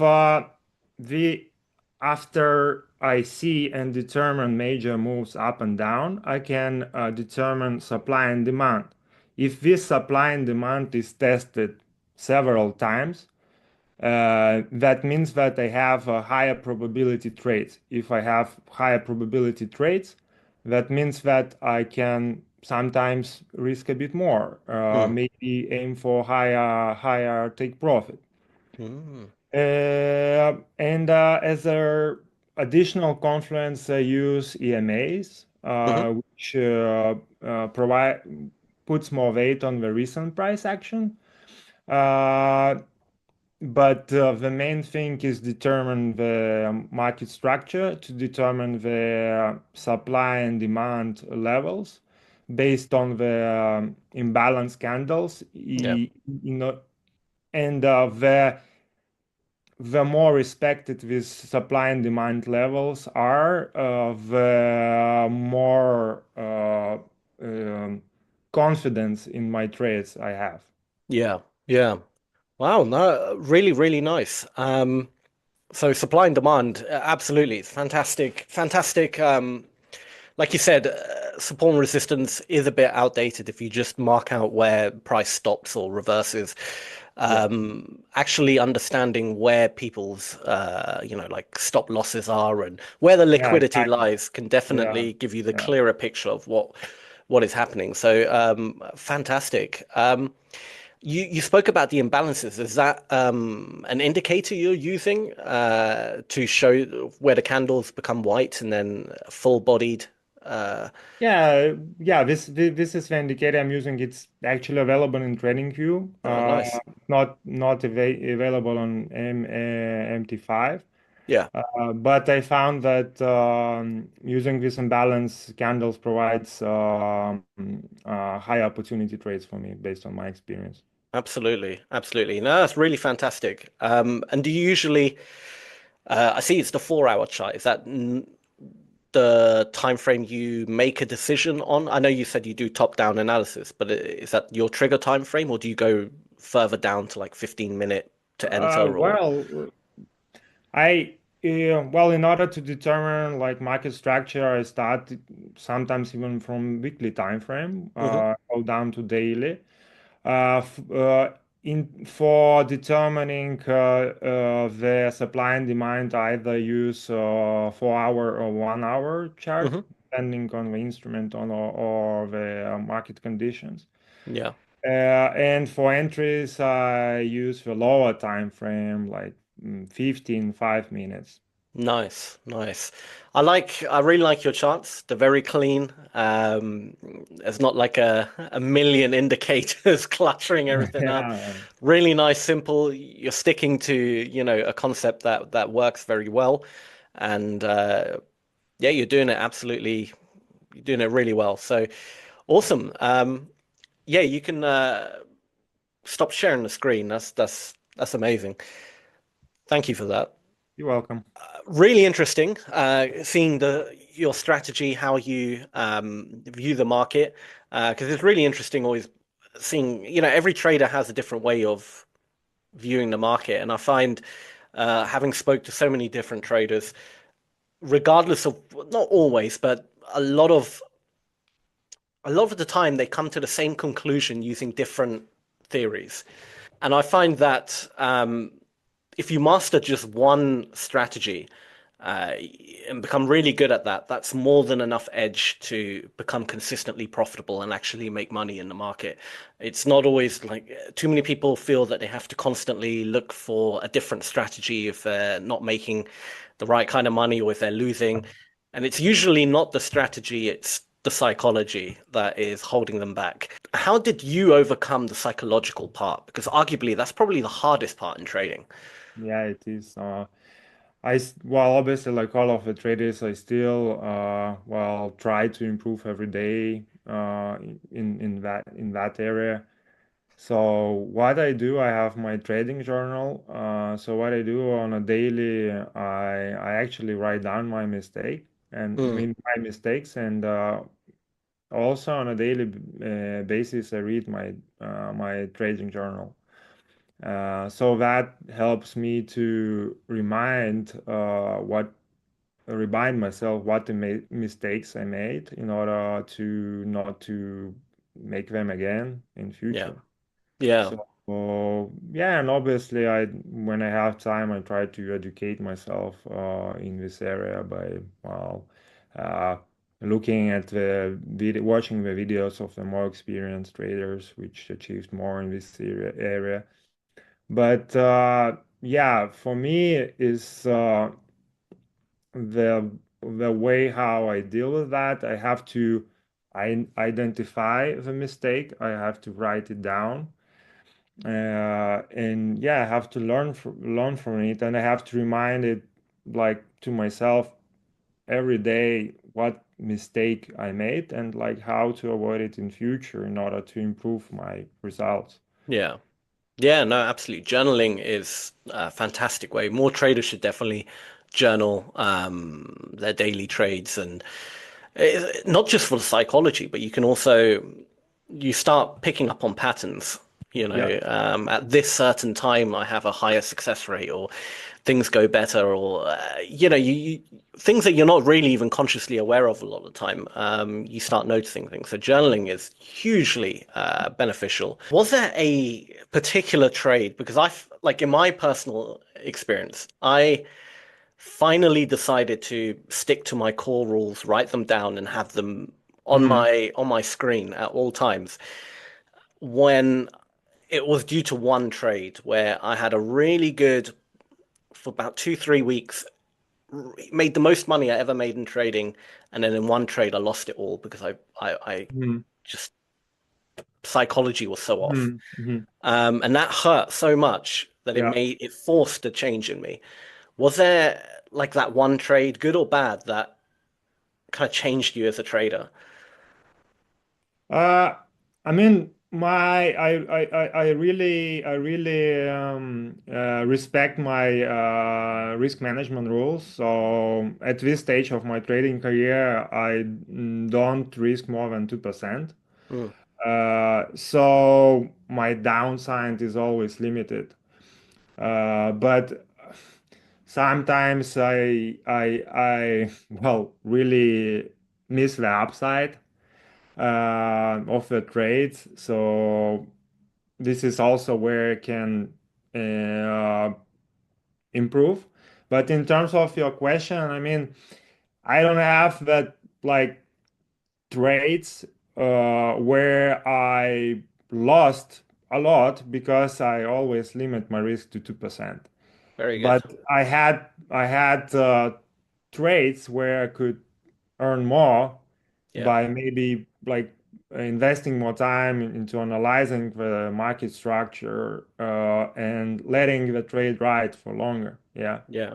Oh, well. Instead of closing at 1 to 3, there were opportunities to close like 1 to 6. Wow. So, yeah, that hurts just as much as well, leaving money on the table. For me, I it's find called like FOMO, yeah? Yeah. Fear of missing out. I find even missing a trade, a good trade, missing it hurts more than getting stopped out a lot of the time. It doesn't make any sense, but it is funny being a trader sometimes. But I'd like to move on real quick to Hola Prime. How's your experience been so far with us? Yeah, so far the experience is good. I really like customer support. I really like your platform. It's really user friendly, and I like your promises in terms of payout time. This is really important for traders because like if you don't have to wait for weeks to get a payout, you can reinvest that. If you get payout in 1 day or 2 days, you can reinvest that capital and well, grow your trading accounts. That is really important. Yeah, no, absolutely. So far, so good. Time is money, and thank you for the good words. We're really lucky to have traders like you on board, because people who understand that trading is a slow but consistent long game are the perfect traders. They're the real proper traders, people who, because we have people obviously naturally got a bit lucky. They managed to make 70-80% a month, and while that is impressive on paper, they never do that consistently. And over the long term, someone who does a good 2 to 5% a month in the long term makes so much more money. Do you know what I mean? It's so much more profitable as a trader. Absolutely. And if you have like million in funded accounts, you do like 2 to 5% on that capital. Yeah. Actually good money, I think. Who wouldn't want 5% of them or 4 million or something? I mean, that's incredible amounts of money. And that's the thing. I mean, for most beginners, we find it's an underfunding problem. People who trade their own capital, who have, let's say, $1,000 to trade with, if they make 5% in a month on $1,000, what is that? $50. No one's going to be happy at the end of the month with $50. So naturally, the next thing they do is they risk way too much. They start risking 30% on one trade or 40%, and okay, they might do all right for a few days, maybe a week, but eventually all the money goes. And it is always comes down to, you could say, greed or psychology, but ultimately underfunding. So using a prop firm and using it properly, like you do, can just shows people out there that's the right way to do it. You don't necessarily have to go with a prop firm. If you have your own capital, great. But if you don't have the capital, you can build it slowly, but it will take a long time, or go with a prop firm, stick to the rules, do it right. Just take your time with it, and you'll be amazed how in half a year you'll be so far ahead than you were if you just risked it all on a couple of trades.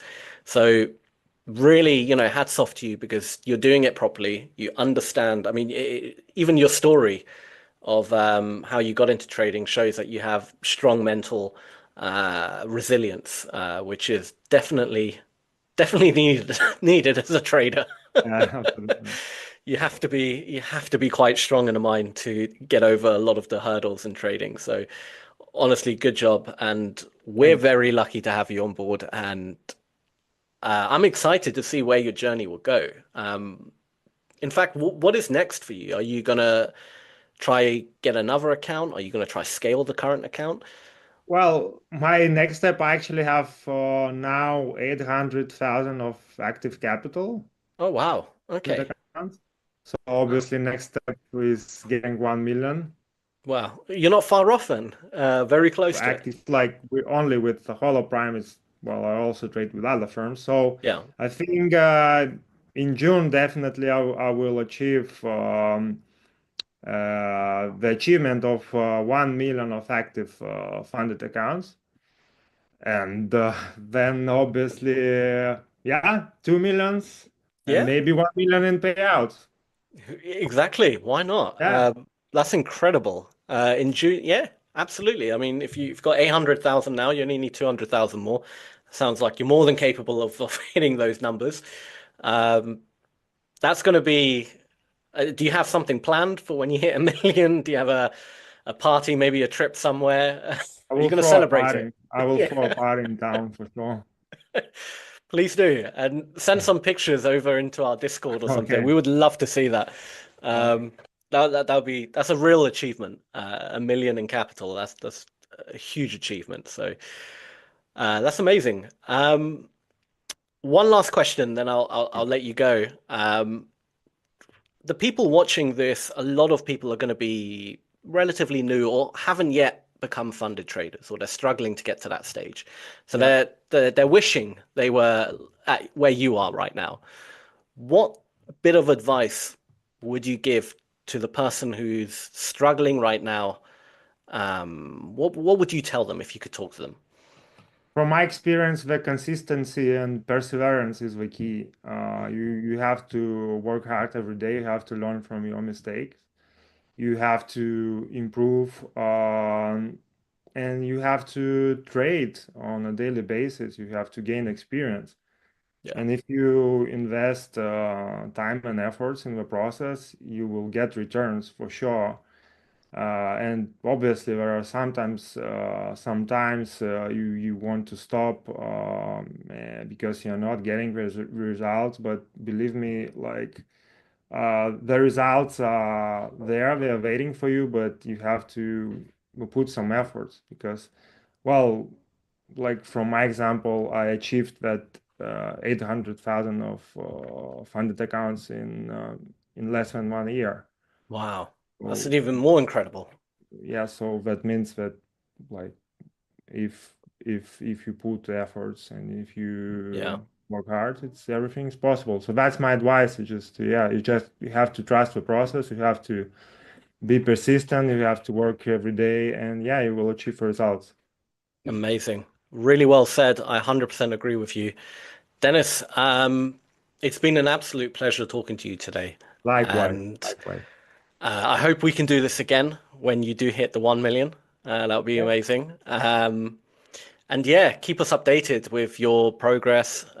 Would love to hear more from your journey as well. It sounds like you've got a very, very big future ahead.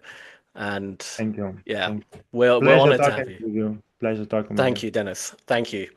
And to all the viewers, thank you guys for watching. Please hit that like button if you enjoyed the video. Comment, subscribe, share it with your friends. Do all that good stuff, and also join our Discord. It's completely free to join. There's a little button down below in the description that says join our Discord. Click it.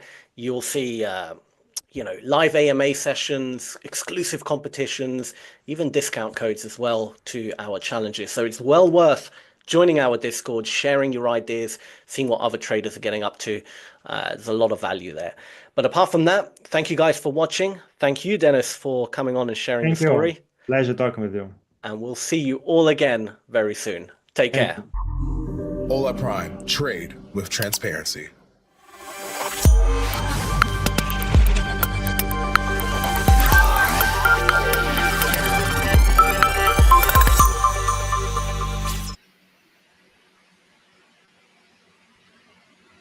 Good day, traders. Global markets kick off the week focused on central banks, inflation, and a fresh risk tone. Gold is the headline mover, holding near a new record above $3,600 per ounce. Oil rebounds after OPEC Plus opted for a modest output hike. Starting in October. Excuse me. Sorry for that, viewers.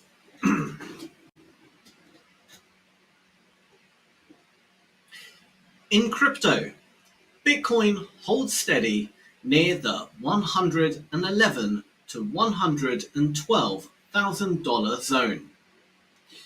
The euro starts weaker after the Centix Investor Morale Index plunged into minus 9.2 in September, the lowest since April. Do apologize, viewers, I just have a little technical issue here. Bear with me 2 seconds.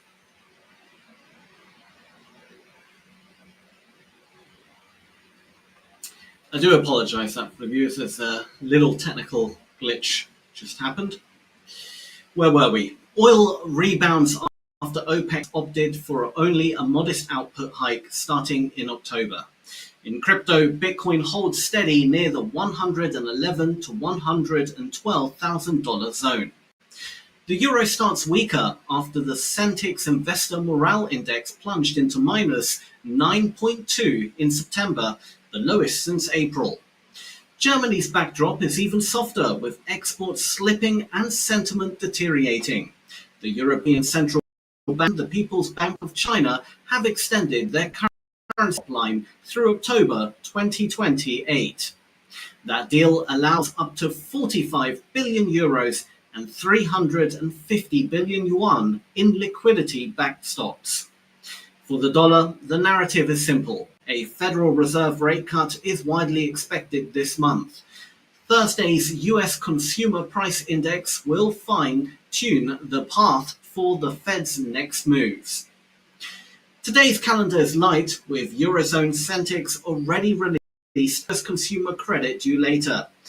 Gold bulls remain in control, with futures holding north of 3,600. Traders continue to buy dips while real yields ease and open interest on COMEX rises. Crude oil is bid after OPEC Plus confirmed a modest 137,000 barrels per day increase from October. Sanctions risks on Russian supply are adding support to prices. Still, major houses forecast Brent crude sliding towards $55 into year-end in surplus builds. In rates and index futures, traders continue to price in a September rate cut. Equity futures trade cautiously near recent highs, with Thursday's inflation print the key risk. Bitcoin stabilizes near 111,000 after last month's whipsaw move to $124,000. Ethereum, XRP, Solana, and Dogecoin track higher in sympathy. Flows into spot ETFs and macro rate expectations remain the dominant drivers. Policy signals and regulation have underpinned the broader uptrend, but the weak CPI is the next catalyst. For today, the key data is US consumer credit after the close, offering insight on household leverage. On Thursday, both US CPI and European Central Bank decisions are due. ECB guidance on growth and liquidity will steer the euro into the end of the week. All week, oil headlines around sanctions and OPEC supply are likely to stir volatility.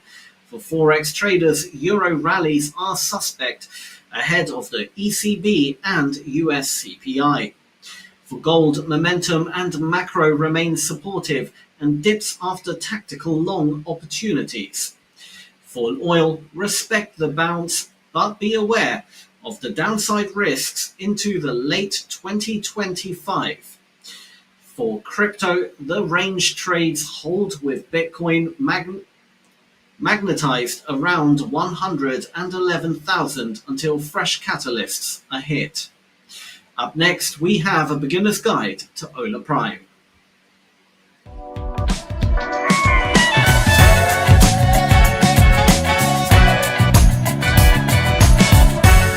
Come, I will show you how Hola Prime is changing the future of prop trading.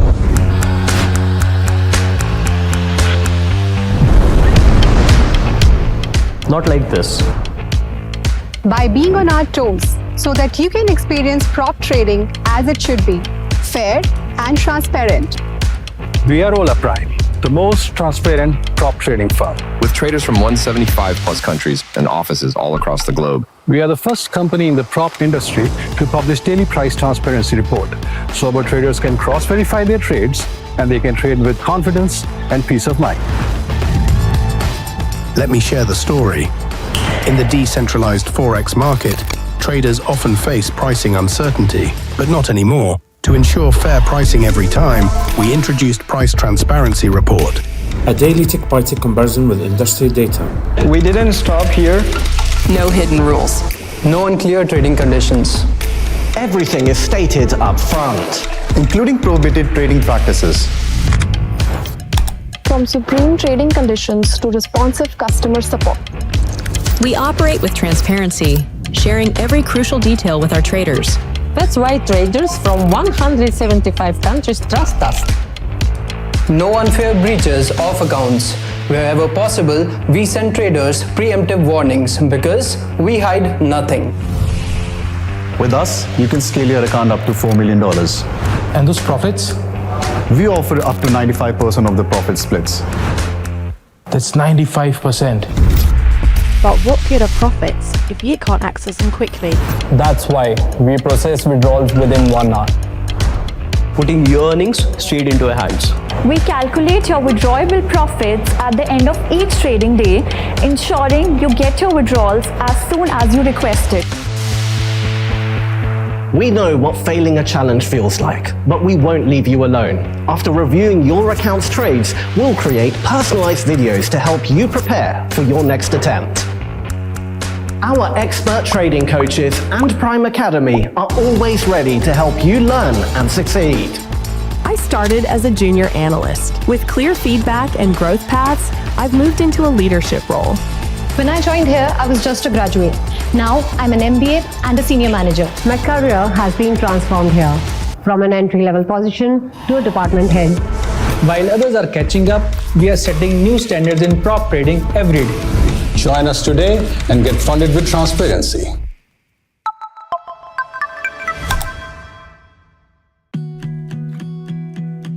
Behind each face, there's a story.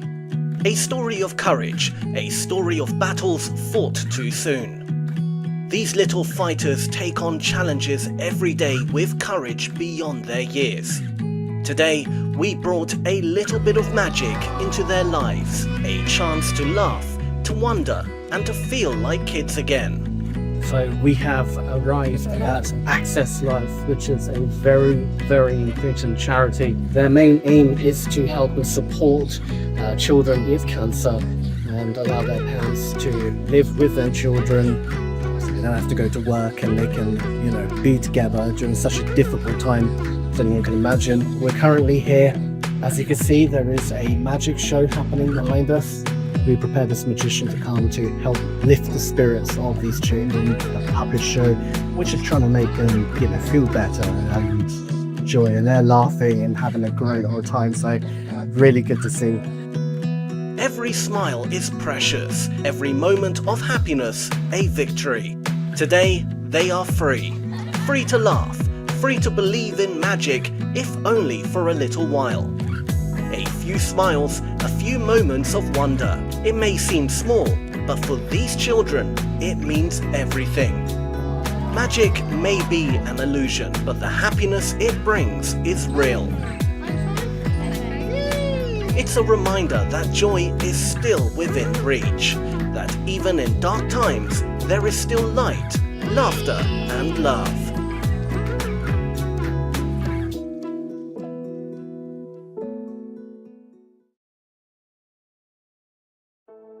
In a world where stigma and isolation often overshadow humanity, small acts of kindness remind us of our true shared connection. The focus wasn't just on providing meals, it was also about creating moments of care, trust, and belonging. So now we've put on some aprons and we're starting to prepare some food. As you can see here, we have some lovely vegetables being prepared by good members of Hola Prime. It was about sitting down, sharing stories, and being present. In the small moments that matter most, sharing a meal, exchanging a smile, listening to a story, we found the power to create change. For the people we served, it wasn't just about receiving a meal. It was about feeling recognized, appreciated, and cared for. Now the food has been cooked. It's ready to serve. I'll just show some of the food here. Every plate was filled with love. It might sound small, but in these moments, you realize how much it matters to someone who's often overlooked. We preferred not to show faces to honor the privacy and dignity of each individual. Nevertheless, behind every hand is a story, one of resilience, hope, and humanity. And it's all been dished up. It's a lot of work, guys. It's a lot of work. But we got there in the end. Everyone seems happy. It's looking really good. A really successful day.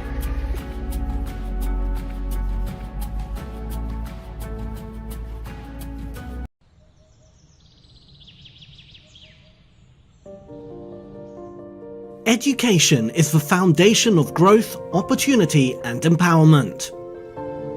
Yet in many rural villages, access to quality education remains a distant dream. This is school, a place where young minds come with dreams of learning and a brighter future. However, limited resources and infrastructure challenges makes their journey difficult. Despite these challenges, these children are driven, hopeful, and eager to succeed. At Hola Prime, we believe that every child deserves access to quality education, no matter where they live. Through our CSR initiative, we're committed to creating lasting change by supporting schools like these. Our efforts include renovating classrooms, providing necessary supplies, and creating a learning environment that inspires growth. We're helping make this village school a place where dreams can take root. Together, we're not just building classrooms, but building futures. When these children succeed, we all succeed, because education is not just a privilege, it's a right.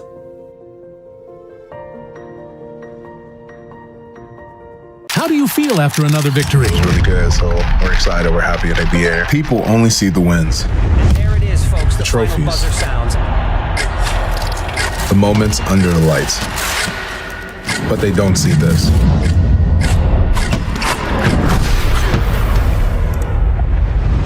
Adversity. No. Everyone faces it. No. But those failures motivate you to try harder, to try again.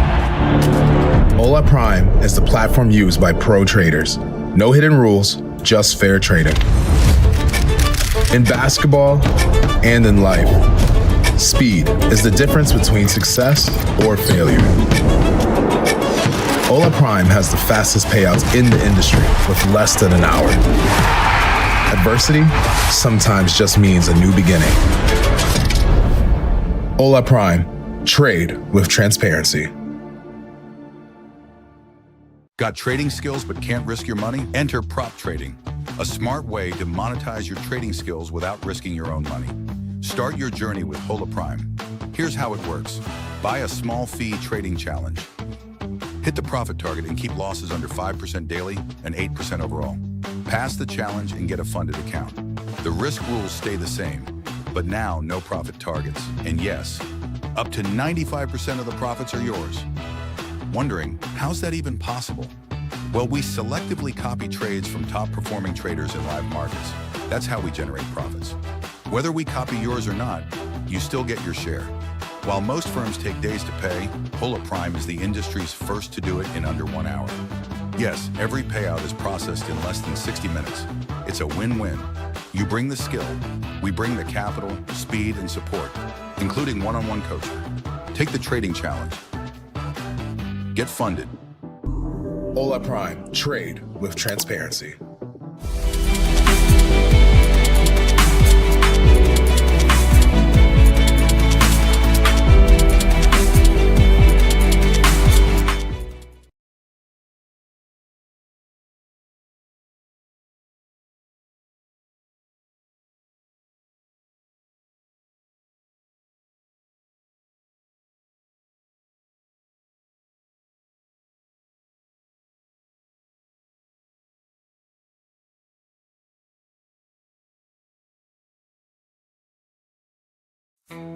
In this video, I'll be talking about something that I use quite a bit as a guide as to which direction to look in the market.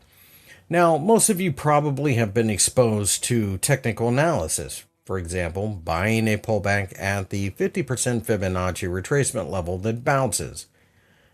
But the reality is that the market moves on more than mere candlesticks. If that was the case, it would be extraordinarily easy, and large firms wouldn't pump millions of dollars into research. So you also have to have the idea of why the market may move.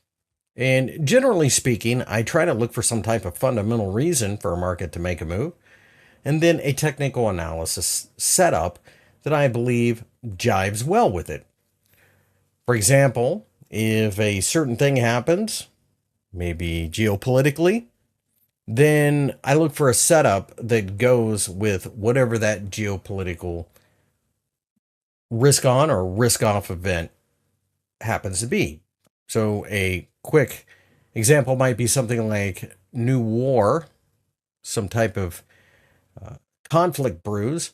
A lot of times, certain things like the US dollar and the Swiss franc, maybe gold will find a little bit of a bid. It's not an exact science, but over the longer term, it gives you an idea at least where to look in the market for your setups. So I take the reasoning, the fundamental reason, and then look for the technical setup. And if they line up in the same direction, I generally will take the trade. In this video, I'm going to talk about something very easy that I use all the time for decisions in the metal market. So, for example, silver and gold. It isn't the be-all, catch-all, 100% perfect trade setup, but what I have found is basically if you pay attention to the US dollar, interest rates in the United States, it can give you a bit of a heads up as to what's going on with gold and silver. Ultimately, this just gives me an idea of what direction to look for as far as a trade setup is concerned. Okay, so the chart in front of you is at tradingview.com. It's a free website where you can get pretty decent charting, and I use it a lot to monitor a lot of different markets. In this case, I have the 10-year yield in front of you from the United States. That is a big driver of a lot of things, including the strength of the US dollar. In this case, US 10Y, which is the symbol for the 10-year yield, rises. Generally speaking, the US dollar will rise. And the reason for that, of course, is you can make more money by holding bonds. The interest rate works out in your favor. So you can see that during the year 2022, 2023, 2024, we had seen the yield rise, and subsequently, I can go ahead and compare this to the Dixie. So the Dixie, DXY, is the US dollar. And you'll see on the chart, it tracks pretty closely. The candlesticks are the 10-year yield. It rises, the dollar rises with it. Now, it's not tick for tick. It's not perfect, but it gives you a directionality. Notice as yields fell, the US dollar fell. Now, the US dollar index is a measure of the US dollar against multiple currencies, so it's like an overall generic look at the US dollar.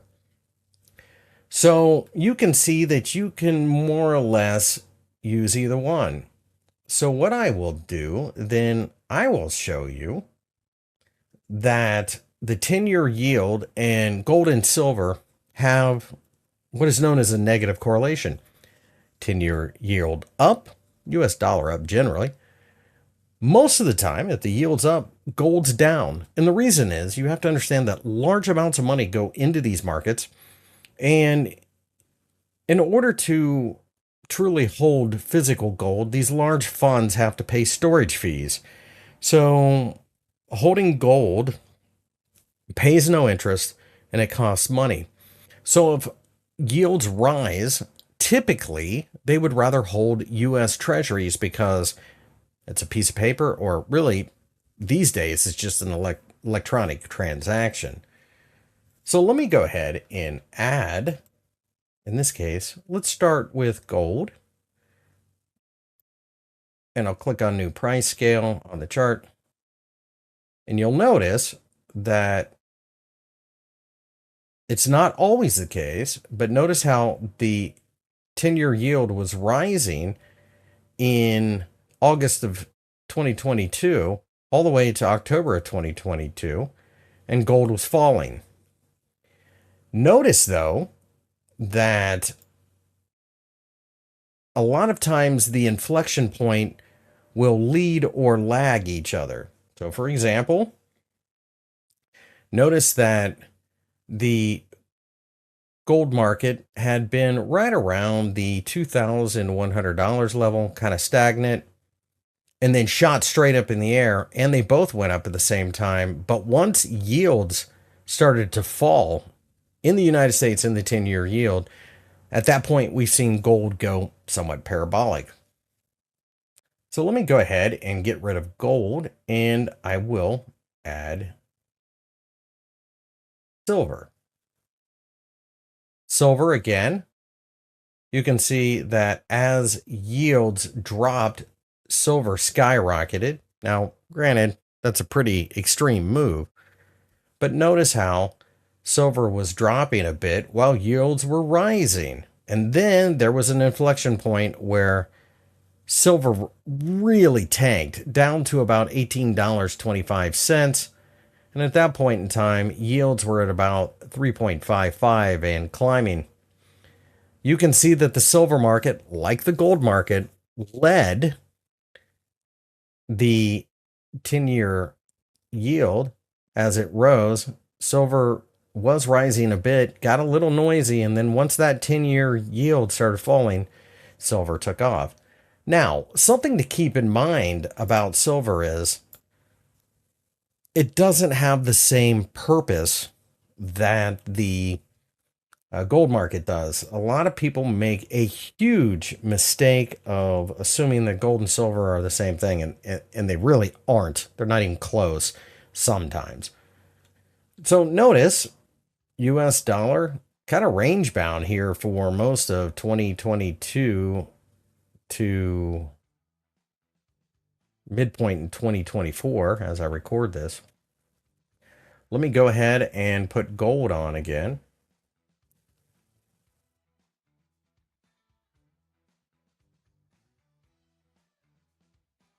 And as I zoom out, you can see, for example, the US dollar index skyrocketing, gold plummeting. Gold turns around, all of a sudden we see the US dollar index fall. So generally what I'll do is I'll look at these factors, and there are other ones obviously, and there are times when gold and the US dollar can rise at the same time. That's generally some type of panic. The US dollar is considered to be a safety currency. So, for example, you can see the US dollar strengthen quite drastically because there's a rush into the treasury markets. Generally speaking, you'll understand why. For example, an extreme example might be September 11th, 2001. In that time frame, you had seen gold and the US dollar skyrocket for safety, mainly because nobody knew what was going to happen. They didn't know how big this was going to be, etc. There are other things that move the metals markets, but this is probably the easiest and the most visual way to really get a look at it. Nothing's perfect, so generally speaking, what I would do is I would take, for example, the chart that we have right here. It is a weekly time frame, just to kind of zoom out. But at the 100 level, we see some support for the US dollar index. If it breaks through there, I imagine gold will truly take off at that point, even though it's already at $2,650. If it bounces, and it, from a technical analysis standpoint, looks like it very well could, the US dollar that is, we might see a bit of a pullback in gold. So, for example, if you already own gold, you might be looking at this and going, it might be time to take profit. So these are a couple of tricks that I use with the 10-year yield, the US dollar index, and the negative correlation of both gold and silver.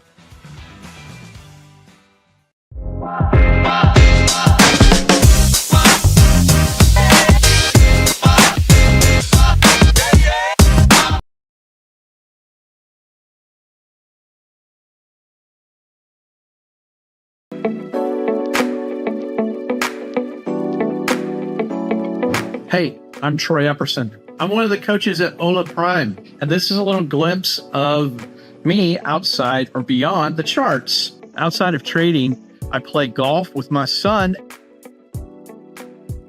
As you can see, I have a laptop and multiple screens. I've been trading for about 15 years on my own and about 25 years before that, even with a lot of interest in the market.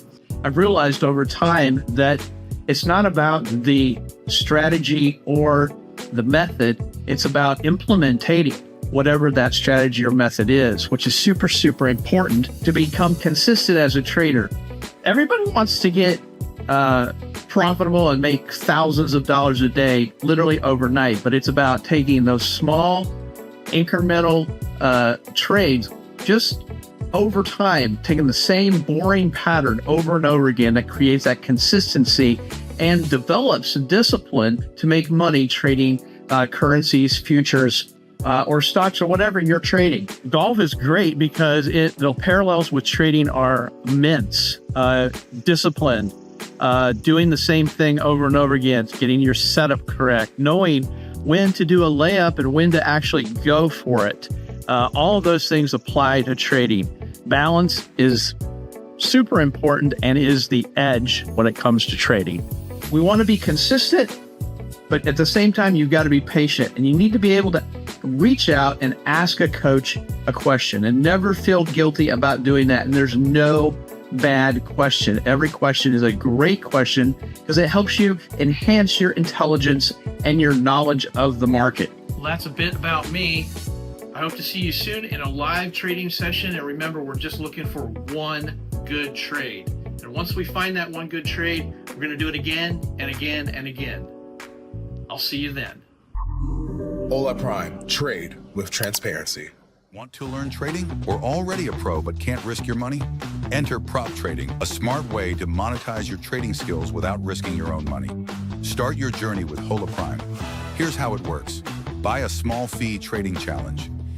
Hit the profit target and keep losses under 3% daily and 6% overall. Pass the challenge and get a Hola Prime account. It still has fictitious funds and the risk rules stay the same. But now, no profit targets. And yes, up to 95% of the simulated profits are yours. Wondering, how's that even possible? Well, we selectively copy trades from top performing traders in live markets. That's how we generate profits. Whether we copy yours or not, you still get your share. While most firms take days to pay, Hola Prime is the industry's first to do it in under 1 hour. Yes, every payout is processed in less than 60 minutes. It's a win-win. You bring the skill, we bring the trading setup and support, including one-on-one coaching. Take the trading challenge. Get rewarded. Hola Prime, trade with transparency.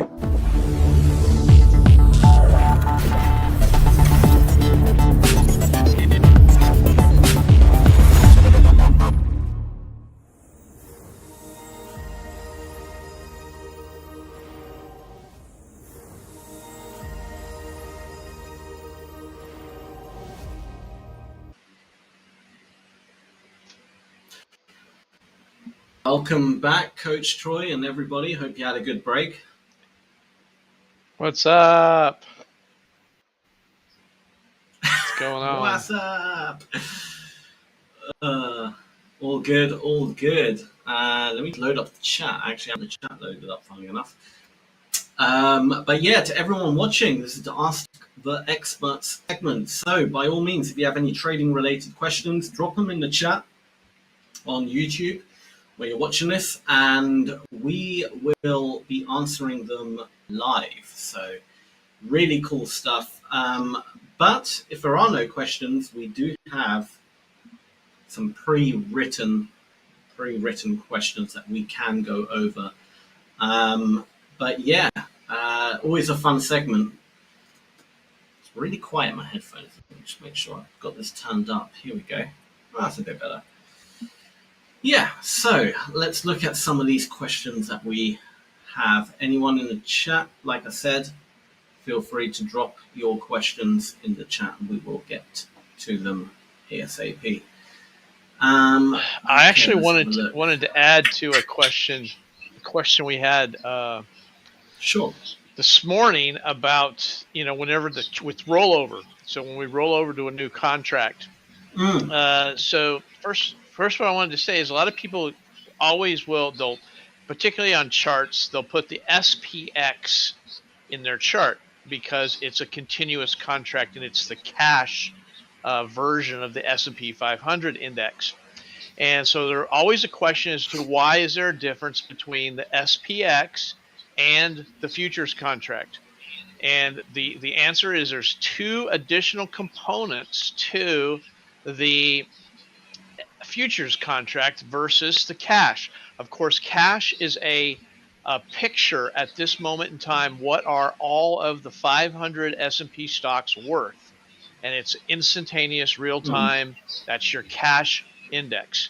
Whereas the futures contract is the cash. So the futures contract has the cash price built into it, and it's the cash price plus the time premium till the contract expires. So December would be December, the third Friday in September. That time premium would be a value. And then there's one other component. It's called the premium.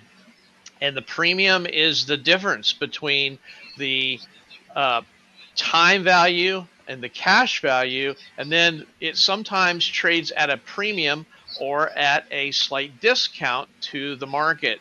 So that's where, if you remember way back, we used to have what we called program traders, or big programs, sell program or buy program would come in. They don't talk about them anymore. But what happened was that value, the premium, which was the SPX cash value plus the time value minus the actual price of the contract, would give you the premium or the discount. And when the premium or discount gets too far away from the theoretical value, a buy program will kick in and buy it, or a sell. So you have this arbitrage that goes back and forth due to that formula. And the formula for contract is the futures contract price equals the SPX plus time premium plus or minus discount. So that's how that works, and that's how program traders, big program traders, they're playing when the market is trading at a discount to what the theoretical value, which is the cash, if that gets too far out, then they arbitrage it and it comes right back again. It used to be they used to publish every day what the buy number premium was and the sell number premium was, and so you could watch that during the day and you could see when a sell program would kick in and when a buy program would kick in. But those days on, we don't see that anymore. I don't know why, but old school stuff. So that's how the pricing works for the futures contract. Yeah, no, really well answered. An excellent question as well. Really good stuff. See in the chat. We don't have any questions in the chat, but I do have a question here. What's the biggest myth in scalping you wish more traders understood? Great question. I would say the biggest scalping myth as a whole would be that as a scalper, you can trade at any time, at any second, you can just jump in the charts and make money. Just not true. Like with any other trading style, you have to wait for the right set of circumstances to present themselves before you can jump in. And sometimes you are waiting, like even as a scalper, you can wait an hour, 2 hours for a setup.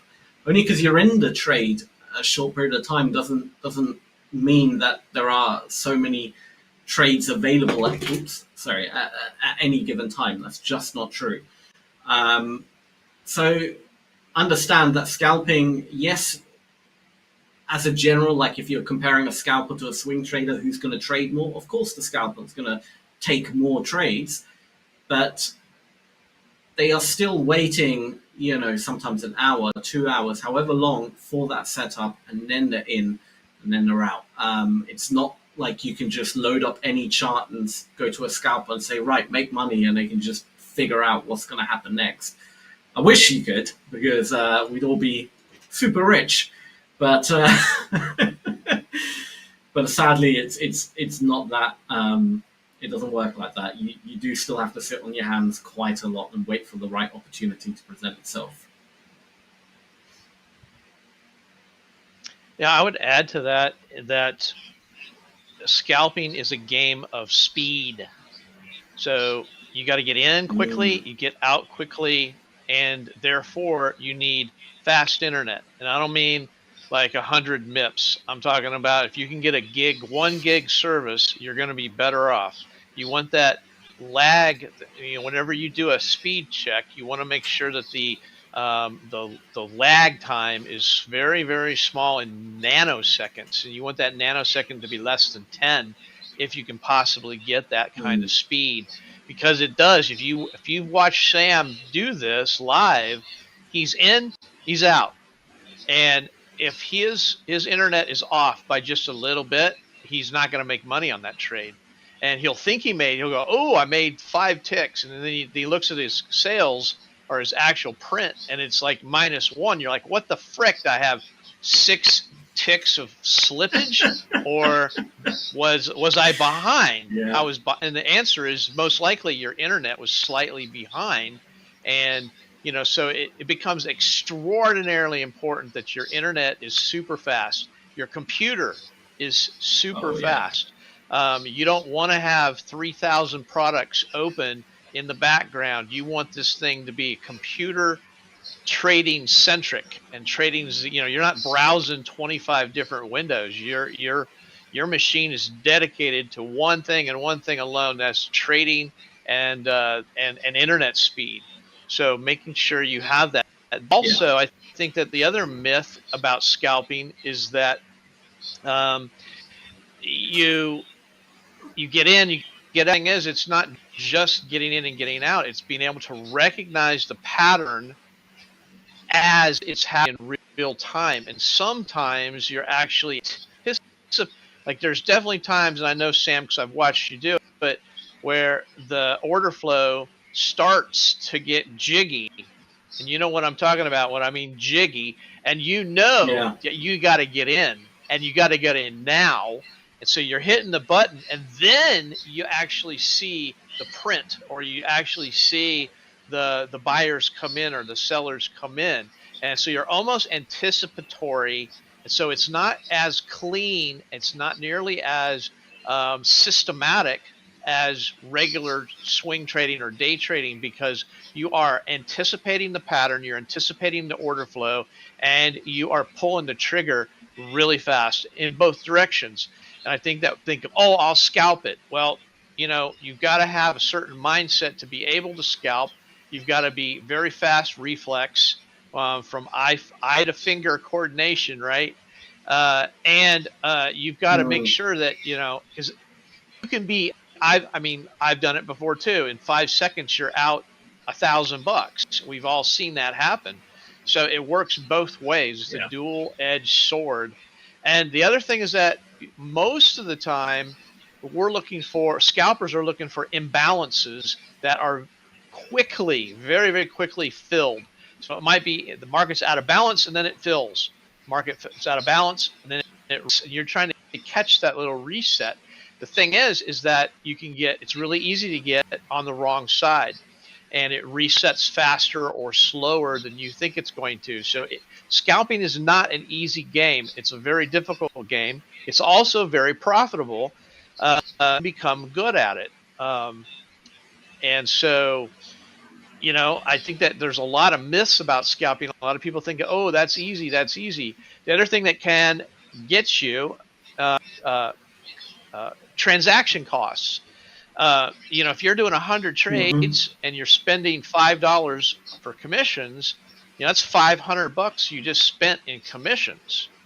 You know, so scalpers have to be aware of their cost structure, and they need to be. If you're just taking one tick, you're going to make any money by the time you take commissions out and other costs out. You can't just take one tick of profit, 4, 5, 10, in order to make that high transaction fees make it worthwhile.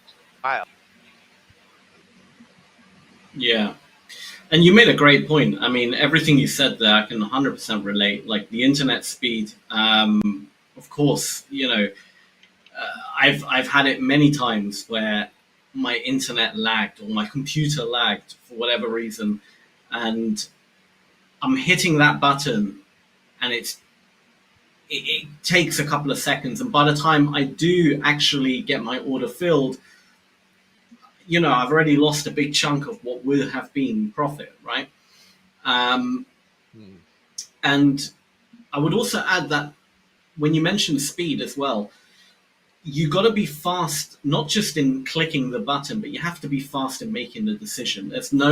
You can't, as a scalper, you can't sit there and be thinking, does that mean this and that? Because by the time you're thinking over what you are seeing, there's a good chance you've already missed a move, right? A lot of the time. So you have to train yourself to kind of, almost as a reflex, the moment your eye catches whatever it is you're looking for on the order flow, your finger is clicking the button to, you know, buy, sell, whatever, right? So it's and the same with the exit as well. The moment you see something you don't like, you know, don't sit there and think, well, I might turn around, I might do this, I might do that, because then you're no longer a scalper. You're well, I mean, you could still technically be a scalper in terms of time, but you're not making decisions quick enough. It has to be the moment you see something you don't like, your finger, like the moment I get in the trade, my finger's on the flatten button at all times. Like my mouse is hovering over that flatten button. And there's been times where I've accidentally just clicked flatten even when I didn't mean to. And I'm sure that's happened to you, Troy, many times. You don't mean to click it, and then your finger just, and you're like, damn it, why did I do that for? Yeah. It happens as well. I've had this, like, you're up 10 ticks, you know, you're up $100, you're thinking about it, and it starts to go against you, and you click it, and you close it just as it's falling, it turns and falls. That happens quite often. Every time I hear Daryl, this is funny, every time I hear Daryl, he'll start going, come on, buyers. Come on, buyers. Come on now. Come on, buyers. I'm like, get out, get out, get out, get out, get out, you know, because, you know, as a scalper, you're not going to wait around to see if the buyers come in. You're going to take your profit and move on. And you're going to, you want to see the pedal. You're looking at the gas pedal. The gas pedal is either all the way on and it's burning the tires, or the brakes are on full tilt, you're screeching the wheels. That's the way scalpers think. So you're either in or you're out. And if there's to be out, you're out. You don't do this, okay, it's coming down to support. Let's see what's gonna happen. And Daryl will start cheerleading. Come on, buyers. I mean, as soon as he says come on, buyers, man, if I'm long, I get out. I'm like, no way. I mean, you know, it's a totally different. It's a totally different mindset, right? It's a totally different way to trade. It's definitely a niche within the trading day traders. There's scalpers. They're definitely a different class of trader. Yeah. And there's also a big myth. You'll see this mainly on, I want to say, YouTube and the internet as a whole. But you'll see this myth that scalping is not a real thing and nobody can do it and it's all lies, and the only way to make money in the markets is by intraday or swing trading or whatever. And the reality is, okay, scalping is difficult. No one said it was easy. Swing trading, I would say, it has its difficulties as well, of course. But I would say as a whole, scalping is more difficult to master than something like swing trading. Because you just have the room with swing trading, right? You just have, everything is slowed down. It's no different to scalping, but you're just slowing the whole process down massively. You're still looking for the same things, the same setup, blah, blah, blah, blah. You're just doing it on a bigger time frame at a much more slower pace, and therefore it doesn't feel as, it's kind of hectic, it's a bit more chill, whereas scalping is very much it's more, like you have to be a bit more on the ball with scalping. Do we have any questions in the chat? Nothing yet. Okie dokie, we'll move on to a different question then. Let's have a look. Okay, here we go. Do you trade more aggressively on FOMC or NFP days or reduce size? I personally don't trade more aggressively, just because it can always be, look, before something big like NFP or FOMC, a lot of traders are not trading until the news comes out, right? So the market's going to be a bit more thin, and that can make it more volatile. And because of that, I'd rather not be trading it. I'd rather not be kind of, pushing my luck. So reducing size is definitely probably the better thing to do. It really depends. I mean, on how, I can't say it's a blanket rule you should reduce size on FOMC days, because the market might be moving okay and it's not really moving any more than it normally does before FOMC, so in that case there's no real need to reduce size as long as you have a stop and all the risk management done correctly. But you really only want to reduce size if the market's moving more than average, right? So just measure a random candle, measure a few candles, see, or use the ATR, is it moving more than on a typical day? If it is, you might want to reduce your size, right? Just to kind of get that consistency, right? But in terms of, look, FOMC and NFP days, they can be very unpredictable, and the market can be very thin. And because of that, you might not want to trade aggressively. I know it can be tempting because sometimes the market makes some lovely moves, and you want to catch them, but it's always best to kind of stick to your plan and execute it properly. And if your plan is kind of, on days where the market is a bit indecisive or whatever, you kind of, hold back a bit more than stick to that. Don't change the recipe if it's working for you. Well, I think you can say that about all news-related events. That you really should avoid them to keep yourself more disciplined and stick to what's working for you. Not, that's one time when the market has extreme volatility and movement and thin markets, and you're outside of what you're normally trading. So I agree with that. That being said, okay, I am an adrenaline junkie, and most traders are adrenaline junkies, okay? So I trade news events every single time because I just can't help myself. I'm addicted to the adrenaline. That being said, I trade the micro contracts, and I try my best to stick to one micro contract. So if I'm right, I make $50. If I'm wrong, I lose $50, and the world's not coming to an end, right? But I still get to play. So, whether you're an adrenaline junkie, let's face it, high volatility and very thin markets are a recipe for disaster under any circumstances. You have to really, really be good to make those conditions.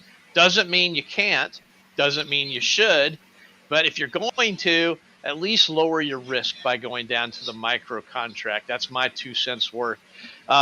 Just as prone to be addicted as anyone else. I mean, let's face it, scalping, one of the addictions is, ooh, now, right? It's that rush of I see the setup, and then it's the rush is, okay, it's moved $150, give me my money, right? It's that adrenaline high intensity that is what draws you to being a scalper or to trading these news events where the market goes literally, and don't take this the wrong way, but ape shit. It goes ape shit, right? It just goes nuts. And you're what can you do? What can you do? So you lower your risk. I never look at it as I'm going to make my whole day trading the news. I look at it as a potential bonus. An extra $150, yay! If I lose this world, I'll move on. I love, you guys watched. Hopefully, you guys watched the U.S. Open tennis matches over the weekend, and I always think of some of the Roger Federer. Used to always say this over and over again. He said, a point means nothing. A point means nothing because over the course of his career, there's 10,000 points. I mean, it's 1 out of 10,000. 1 point just doesn't matter. And so, if you're trading, you got to remember one of 1,000 trades or 2,000 trades. That one trade is not going to make or break you. Even if you have a really bad loss, it's not going to make or break you in the long run. So you'll be aware that, hey, every trade, every single time you get up there, you make a serve, you make a point. You take a trade, you make some profit, and that it's plus or minus. You're going to have winners and losers, and you just want to have more winners and losers, and never get fixated on any one particular trade. And scalpers, I can promise you, I know I'm in this group, is that if you said, what happened 5 trades ago, I'd go, I have no idea. I've already forgotten whatever happened 5 trades ago. I am so focused on the next setup and the next trade that literally what happened 5 minutes ago is gone.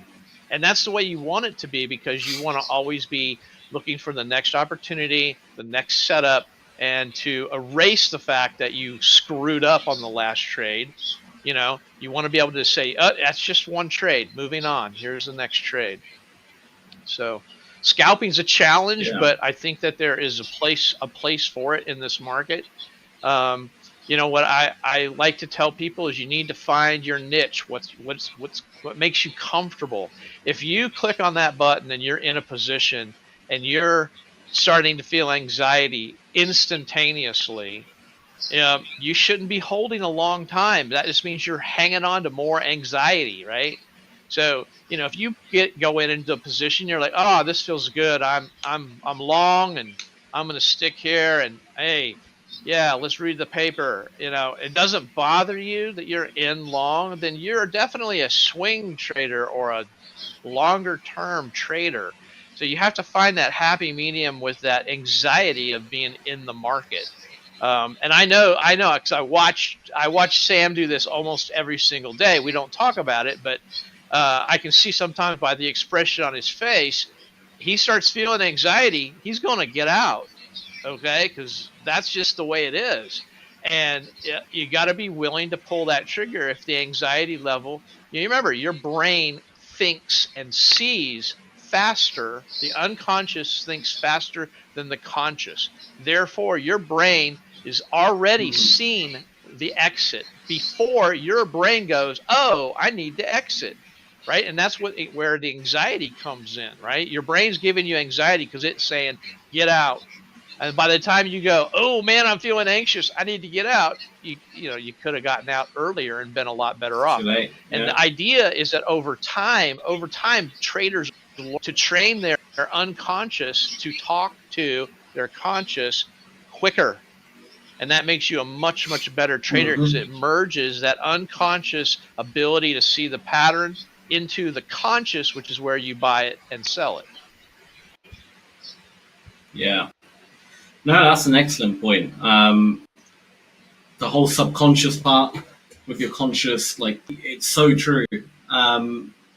Your brain already knows if something is bad before your conscious part can catch up to it. And it's almost, with scalping, it's almost like you trade with your unconscious mind. It's very, very hard to explain. And the only way you can really get good at it is to put the time in. You know, you have to just kind of, you need a set of rules. I mean, everyone needs rules in trading. You can't just jump on a chart and start clicking buttons.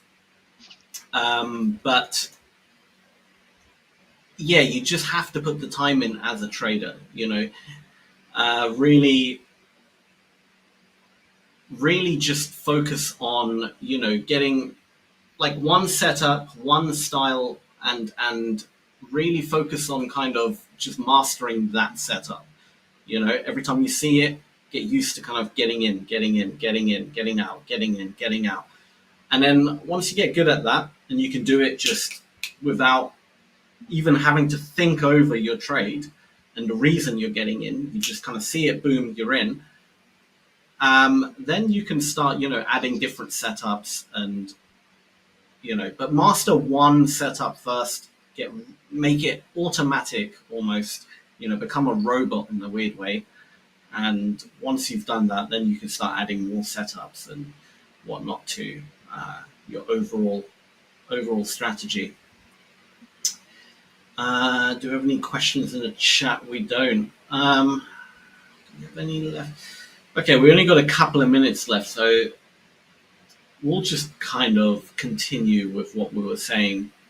And look, scalping is what I would say is obviously this the futures takeoff. So if you are a futures trader, you can absolutely be a scalper. If you're more into like Forex or something where it's decentralized and you don't get that order flow data, I wouldn't recommend try becoming a scalper, because if you're scalping just based on a 1 minute candlestick pattern or something,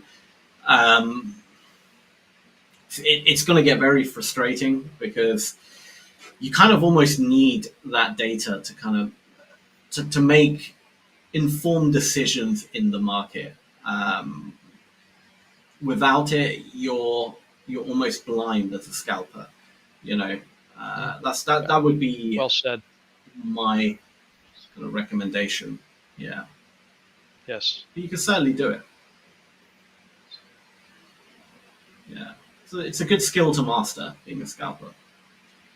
And it's all about adrenaline. And if you are naturally, you quite like the adrenaline of, you know, trading, being in the market, then scalping really is for you. You just have to do it correctly and yeah, learn it, you know, properly and practice it. It's like with any art, you have to practice to become good at it, and you will get good at it. You will get better.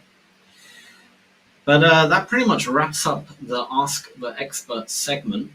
We are going to have about a 30-minute break. The back end will play a video of some sort, and then we are back to trading with myself, Troy, Daryl, and Paul in about 30 minutes time. So we'll see you all there. And remember, we are giving away a $25,000 challenge account in that session, so make sure you tune in. But Troy, I'll see you in about 30 minutes. See you later. Good talk. Take care.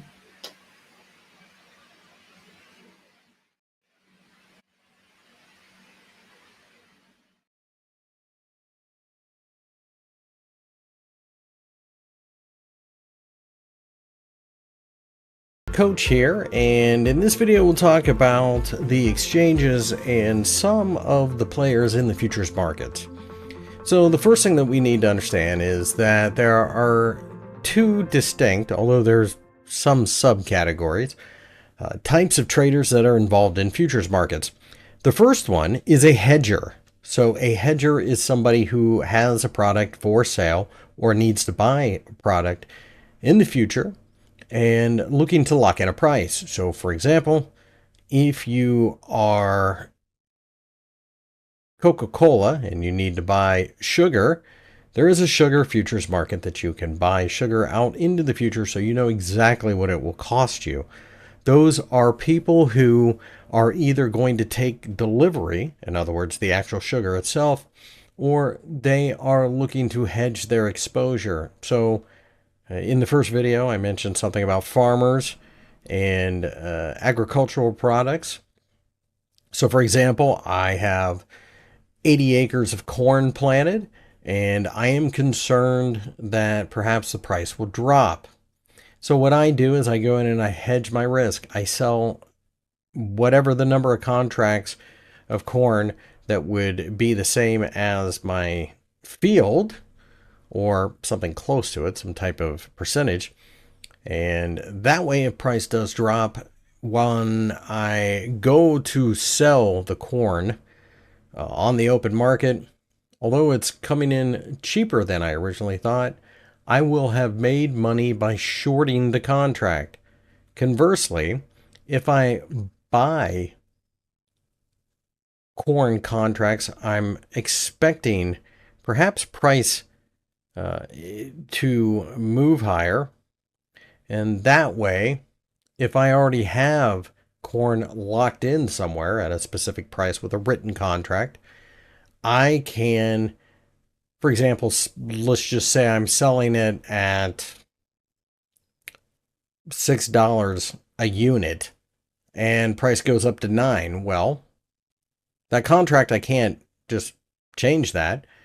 But if the price goes up to $9, I then get the difference in the futures contracts and collect the $3 from over there and $6 from the actual customer. Now, granted, these are very simplistic examples, but it gives you an idea of what happens in the hedging part of the market. And the hedging part of the market is what started everything at the exchanges.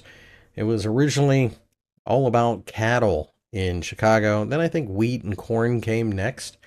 But the cattle market was a big deal. The slaughterhouses in Chicago, of course, were a major part of why that became such a big city, as beef, live cattle came in from the western part of the United States to feed the eastern part of the United States. There had to be a way to conduct business. You can take delivery, and that is different in the sense that if I buy silver right now at $34 an ounce because I use a lot of silver, and if it rises to 39, as long as I keep that deliverable contract, it doesn't matter. That's what I pay. There will be a place where you can meet up with people who owe a certain amount of silver to a certain amount of buyers, and they actually physically exchange. That is not something that happens very often unless you're a huge corporation. Now, speculators, of course, are just simply going to be trying to make money up and down. They're traders. That's all they are. Speculators allow for an efficient market because there aren't always producers or consumers of an asset jumping into the market at any one particular spot. But there are people like you, people like me, who are willing to buy and short silver, gold, whatever, and try to make money off of it. It allows for the markets to move freely. Speaking of the markets, there are a couple of exchanges you need to be aware of. There is the CME Group. Chicago Mercantile Exchange was the beginning, and it has since branched out. It's a lot like the stock market world, where the New York Stock Exchange isn't just the New York Stock Exchange anymore. There's a bunch of conglomerate companies. Same things happen in the futures markets. So you have the Chicago Merc, or the Chicago Mercantile Exchange, the Chicago Board of Trade, the New York Mercantile Exchange, the Commodity Exchange, or the COMEX, and those are your four really big ones in the CME Group. So these will include equity index futures, S&P 500, Nasdaq 100, and the Dow Jones, for example. The Chicago Board of Trade is Treasuries, Euro, Dollar, SOFR, which we do not offer here at Hola Prime. The NYMEX, the New York Mercantile Exchange, offers energy. The COMEX is basically metal. The agricultural commodities are CME as well. The CME group is by far the largest futures market in the United States, and one of, if not the biggest one, in the entire planet. So there are other exchanges that exist out there. So for example, there's the ICE, or the Intercontinental Exchange. It features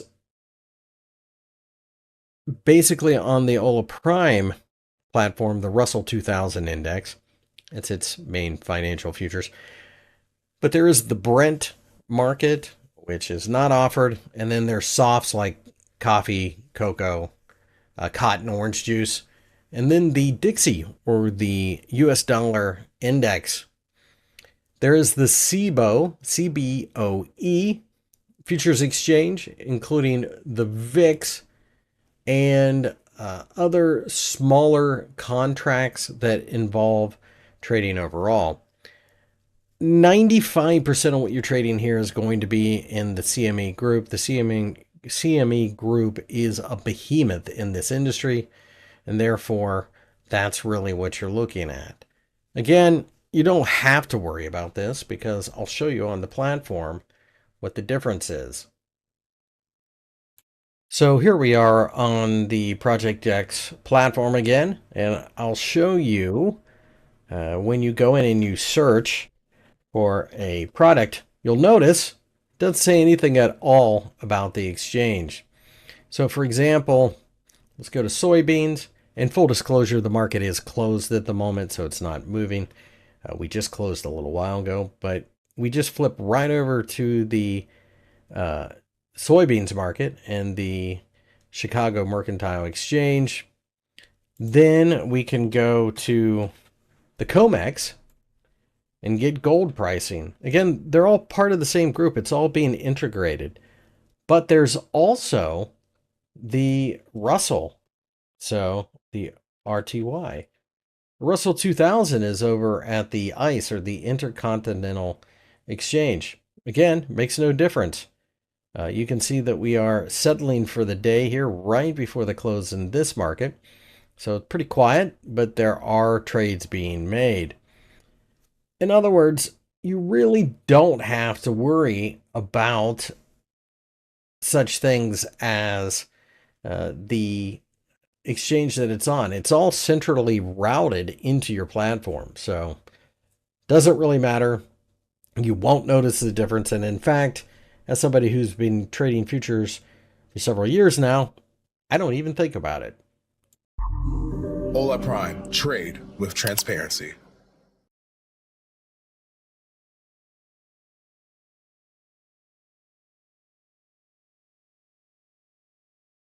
Hello and welcome back to another Hola Prime futures training video. My name is Chris Lewis. I am the head futures trainer here at Hola Prime Futures. And in this video, we'll talk about some very basic concepts, key terminology for futures traders, so that you can learn to speak the jargon and understand the very basics of the world that you are trading in. Okay, so you can see that I have the Project X platform up, and the first thing you'll notice is nothing's moving, and that's the first term that I want you to be aware of.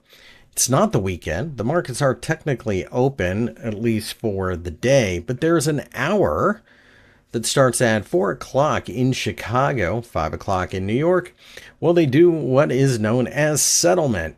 Now, settlement can mean a couple of different things, but in the case of what you're dealing with, it is a cash settlement. It is more or less a time of the day that they match up the orders and decide that trader A owes trader B, or whoever, $1,700, and this one may owe $2 million, and this one may be expecting $800,000. Whatever the situation is, this gives the exchange the ability to move payments, because you must understand that retail traders aren't going to have any type of credit. Basically, you have an account, and if you blow it up during the trading session, then it's gone. You don't have to worry about this, but that's why the market closes for an hour. Furthermore, you can also start to talk about the other types of settlement, which, of course, the first one is physical that you can think of.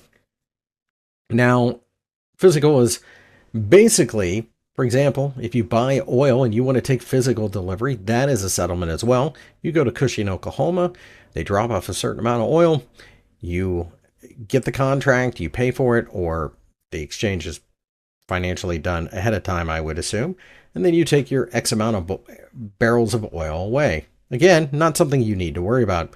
This allows the futures markets to basically mark to market. So when you see at the end of the day that oil was up 1.6%, well, what they mean is at 4 o'clock in Chicago, the futures markets shut down. They were 1.6% higher than they were the previous day. The next thing is tick size, and tick size is going to be based on the contract that you're trading. So for example, I have the Russell 2000 in front of you. It happens to be a $5 tick size. So every time we move, it's $5. This is different for most contracts.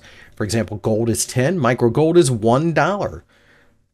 So $10, $1 difference. Remember, the micro contracts are a tenth of the size of the full contracts. The S&P 500, the ES, the E mini S&P 500, the one that most commonly is traded, is $12.50. Natural gas is $10, unless, of course, you're trading micro natural gas, which is $1. The currency markets, a lot of them are $6.25, but it just depends on the one you're dealing with. If you have any questions, the information can be found on the CME Group website. It's very easy to find, very common. For that matter, you can just Google what is the tick value in CL, for example, which would be the light sweet crude oil market. Now, commonly used interchangeably with tick value is point value. You'll see that, tick size, etc. They're all the same thing. It is worth noting that a tick is just the smallest amount an asset can move. So in the case of the Russell 2000 here, it is a tenth of a point. It is going to be different in other markets. So for example, let's go to silver. Silver will be different. And you'll notice it's half a cent. So $37.62.5. One tick higher is $37.63, and so on. Leverage is something that is determined by the exchange and not Hola Prime, and it does change. So understand that leverage is just the amount of an asset you can control for the margin that you put up. So margin being, for example, $2,000, and you get to control $20,000 worth of something, that would be 10 times leverage. It's a lot like the Forex world. It's not any different, really. The only difference here is Hola Prime does not have the ability to change the margin. It is determined at a central exchange. So, for example, sometimes when a market really takes off or really melts down, they will increase the margin because of the fear of disaster for blowing accounts out. Remember, every time you buy something, there has to be a counterparty, and they don't want people blowing up left and right and have some type of major financial crisis on their hands. So margin, again, you can find that at the CME Group. They will be very prominently listed per asset that you're looking at. So for example, if you're looking at copper, it'll give you all of the latest information on that website. The biggest thing to take away from here is that not only are there key terms, but again, they are somewhat interchangeable. So for example, tick size, point value, I've heard point size, I've heard margin, I've heard dollar per tick. There's just a lot of different things that you hear, and you find out it's really only a couple of things. And again, all of this information is on the CME Group website, and I do encourage you to look at it because, quite frankly, if you have in this case, a $50,000 account, well, you only have $50,000 worth of margin. And you may find that, for example, silver asks quite a bit right now, and maybe more than you anticipated. So CME Group Financial Services, you can go to there and you can see that you're on the website. So let's go ahead and take a look at the markets, and let's just take a look at corn. Why not? So the overview, it tells you that 350,000 contracts are traded per day. It is the most liquid and active market in grains in the agricultural section.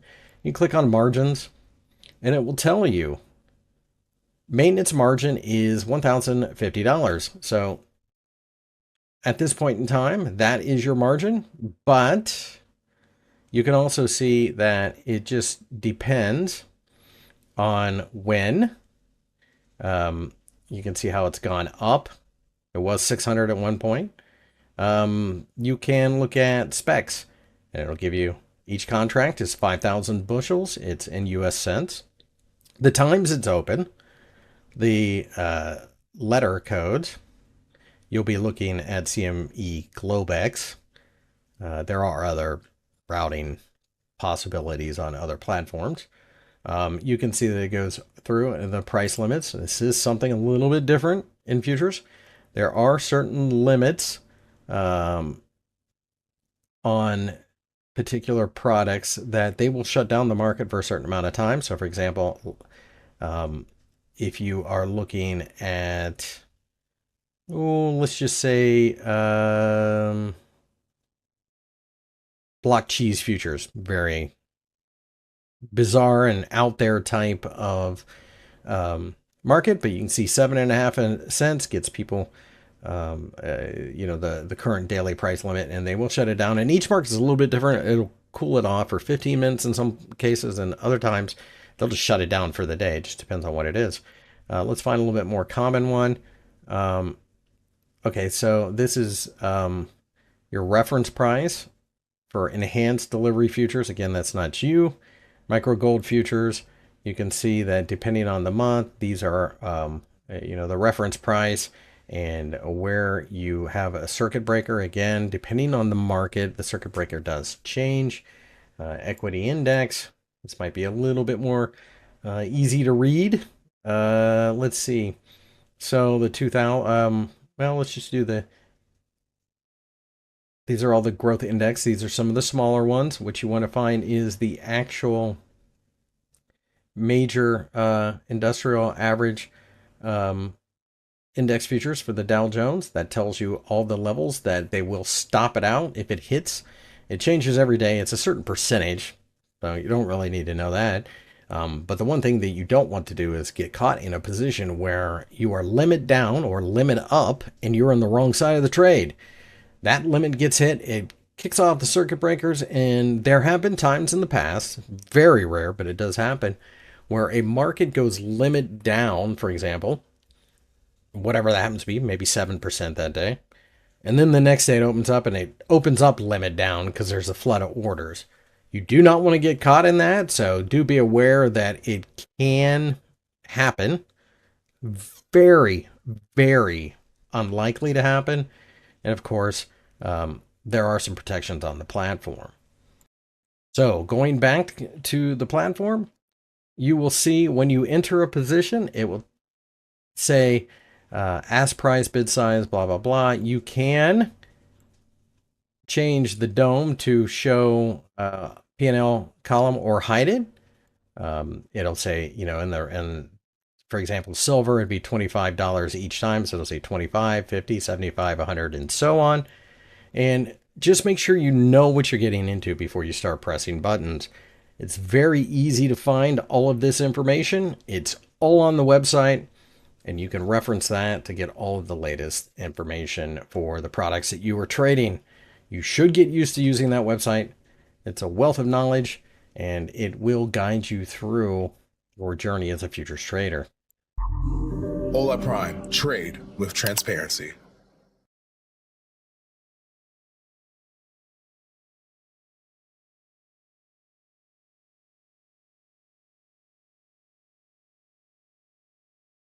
In this video, we'll be talking about a very simple trend following strategy, which I call the rainbow strategy.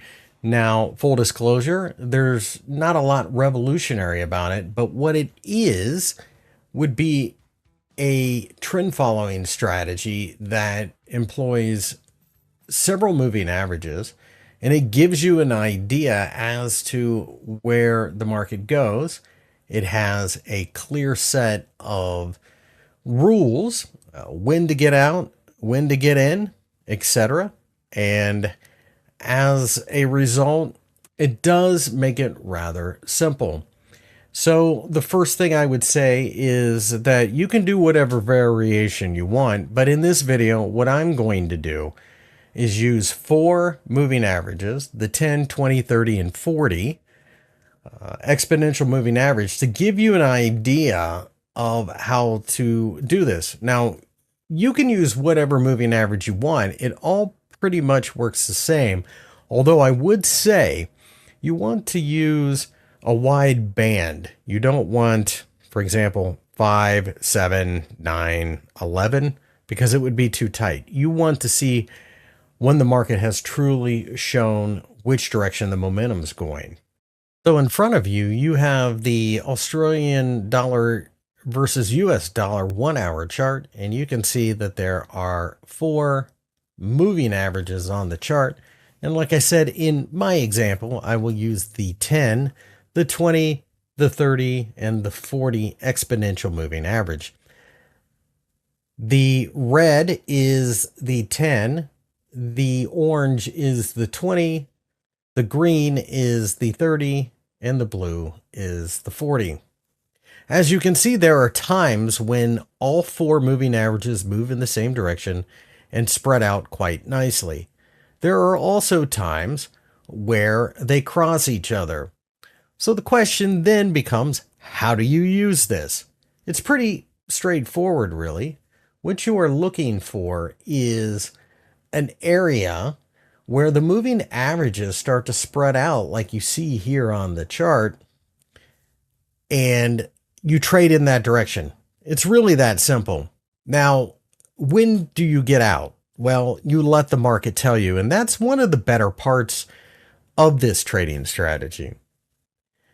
What you're waiting for is the, in this case, 10, the shortest moving average, to cross below the longest moving average, in this case 40, to tell you when to get out. So the Australian dollar started to give you a signal at 0.6619 or so, and over time you started to see these moving averages spread out quite nicely. At 0.6738, the 10 exponential moving average finally crossed below the 40 exponential moving averages. So you can see that it kept you into the market for quite some time, and basically you just let the moving averages tell you when it was time to get out. So when you enter a trade, you don't really have a target. You want to squeeze it for every last pip that you think you can. And one of the nice things about this type of system is that it is mechanical. You don't have to think much about it. Now, there are a couple of things to keep in mind. One of the problems that you can run into is that there are choppy times. For example, here at the 0.6613 level, about 24 hours before the trade that we just ran through, the 10 exponential moving average started to separate from the others, and you would have had a buy signal. However, about 20 hours later, it crossed over, and you probably took, in this case, about a 5 pip loss. In other words, it is most certainly a trend following system, and that's the one thing that you will have to keep in mind. However, one of the biggest advantages is that it doesn't require a whole lot of thought. And in fact, if you understand how to make an expert advisor, you can program it to just run it for you. And of course, you could change the parameters. So let's take a look at something a little bit more exotic. Why don't we take a look at the New Zealand dollar, Japanese yen? Now notice there are big movements in this pair. You will have times where things get a little volatile like this, and although you will have had a little bit of a gain, you will find yourself going in and out. So you do need to know your environment. That is one thing that I would say. But there are also times where, for example, here on July 17th, the New Zealand dollar started to rally against the Japanese yen, and the two exponential moving averages crossed, but the 10 exponential moving average did not cross the 40 exponential moving average. So although it was very close, this would have kept you in this trade. And that's the idea of using 4, or some people will even use 5 moving averages, keep you in the trade as long as possible. That could have shaken you out if you would have had, say, just the 10 exponential moving average and the 20 exponential moving average on board. This is a huge move because when this started, it was 98.27 yen was the price. And we didn't see the 10 exponential moving average break back above the 40 exponential moving average until we got down to roughly 90.58. So a huge and massive trade. And that's pretty much how this strategy works. It collects huge profits, a lot of little misses. The fact that you have 4 moving averages mean that things that have to line up a little bit better than they do when you get a simple moving average crossover system. So it does keep some of the false signals back. Now, you can see that most recently we've seen this pair cross to the upside with the moving averages.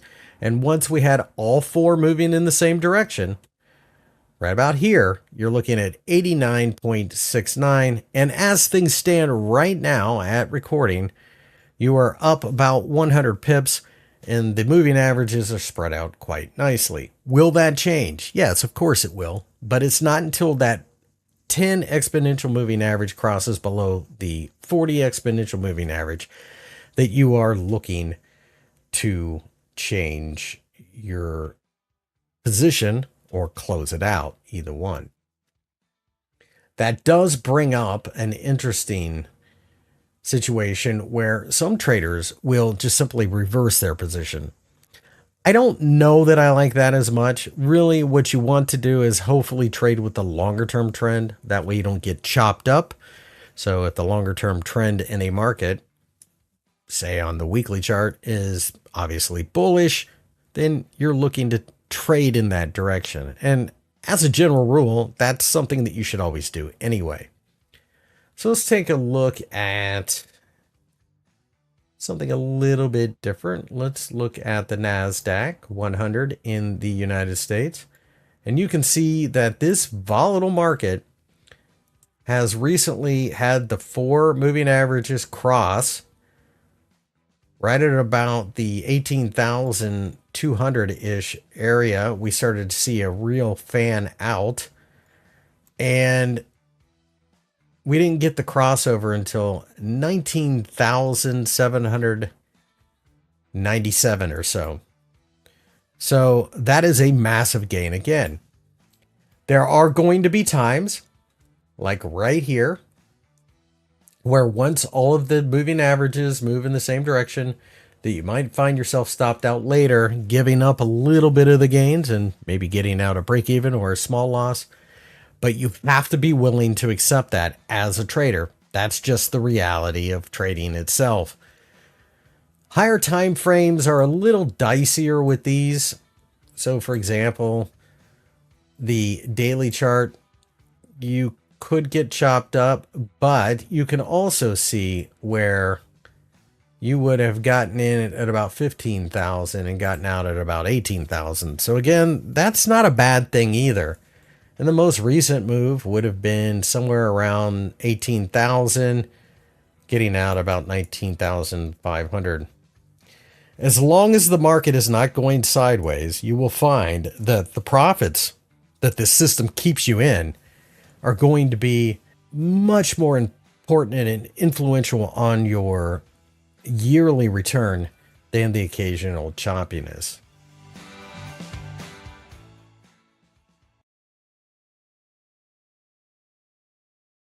Markets are unpredictable, volatile, complex, but your trading journey doesn't have to be. Hola Prime TV is now live. Every trading day, join top coaches as they break down real-time setups, key levels, live trades across Forex, futures, and crypto. From Tokyo's early momentum, to London's open surge, to New York's high volatility action. We decode every move live. Get sharp analysis, clear strategies, and insights that actually make sense. And yeah, we don't just break down charts. We crack a few smiles too. Only on Hola Prime TV. This is more than content. This is infotainment and beyond.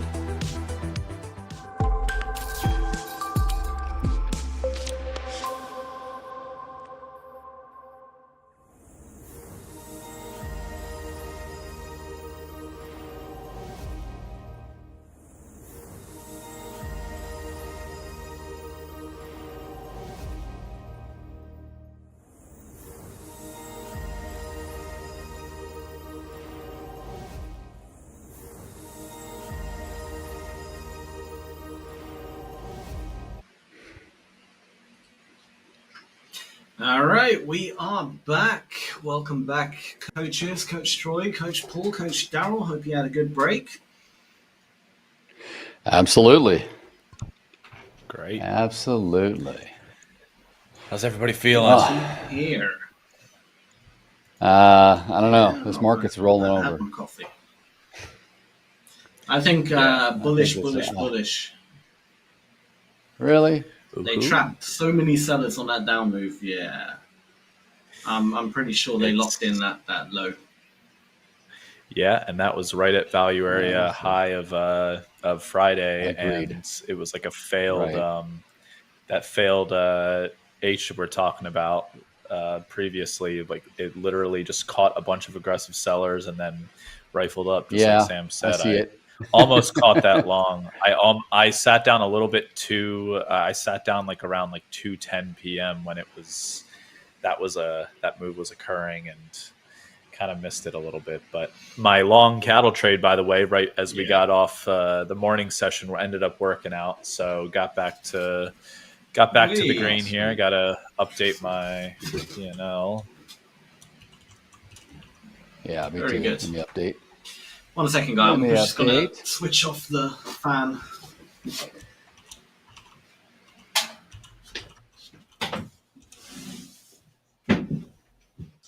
Getting a bit cold now. Ironically, I didn't hear any feedback from the fan on that. So maybe you moved it away or a different direction or something. Maybe it wasn't the fan. It wasn't. I literally did nothing. Nice. Yeah, that's cool. All right, so you're thinking we're going up, huh, Sam?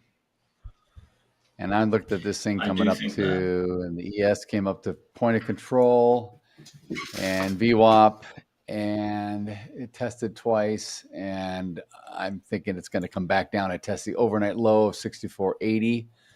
Because we haven't gotten there. We potentially could. I've got just an open probable target, right? So I don't know. I mean, I have no idea. This thing could go back up. Interesting, though. I think eventually, it's hard to tell. I mean, it might do it nice and slowly, bit by bit. It'd be very boring, but I think as of today, I don't think it could drop down a bit, sure. Retrace, all that kind of stuff. But that low, I'm pretty sure that low has been locked in. I'm with you. I'd be surprised that if we're we still broke have a that long low and bias. went further down. Yeah. Okay.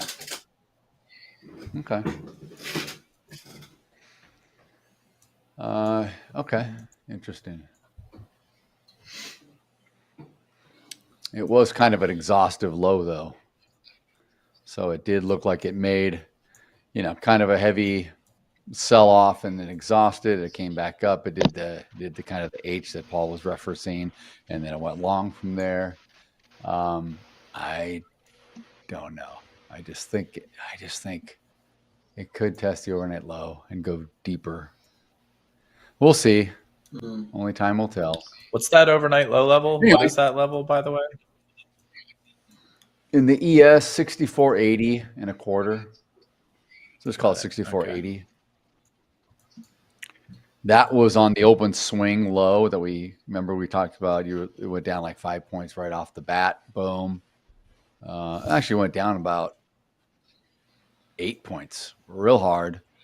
And then just as fast as it went down, came right back up and went all the way up in short order. So, gotcha. Yeah, I mean, I just, and it's close to where the point of control was on the on Friday's regular trading session. Now, I don't know where you have point of control, Paul, for the ES. Since I build a profile up all the way till 5 o'clock Eastern, mine may be different. It might be. But I show point of control of like 78 quarter, maybe 78 half from Friday. Yeah, that's about right for me. I have it anywhere between 78 and could be 81. So yeah, it could be 81. It could be 81. It could have moved. So, they're both right there. And if it does come down to 64.80 or 81, I wouldn't be surprised to retest point of control on Friday and just overnight low of the overnight low. Yeah, the overnight low. So. Yeah. Volume is kind of dying right here on the ES and the Nasdaq as we over this last 5 minutes. And as soon as I'm saying that, the Nasdaq's starting to turn over a little bit. Okay. It's pushing down. Damn. Just a little bit. Damn. Well, let's see if it. Do we have a good song for a drop? D-Rup. We need to come up with something. Base.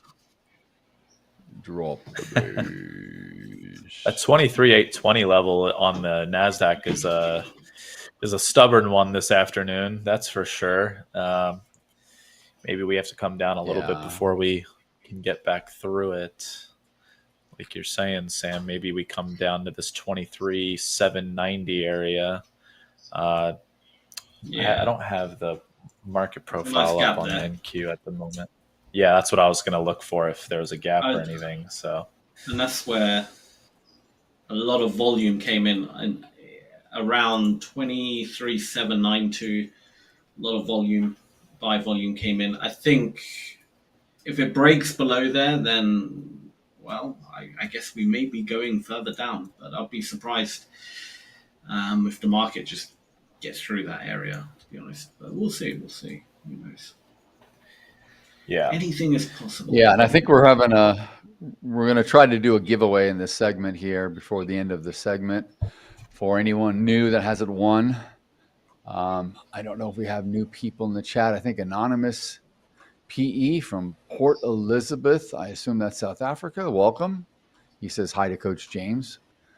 Maybe he follows Coach James on the earlier segments, but I don't see if we have anyone new. Will Hayford. Yeah, when the sun goes down, it gets cold. Yeah. Maybe Will's in the UK made me with laugh. you, Sam. I don't know.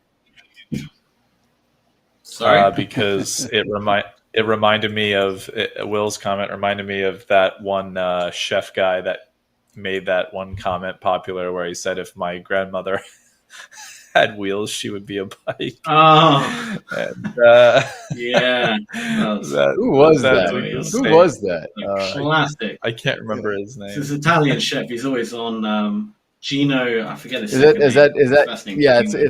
It's Mario Batali.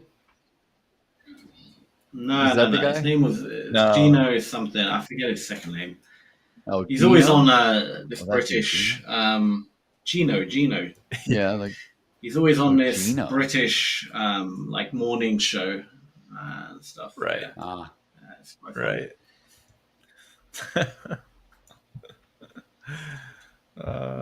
Let's see if we can It's a find classic. Gino. No. Gino Bernardo. Something with C. Gino De Campo. Something with C. Gino De Campo. That's it. Gino De Campo. That's it. That's him. Gino De Campo. Yeah. Will, I mean, we can't. I can't look at the CFD version, but I can look at the U.S. Japanese pair futures if you would like to see that chart at least. But none of us really trade the currency. None of us really trade the currency pairs. No. On the futures here. Why is that? We are sharing. Why has no one ever traded? I've never really met a futures trader who trades currencies. Why is that? I think if you want to trade currencies, you're in Forex. Otherwise, I mean, I don't know.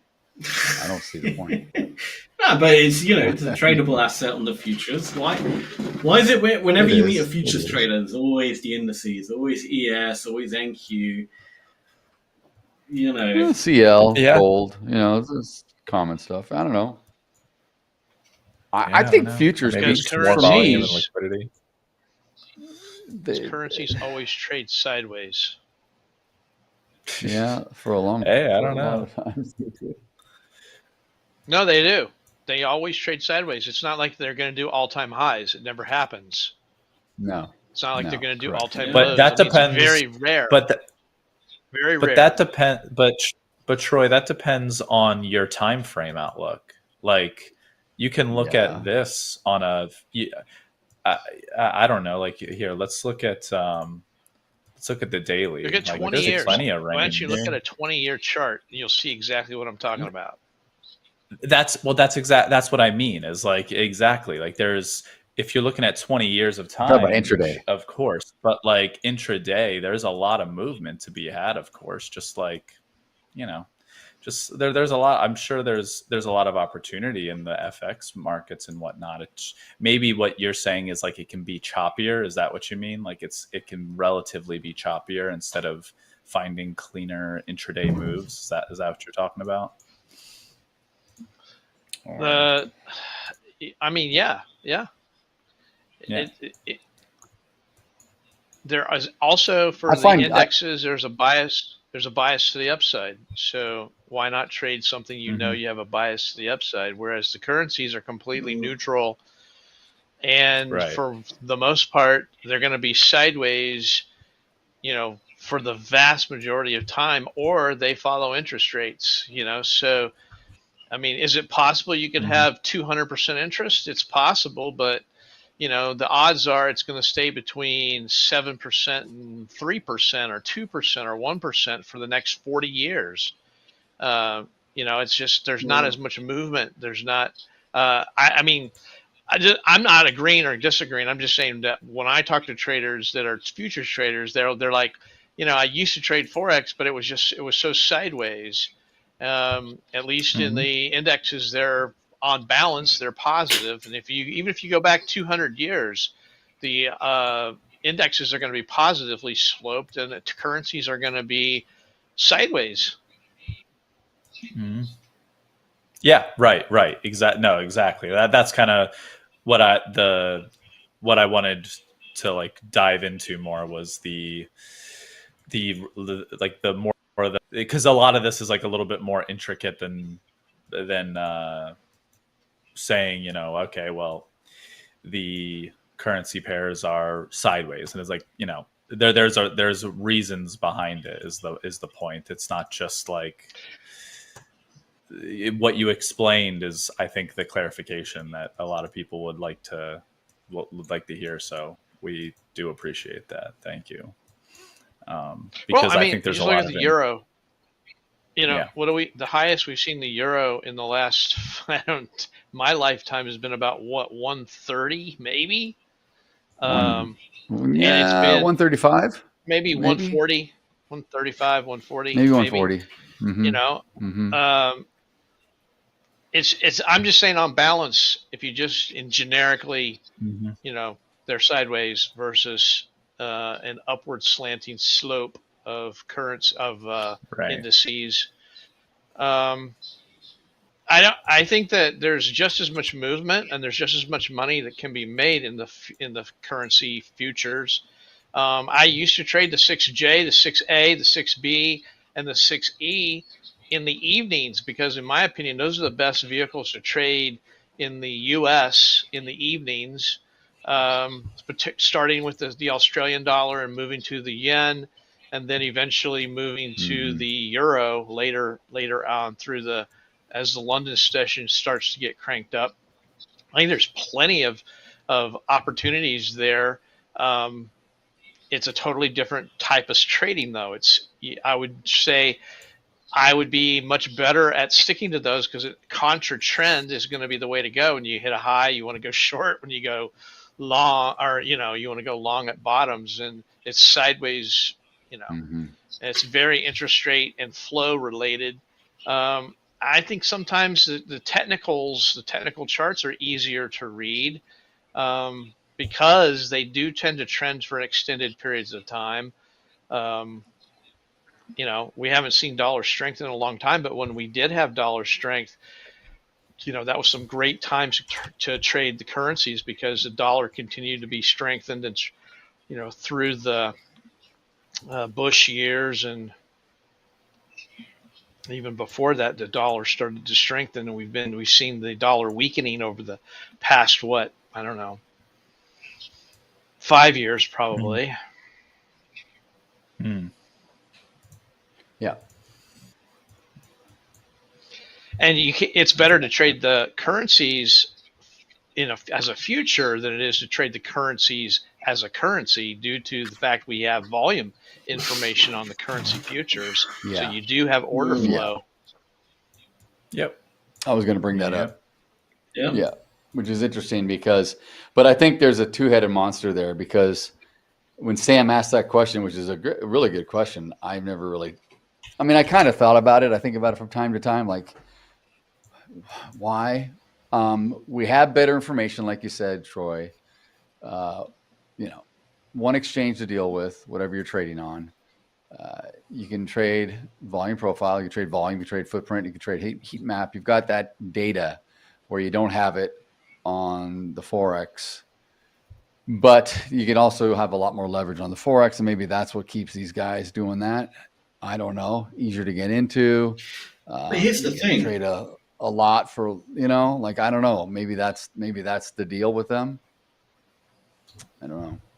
Like, I've traded currencies before on Forex, right?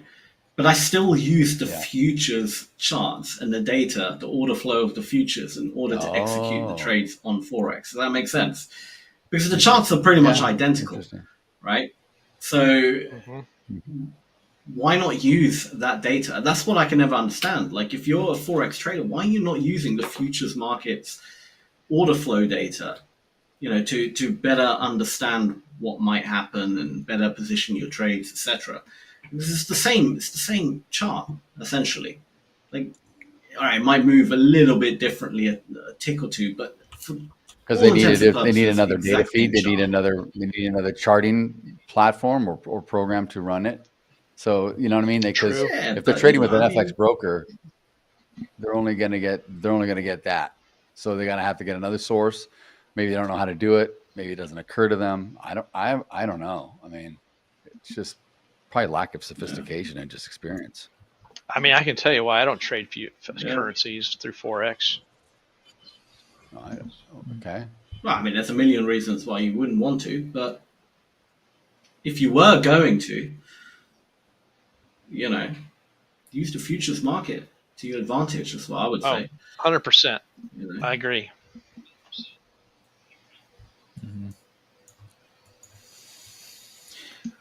So it looks like we did reject perfectly off that area, 23,790 roughly. I'm looking for a down leg here. Seems to be coming back down again. Yeah, I'm looking for a down leg. I don't know. I'm still going to be thinking about bullish trades, but it's just the volume is rubbish right now. I'm not seeing any like obvious trapping. It's just not moving how I want it to move. So I don't know. Yeah. We shall see. I was contemplating getting long at some point here, but kind of to your point, Sam, it's the volume is, you know, it's keeping me out of it at the moment. And the Nasdaq, I'm just looking at the ES compared to, again, we have the Dow that is like trending more so than either of the other indices. And now the Nasdaq is kind of in this weird limbo, and the ES is like trying to follow the Dow, but it's struggling to break through this 6504 area. And yeah, the volume is kind of just not great. So I feel like there's this tug of war happening at the moment, and it makes me not want to really get into any of these indices until I see something a little bit more decisive. Well, you don't want to enter. You don't want to enter now in the ES because the point of control and the VWAP and mid are all sitting on top of each other. So you're totally in the middle. You're diddling in the middle. Yeah. And it could whipsaw either way. So you don't, if you're going to get right, this is not the place to get in. Yeah, we're not trying to exactly. diddle in the middle here. Dead in the middle. Diddle in the middle. We don't want to diddle in the middle. No. Who wants to diddle in the middle? Yeah. Diddling in the middle. I'm going to make a song out of that. Karaoke. What I would say. Diddle in the middle. Who diddles in the middle? Who does?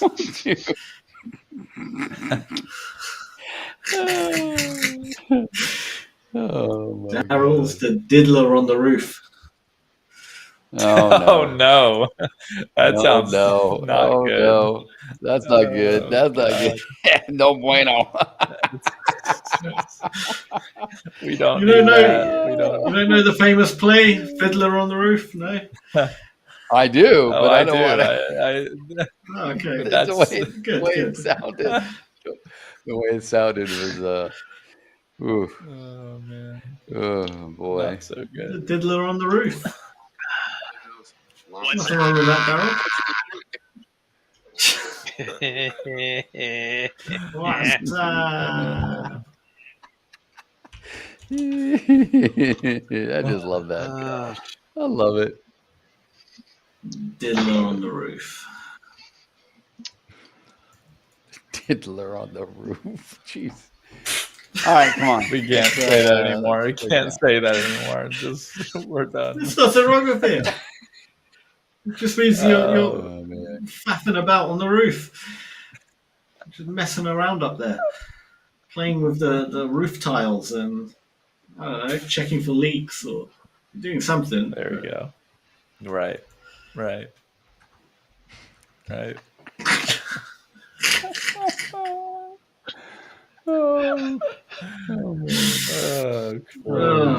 I'll stop. Don't worry. I will stop. That reminds me of, do you remember Hogan's Heroes? Oh, yes. Where Schultz goes, These guys I know don't. nothing. You do that well. Man. That's funny. Hogan's Heroes, man. That is, man. That's way back. That's way back. Yeah. That's before MASH. That's way back.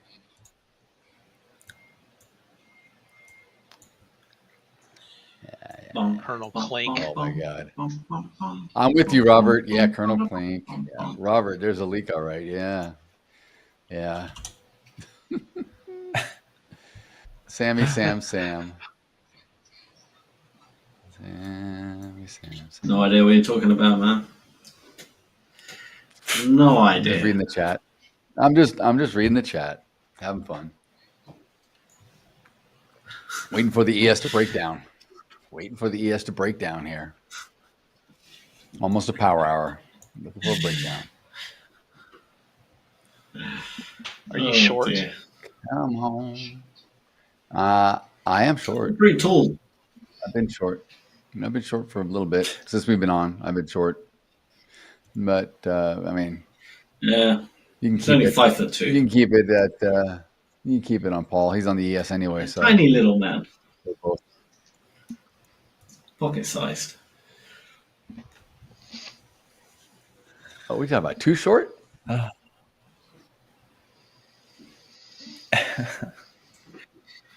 don't know what he's talking about. I've got my eyes glued to this ES, waiting for some sort of confirmation from the Nasdaq here to get long. Wait 3 or 4. Wait 3 or 4 minutes. Daryl. Wait for power hour. No, just wait. That's fine. Just wait. I'm just advising. No, I know. I want to wait. Believe me, right. I don't see anything yet. I'm watching the Nasdaq like a hawk right now. Really need some more. Need some more conviction from this Nasdaq here. It gets down to 98, dude. It's at the bottom of that high volume profile for the day, the developing one, which is pretty prominent now. If it gets below that, it has a chance to run lower. So we'll see. We shall see. Yeah. All right. Come on. Okay. Jam on it. Jam on it. Jam down. on it. Nasdaq. What's that song? Jam on it. Let's look for it. Jam on it. Who sings that? Jam on it. Song by Nucleus? Is that down on it? Oh, look at this, dude. 1984. This is what I'm talking about.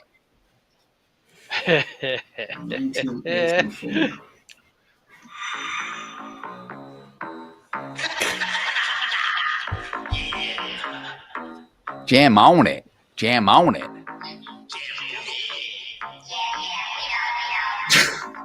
What is this? Oh man, this is back when we would roll out the linoleum and try to break dance on the sidewalk or someplace. Troy knows all about this. You never broke that. Come on, Daryl. You were breakdancing back in the days? Oh, I never. No, I was not a breaker. No, hell no, I was not a breaker, dude. Okay. I'm just saying. Troy, I can imagine you busting out a few moves doing breakdancing. Yeah, that's what I wore off all the hair off the top of my head. From spitting on his head.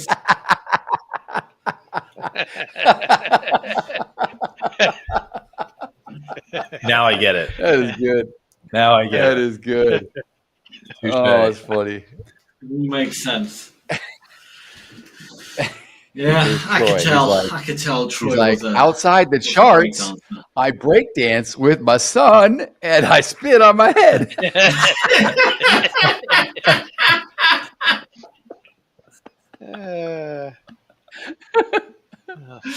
Funny man. Oh dear.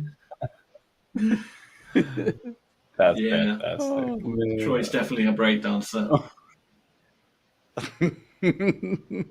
I would pay so much money I would to make that a reality if that was possible. Oh my gosh. That would be I can give you a little preview. You know, the lady from Australia that was in the Olympics. Yeah. I breakdanced. Yeah. Oh, yeah. She's way better than me. She's more flexible than me, at least. I can't even do any of that crap. Yeah, that chick was Her funny. moves That girl was were really funny. epic. That was incredible stuff. Absolutely. That whole I got story, single-handedly all that was crazy. Get breakdancing removed as an Olympic sport because That's right. She could, man. Can you imagine? Can you imagine that? Oh, I know. You perform so badly, they remove your whole sport from the Olympics. Dude, it was ridiculous. Like the qualificator, like the qualification things that were going on for each country for that, like it really kind of shined a light on how, you know, some sketchy stuff could go down in terms of like bias and favoritism and stuff. Like obviously Australia showed that, but because of her, like if there was like a whole story about it, I won't get into it, she was like, geez Louise, dude. Like, apparently she was a champion though. Apparently she was like a legit champ in Australia prior to the Olympics. She was really good, I guess. And I don't know. She printed off her own certificate on Microsoft Word and awarded it to herself. Right. That's what happened. That's right. That's right. She went and got a little medal around her neck. One. Oh my God! There you go. She was simultaneously. That's the problem with all those. That's the problem with all those judging sports, right? Or just so subjective. There's like a lot of. I mean, how do you, Yeah, but I mean, I get it. They throw out the high score, the low score. Like ice skating is a lot like that too. It's like there's like, come on, people get totally screwed in that stuff. A lot of that stuff. All that judging. But all right, we got a new poll in the chat. How are you playing Nasdaq futures this week? A, B, C, and D, and I need an E for I'm not.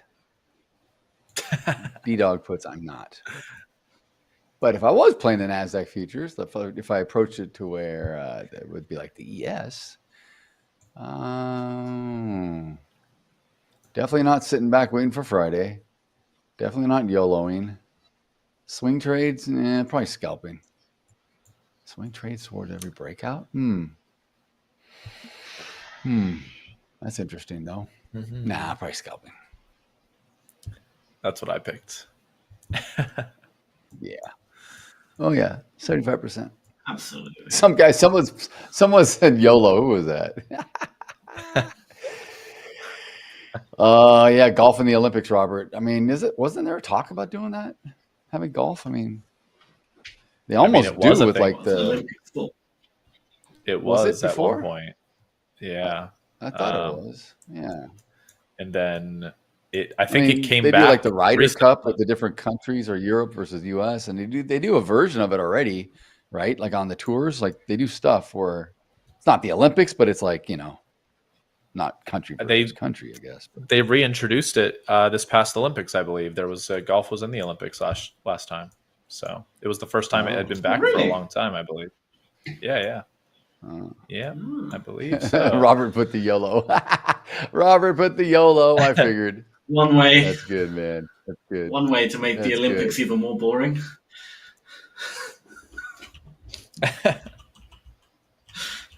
Yeah, they could put trading the ES on a day like today. That'd be pretty boring. Trading would be a wicked Olympic sport. They should do that. God, could you imagine? I don't know what Scotty Scheffler. And each country has to put up however much capital. Think about it. Every country that you represent, so you guys, like the American government, would have to put up the capital, and you're trading the US government's capital as an Olympic sport. What are we trading? Sovereign wealth? Is it a sovereign wealth trade tournament? So like some freaking country like I don't know, like Uzbekistan is like going to benefit from the U.S. dollar getting like I don't know, man. No, I mean there'll be like a. Like, what if I got Borat? What if I asked Borat from Kazakhstan? Like, you know, would he want to trade? You know, like in the Olympics or something. Like, what would he do? What would Borat do? All they would do is they do it through Hola Prime first. They just do it through Hola Prime. You know, we'd host. All the countries would come to our platform. Well, look, exactly. I mean, look, we got. Right, it's not in the Olympics, but we got all those gaming esport competitions, and they've become crazily big. I know there is a trading Olympic. I know that there is like trading competitions out there, but should make it, actual Olympic sport. That would be insane. That would be. I know it's not a physical sport, but yeah. Wait, stuff like chess. No. Yeah, there's chess. I was gonna say there's stuff like that. There's curling. There you go. Chess is hardly a physical sport, isn't it? No, it's not. If chess is in the Olympics, then trading can be. I doubt there's chess players out there in the gym picking up queens. I do know for a fact, Sam, that you would definitely not be on the swim team for the Olympics, though. I can almost guarantee that. No. Certainly not the breaststroke. Not much of a swimmer. Not much of a swimmer. You see, Daryl, I've got so much muscle mass, right? I've got such here we go. Muscle mass, there's so much of it. It's hard for me to float. Only fat floats, you see, because I'm so lean and muscular.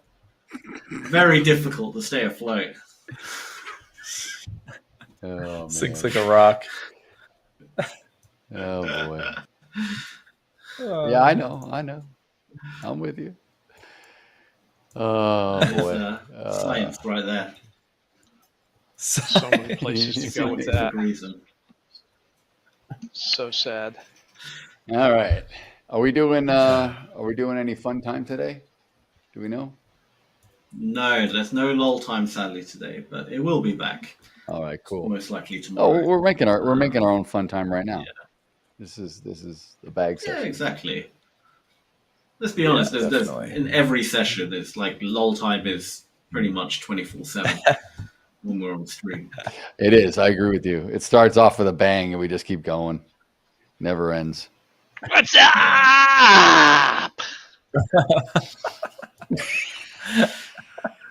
I got to timestamp this. What time was this at? I got to timestamp it. Okay. That was perfect. Do another one if you want. No, it's got to happen naturally. It's just got to be natural, just like that. Exactly. Oh man! I think you had too much Mountain Dew. What you had? He's on a sugar crash. Yeah, he's just like, "What's up? What's What's up?" I got the ending down to the break dancing. I've got the ending down, so the ending's always, right. You're right. You're right. Oh, man, it's too much fun making You're fun so of true. Yeah. You're so right about that. Or they turn around and like this, kind of like.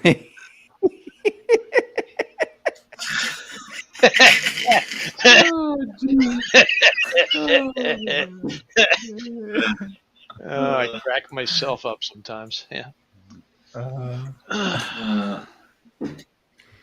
There was this movie that came out. I don't know what year. It was in the height of breaking. It was called Beat Street. Remember Beat Street, Troy? I never went to see it, but I'm sure it was not a very good movie. But I remember Beat Street. It was like all about breaking. I would rather not watch it, to be honest. Doesn't sound like my type of movie.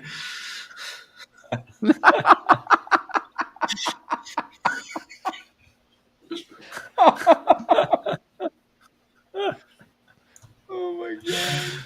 Oh my god! Whatever floats your boat, Daryl. Oh my god! Oh man! Yeah, I know. 12. Oh my god! 12 young men battle it out on Beat Street.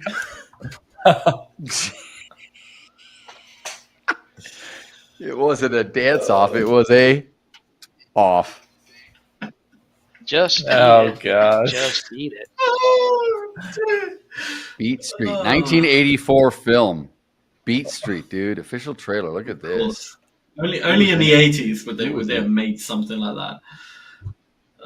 Who the hell was in this movie? Oh man. Let me play this. Stupid name. What a terrible name for a film.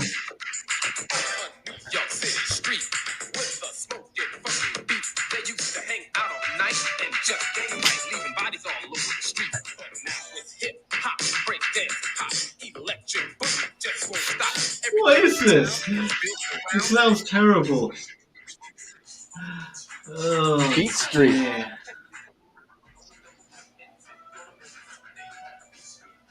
Beat Street, baby. Strange stuff. Never saw it. 1984. Beat Street. Yeah, I don't know, man. I never saw it. That was a good album. You never saw Beat Street. All right, yes, it's selling off. Album.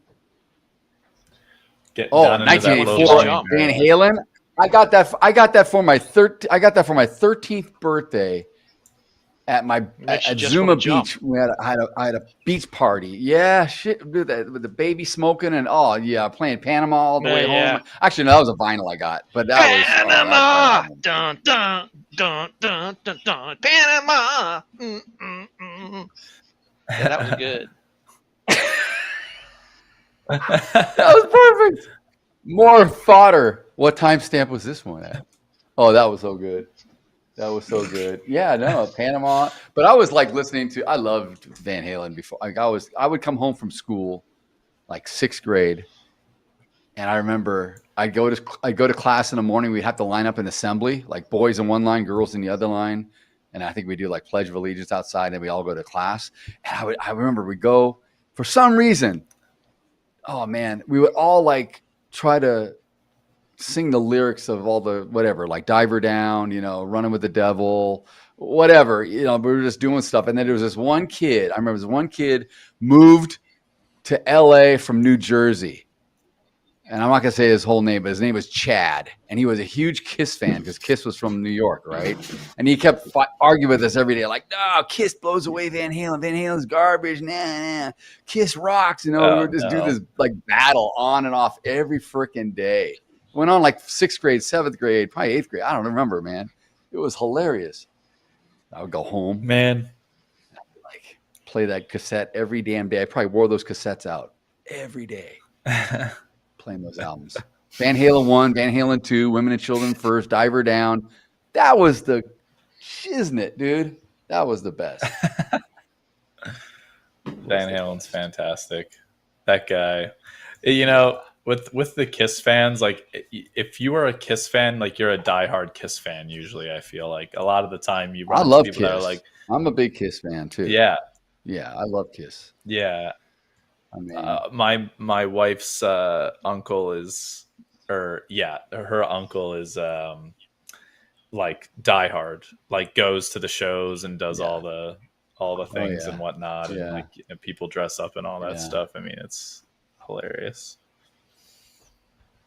Everyone dresses up. I know. I've been to like 3 Kiss concerts, and it's like I've ran into people at concerts where they're like they go every year, like every freaking year. I'm like, that's what I mean. I mean, like I can't go every year. Like, dude, that's crazy. Like the same old like. Yeah.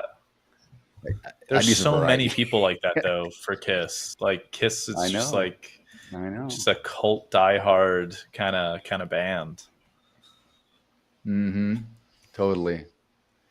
Yeah, because it's more than the music. It's like the whole everything, man. The makeup, the persona. Yeah. Yeah. Man, Paul Stanley getting up and going, good, all man. right, people. If you want to get up before we get down. He does all that crap. Dude. Oh, Paul Stanley's the best, man. But you know what? I will say, for me, for my money, the best front man ever is Diamond Dave. Diamond Dave, dude. I mean, Diamond people, Dave, the man. they could say They can say they like Sammy Hagar better. They like Van Hagar. I can appreciate some of that, but I was like, once David Lee Roth was done with the band, I was like, screw you guys, man. What are you doing? David Lee Roth was in his prime, was the best showman ever. Yeah, he was. That's just me. Crazy. I just oh no. I agree. Yeah. But a lot of people, I like. Generally, I've like read some history and whatnot, and a lot of people think that Van Halen really, if Van Halen didn't exist, like there were a lot of other bands that could have taken more of like a lot more of the spotlight, but because of somebody like David Lee Roth, who just revolutionized like what stage presence was. It took a lot of the spotlight away from a lot of other bands. Like one of those bands that I think of is like Boston, for example. Like Boston, I mean, literally, love Boston. Their original album, Boston, is probably one of the best albums of all time. But the fact that Van Halen was just so big, it's like it kind of dims them down somehow a little bit. Even though I think it's like literally one of the best albums of all time. So Boston's phenomenal. I listen to them all the time. I love Boston. Their second album was not bad either. Trying to think of it. Yeah, it's like it was like in 1980 something or whatever. But Launch got like Amanda on it and other stuff.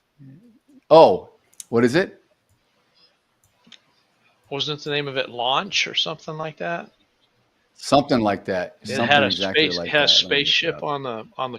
They all had the spaceship though. They all did. Yeah, exactly. It was like it's like Cool the Engines or something. That song's on there. All that crap. That's a great freaking album. Cool the Engines. It's just like that first album though was just so insane. Like every song was a hit. Genuinely, like in my book, like top 5 albums ever written. It's crazy. It's so good. Yep. Albums. Web Rash albums. Oh, Third Stage. You're close, Troy. Third stage, but you're right. Yeah. That's it. Yep. Yeah. That's it. Love that album. Don't Look Back's good too. I mean, but I love Journey. I love Journey. I like the Eagles. I'm not as crazy. I used to like the Eagles more. I'm not big on the Eagles anymore, but I love Journey. All this stuff. I like Styx. Love Styx. And Stones. My parents saw Styx recently. And Stones. Sticks and Stones.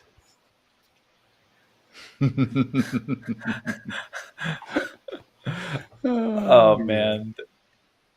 There's a Norm Macdonald joke. You know what? I'm not even gonna say it. I'll just I'll text you guys or I'll like Slack you guys the video or something. But you guys just reminded me of it because they're talking about. If it's Norm Macdonald, yeah. Yeah. It's not. It's not suitable for air. Exactly.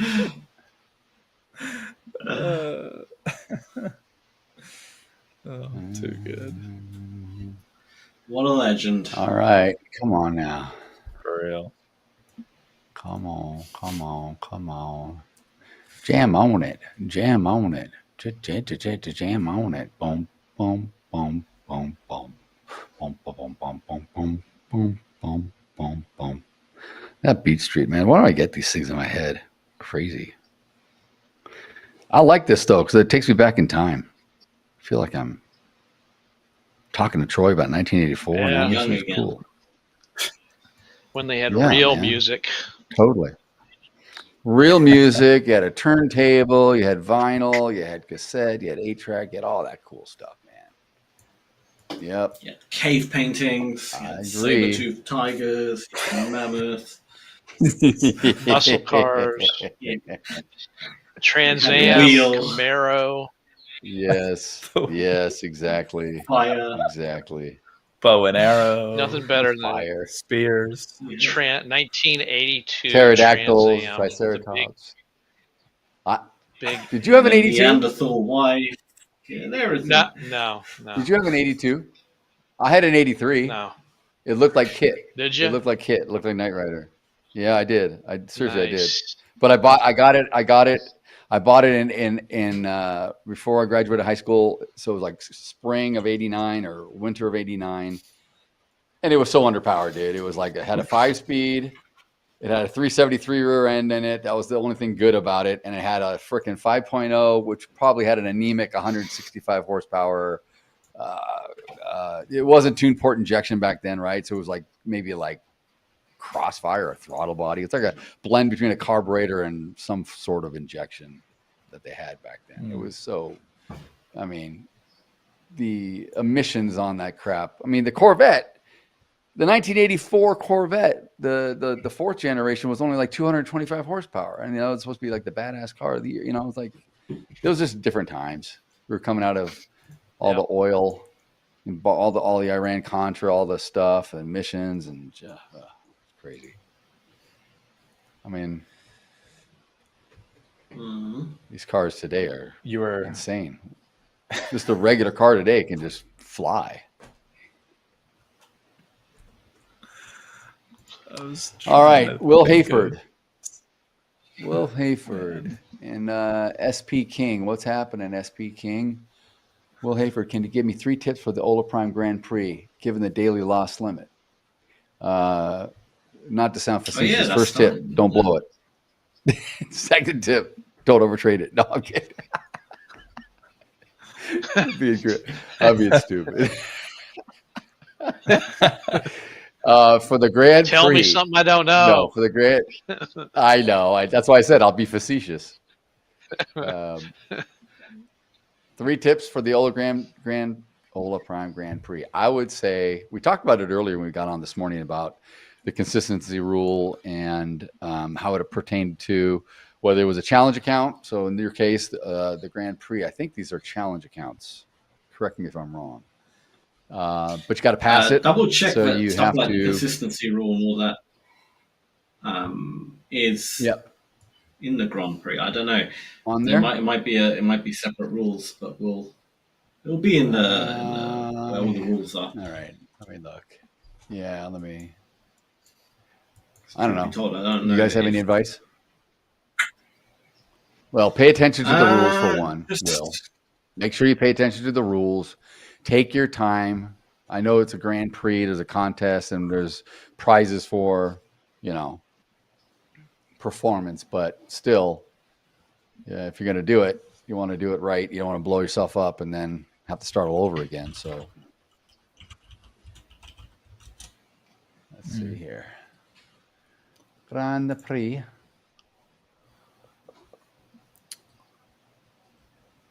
What does it say? We talked about it last week. Hola Prime Grand Prix. I would. The Grand Prix. My advice would definitely be like stick to something, stick to a product that obviously very well. I wouldn't try to search for. It's only a 5-day. It's only a 5-day contest. Or 4. Right. So I wouldn't search for 4 to 5 things that you're trying to trade all the time within the 5 days. Maybe if there's like a specific, product that you're really good at trading, or like that you have historically been done well with, stick to that as long as it has like good volume and some decent volatility.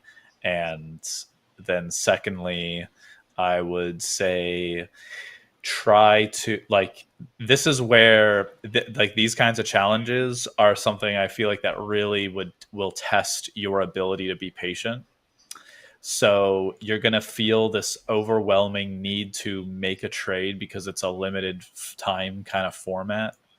I would try to avoid that feeling as much as possible, as easy as that is to say, rather than do.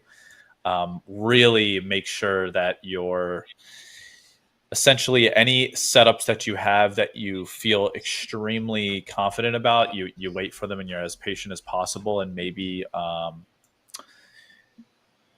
when the risk to reward is there, you put on a little bit more size than you usually would, as long as your risk is relatively, on point. But I wouldn't really like go crazy on like upsizing your position. But I would just, generally speaking, I'd be more patient on like the really good setups, and when you find it and you feel true conviction, maybe normally you'd put on in the futures, let's say, just to compare it to like the S&P 500. If normally I'd put on a contract, let's say one mini contract, maybe I'd put on like the equivalent to like 1.3 minis or 1.5. Maybe I'd trade like 10 or 15 or like 12 or 15 micro contracts or something to just give you a little bit more of that edge. But yeah, I guess those are just two things that I would recommend. But yeah, you'll definitely be tested in terms of your patience for sure. I think it's a good point that you make, Paul, because it's kind of like when we as coaches have our little competitions. Since it is a contest, you kind of want to push a little bit, because otherwise why do it? If you're going to trade very conservatively, like you would building up an equity curve or a trading account, that's different. But since you're trying to win or get as close as you can, you're gonna probably up your size a little bit. You're gonna have to take a little bit more of a risk. I wouldn't say take more of a risk in terms of putting on trades that you wouldn't be in the business of taking. But if you're typically putting on a trade, like you said, Paul, like with one contract or something, maybe up it to 2 or 3 and just try to really push the risk reward there. That would probably be something I would say to do. Yeah. The funny thing what's is, up, man? What you don't want to do is somehow accidentally build bad habits through a trading competition. So we don't want that's the whole point of like the being patient and make sure that you don't just start over trading like crazy because of that lack of time, because of your so just be focused, just get super dialed in, be focused and patient, and then strike hard when the opportunity presents itself. I mean, that's the advice, I think. The decent advice. So yeah, very good advice. Yeah. All right, I'm back in short. Back in short, targeting the overnight low. Very good advice. 92, 96. Put my stop about right above that. This guy is short. Let's just blow it up. He's a madman. The sky is falling. The sky is falling. Yeah, I'm the only one that said it was. I was thinking short. You guys are all going long on me. I know. You're killing it too. You called it. I give you that. Yeah, it's not about calling it though. I was just thinking. I kind of thought called it up. It wasn't, the downside wasn't exhausted yet. We'll see. We got a half hour left here. Anyway, Tom, what did you say, Tom? He says he did well on his short, got stopped out as it rebounded back up shortly after the morning session ended, then automatically locked myself out till tomorrow. Perfect way to go, buddy. That's what you do. Lock it in. Keep yourself from over trading. Nice. That's smart. And I love this about Project X. You can do that and just say, I'm just going to shut it down and come back tomorrow refreshed, ready to go. Ride the momentum. That's it. Yeah. Perfect. Right way to show. Boom, boom, boom, boom, boom. I ain't heard that. This is a relatively faux show. Boom, boom. Faux show. Faux show. Relatively boring here. Man, Daryl, I mean, if we break the 64.91 area, what are you looking at? 64.81, that regular trading hour session. I'm targeting 64.80. Yeah. Sorry, I got some crazy music going on in the back. I'm just targeting the 64.80, just the overnight low. If it wants to keep going, yeah. If it goes lower, I've got targets lower. Let me see where I got my next target down is about 64.55. 64.52 is the previous RTH session low, which is Friday's low. That's, 55 and 52 are kind of right there. So and don't forget, we had an engulfing day on Friday. So, man, if it wants to come down that low, I don't really, I wouldn't hold it against it now. With the half hour left, I've seen worse things where it just freaking just sells off hard, but I can't see it go down that low at this hour with a half hour to go to cash close. And we don't have any real earnings. There's nothing coming out after the bell. There's nothing to keep it, So, yeah. Let's see what it does here. Just kind of rotating. Let me stretch it out.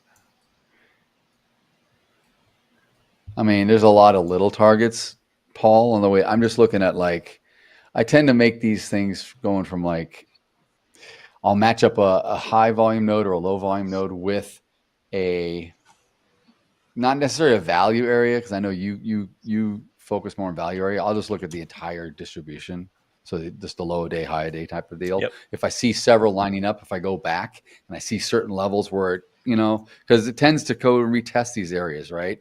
And so I would put little targets in those areas, and it's just something that for me to kind of, as it comes down, I see that little red line that I place there. It's something to keep an eye on. That's all I do.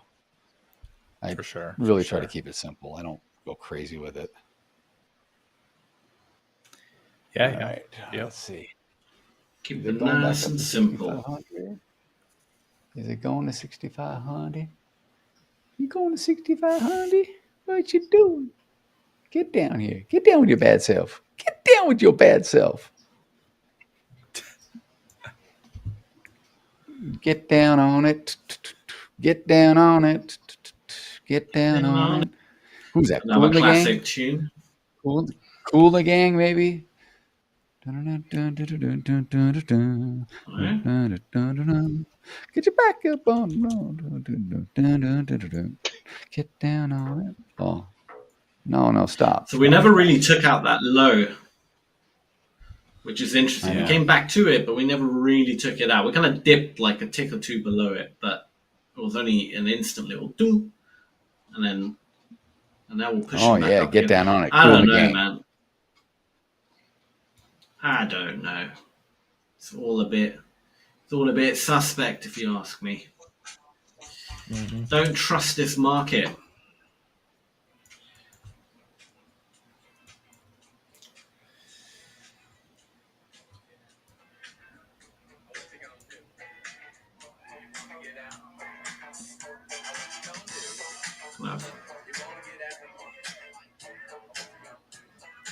Everybody, let's go. Get down on it. Shoot. Get down.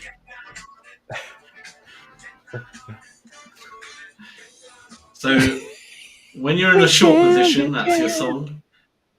And then when you're in a long position, it's obviously push it. I'm just thinking, get down on it. Let's get down.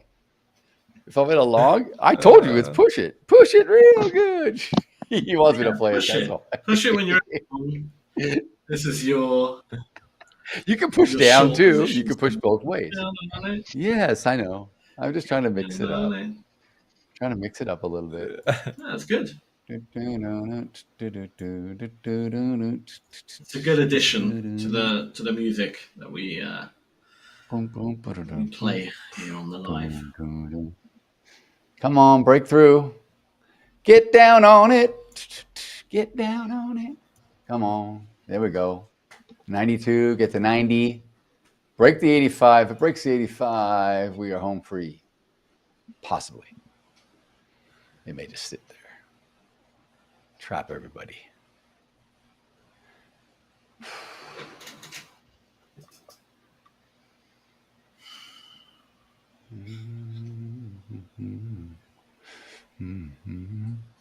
Get your back up on.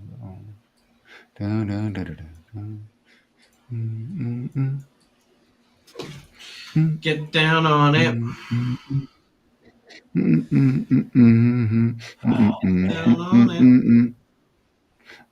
put your back up against the wall. That's right, Tom. See?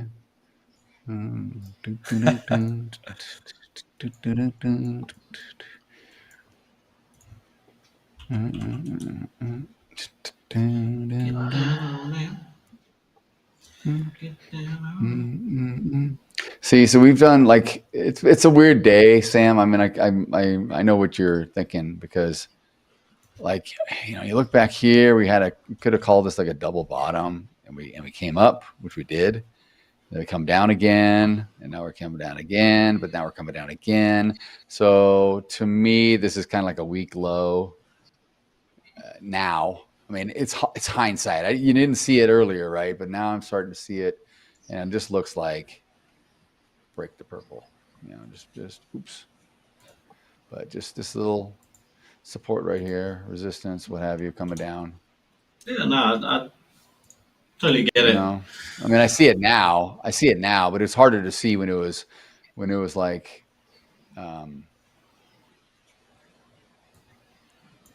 like when it was like right here, your point of control, like it could have came up, it could have done a whole lot of things. Now that it's come down, and now that it's come down, now that it's come down, it's a much more clear. But that's what's so hard about trading, because you think right here when it came down, it's like, oh, we're going down for sure. No, I had better things. Nope, we're not doing that. And so that's why I gotta trade with a plan and just trail if you're in the money. Hopefully, just let it take you out of the trade if that's what it's going to do. Yeah. Okay, my IB, I'm done with my IB. This should be down here, low here, should be RTH low. There's my RTH low. Okay, cool. What time are we at? We're going to get a market on close trade? Are we going to do it? Why not? It's going to happen. You always do it. You always do it. It's like your favorite time to trade. Adelina will be like, why not? Yeah. Why not? Let's do it. Why not? Yeah. No, it's not my favorite time. It's just exciting times. Like, it's just. Oh, I know. Like I said, I'm only messing with you, Daryl. I'm a man of the people. Oh, what is Tom saying now? This is good stuff. Oh, you get it, Sam. Do you want to get down on it? Get down. Yes. Get down on it. Get down on it. We all want to get down on it. If we're going to get anywhere, we'll be getting down on it. That's the important part.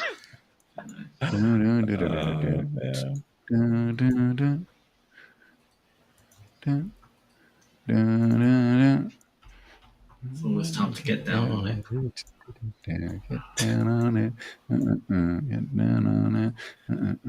I'm just very interested at how well this 6491 area is being respected, the value area high from yesterday or from Friday. I'm very interested in the fact that so much selling pressure came down at 1:50 p.m. Even in the overnight too. Yes, correct. Correct. Both of those times, all that selling pressure being supported, and like you said, Daryl, maybe it ends up lending itself to eventually be a level that's just broken because buyers just can't hold it anymore. But as of right now, that doesn't seem to be the case. But yeah, in the overnight, I wasn't even actually looking in the overnight too much. I see, it's like roughly the 64.95 area, 64.94. That was what was being held in the overnight. I see, which is also, which that area was being supported originally in the morning. And the early afternoon. It was, yes. It was like a double bottom of sorts until we broke through it, and then now we've double bottomed. That's what I'm saying. Value area high of Friday, so it's tough. Yeah, it's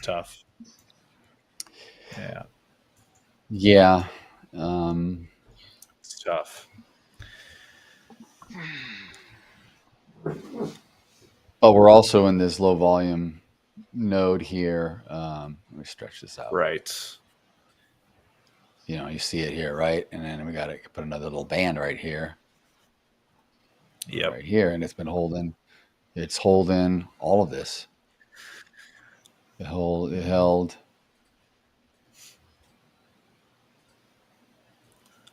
held it here. Yeah, it went down, but it came up. Boom, boom, boom. So I don't know. This could be. I'm hoping it doesn't go any higher. It rolls over. We'll see. No, don't do that. Don't do that now. Don't be a bad boy. Don't be doing that.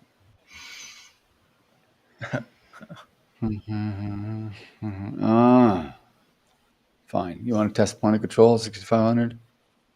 I'll let you do that, but you can't go any higher. Where's my stop at?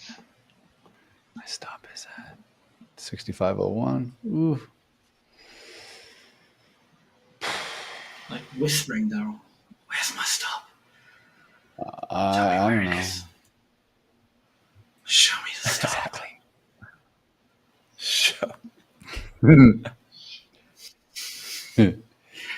Show me that stop loss. That's nasty, dude. I don't want to hear that. I don't want to hear that. I feel violated. I know. It's like, hi guys, I'm Sam, and what I like to do outside of the markets is whisper sweet nothings in your ear. God. Horrible. Gosh.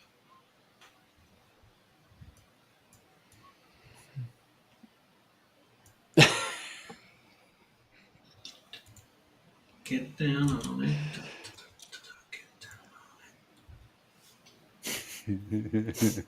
See? Got in your head. Get down on it. It's a good song, man. It's a classic song. It's great stuff. I'm telling you, man. The 70s, dude. A lot of this stuff is good stuff.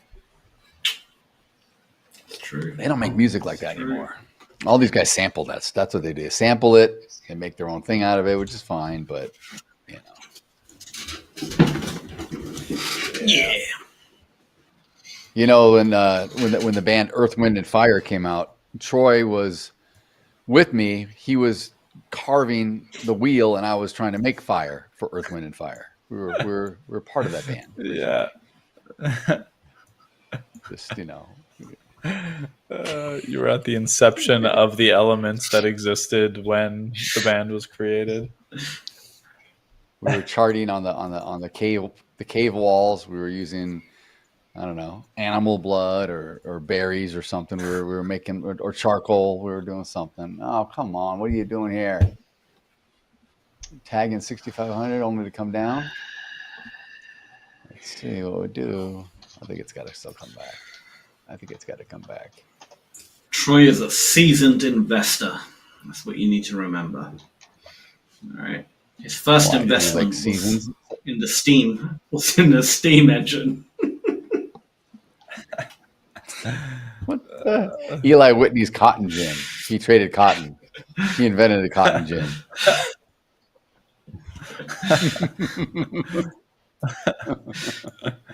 Troy made his first million betting on the Industrial Revolution.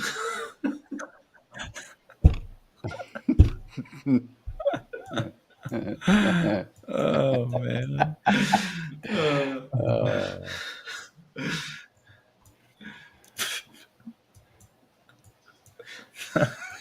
He's too quiet. He's too quiet. I just keep thinking. Too quiet. I know. I just. He's too quiet. I think of more and more things in my head. I just think of like, yeah, I just keep saying my own jokes to myself and making myself. I don't know why. I just thought of like, yeah, Troy was sitting at the desk next to George Washington when the Declaration of Independence was. Oh my God! It's like, he rode the Potomac. He was on the boat with George going across the Potomac. Yes. At a hot dog stand on Wall Street. Yeah. Oh man. Oh boy, come on now. Let's go. What are you doing? You gotta roll. You gotta roll over. You gotta roll over. You gotta roll over. 5 minutes and market on close. Oh, you're gonna tick me? You gonna take me out? I better move out of here. A little bit out. Oh my god. Oh, what am I doing? Where's VWAP? VWAP's up there at 6503. This is gonna rip and only to turn down. I know it. I've seen it before. It's just gonna pick everybody off. Oh, gee. I'll pick everybody off. I gotta get above this high. All right, I gotta get above this high. Get out of danger. Good old W is formed, right, Troy. Yeah. Take a break. Yeah, there's a W, but yeah, I'm gonna take a short break. I'll be back in. You can pull me out. Awesome. He's gonna get down on it. Get down on it. He's gonna go saw some paneling. Mm. So, yeah, sit on his suitcase and Oh hell! What are you doing to me? Come on down. Come on down. Yeah, man. Dow is it's okay. getting close to retesting the high of day again, while the ES and Nasdaq just fight to be in point of control. Yeah, they're right at point of control. Come on. Oof. Deltas. Yeah, we're just. Come on. Stop, pick, and then roll over.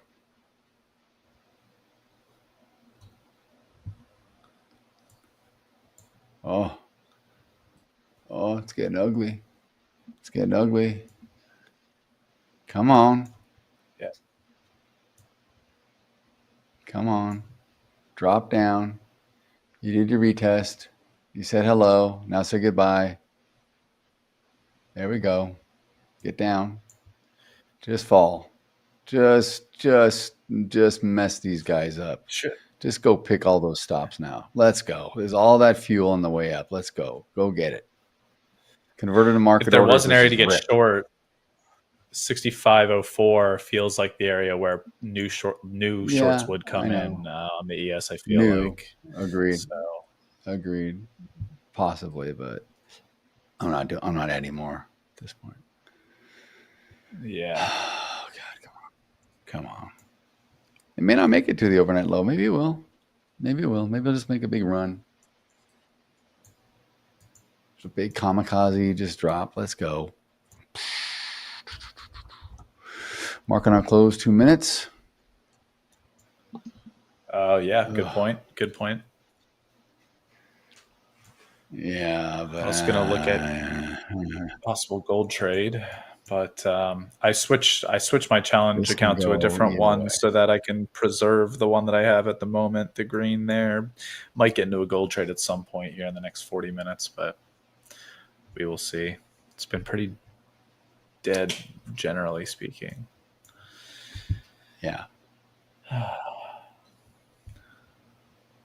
Come on, ES, fall for our coach. Come on. It'll fall. I feel it'll fall.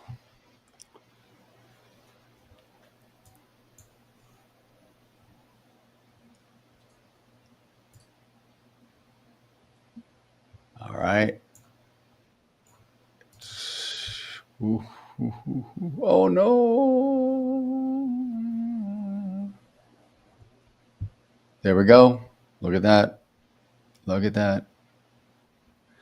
that, man, how it hung everyone out to dry. Isn't that crappy? Mm-hmm. Can you imagine being long like that? God. Yeah. Keep going. All right, let's see what the numbers are. Let's see what the numbers are.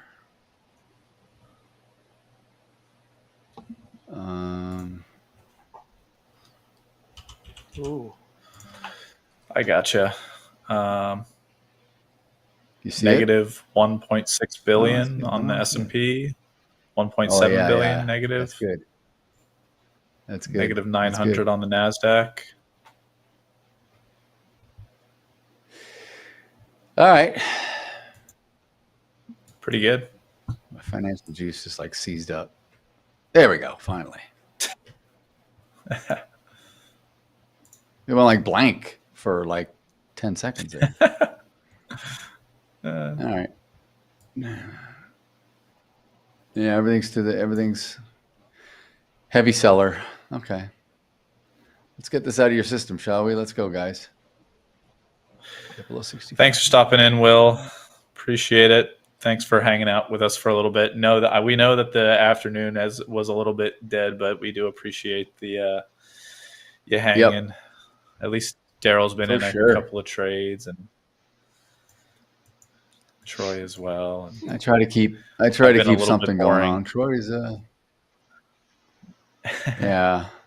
Man, it's bad when the chat gets in on the Troy old man bashing. Oh my God! No. Troy's first road trip was on a steam train. Yeah, I saw that. His first Facebook post was typed on a typewriter. Very funny. Oh, Tom's going crazy. Oh, it's funny. That is funny. I was going to say, Troy made it past the grade. Daryl, whenever Daryl is mentions the Oregon Trail, he's not talking about the game. He's actually talking about a pastime that he endured. I'm so old, I don't even know there's a game called the Oregon Trail. What do you mean? Like a computer game, like a gaming? It was like one of the first computer games that was ever made. It was like, you died of dysentery. Have you ever heard of that? Like people, Oregon Trail is like it's like a decision game where you have a choice to pick this or this, and then you pick it, and then it gives you dialogue. Like, okay, you cross the river, or you go try to find a bridge, and then you say cross the river, and then it says like your horse like freaked out and left, and you couldn't cross the river. Now what? And then it gives you two choices, and like you keep doing that, and then eventually the funny thing is like you'll like die of dysentery is like the end. If you lose, you die of dysentery because that was a common thing back then. So that joke didn't land as well as I thought it would. I thought you would have known that game, but no, I don't know. I don't know why I don't know it. It sounds like a good game. Trail. Come on. All this negative, come on. Get back down below 65. Get below 65. Come on. 1971 is when it was created. Dude, I was born. I didn't. Did you play this game? You didn't play this game. Did you? Like I did. How do you know couple about of times in? Yeah, I did a couple of times in high school. Actually, a little bit. Like it was just a funny thing to do, and middle school actually too. But yeah, there's newer versions of it and everything too now. But have you ever played it, Troy? Do you know what he's talking about? No idea. Trail? Gosh, man, that's crazy. I can't believe that. I'm not the only one. Guess I'm just wow. Maybe it came out in 1871.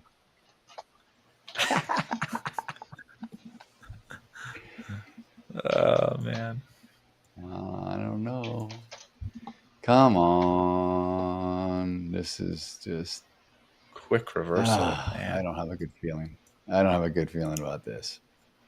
I do not. Oh, the Nasdaq kind of. Well, here's the problem, man. The Dow is jumping right now. The Dow's jumping while the Nasdaq is just doing nothing. So ES is really getting lifted by. My goodness, the Dow. What the heck? Yeah. is going on? Well, buyers are coming in. Buyers are coming in. If I could just hold it, get back below, I'll flatten. Just got to get a harm's way here. I'm way over the top. I'm way out. This is not good. I thought I was out of danger, but I'm not. I'm going to get stopped. Nice trade, Troy. No, it's not a nice trade. Oh, Troy. No, like Troy. Me, no. Sorry. Like, Can't get, dude, this is horrible. Flat.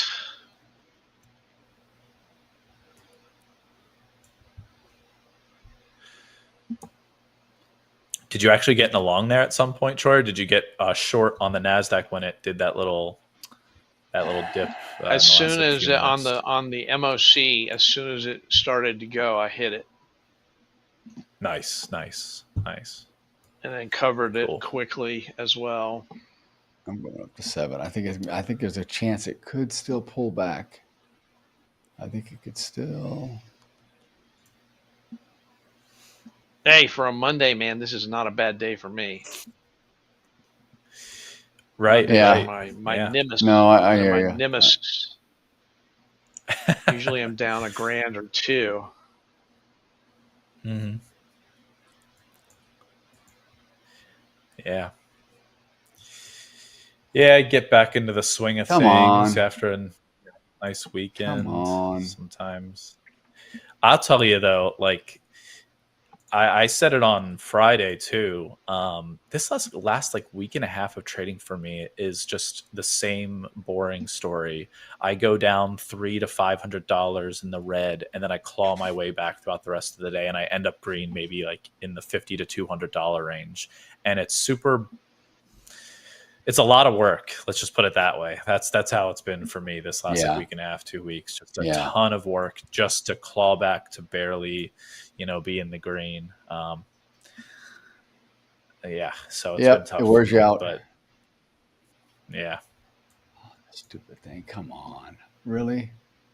You're going to do this? Wow. I'm really surprised. That it's coming back up.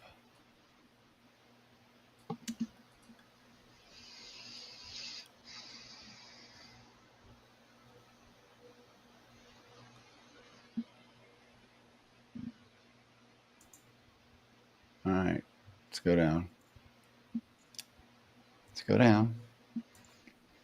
I gotta hand it to you there, Daryl. You do hang on to stuff for a long time.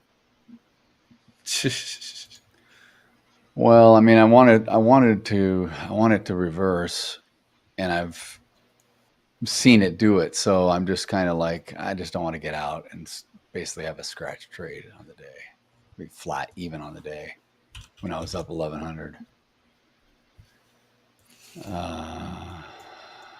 So come on, let's go now.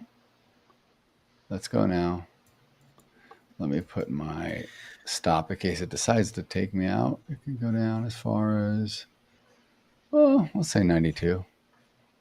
Let's just go 92 here. Is that my entry? Whatever. It'll just get me out. Dude, I can't even find anything on gold or silver to trade. Like I feel like I'm dead in the water with being able to make any trades, honestly. Crude, I haven't looked at crude in a while. Maybe I can. I mean, I think the interest rate's kind of baked in. I think everyone's just, yeah. Yeah.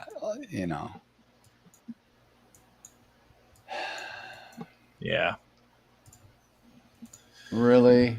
You're going to do this to me? Come on. Let's go down.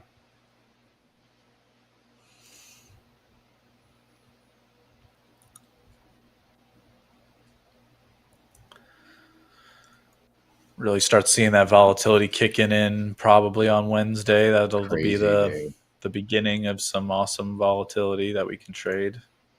Fingers crossed. Ah, there we go. Took me out. There's the bell. You sucker.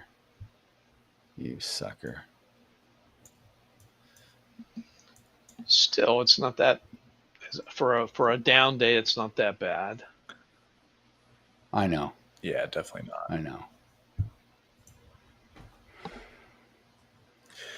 Make that back in a quarter of a trade.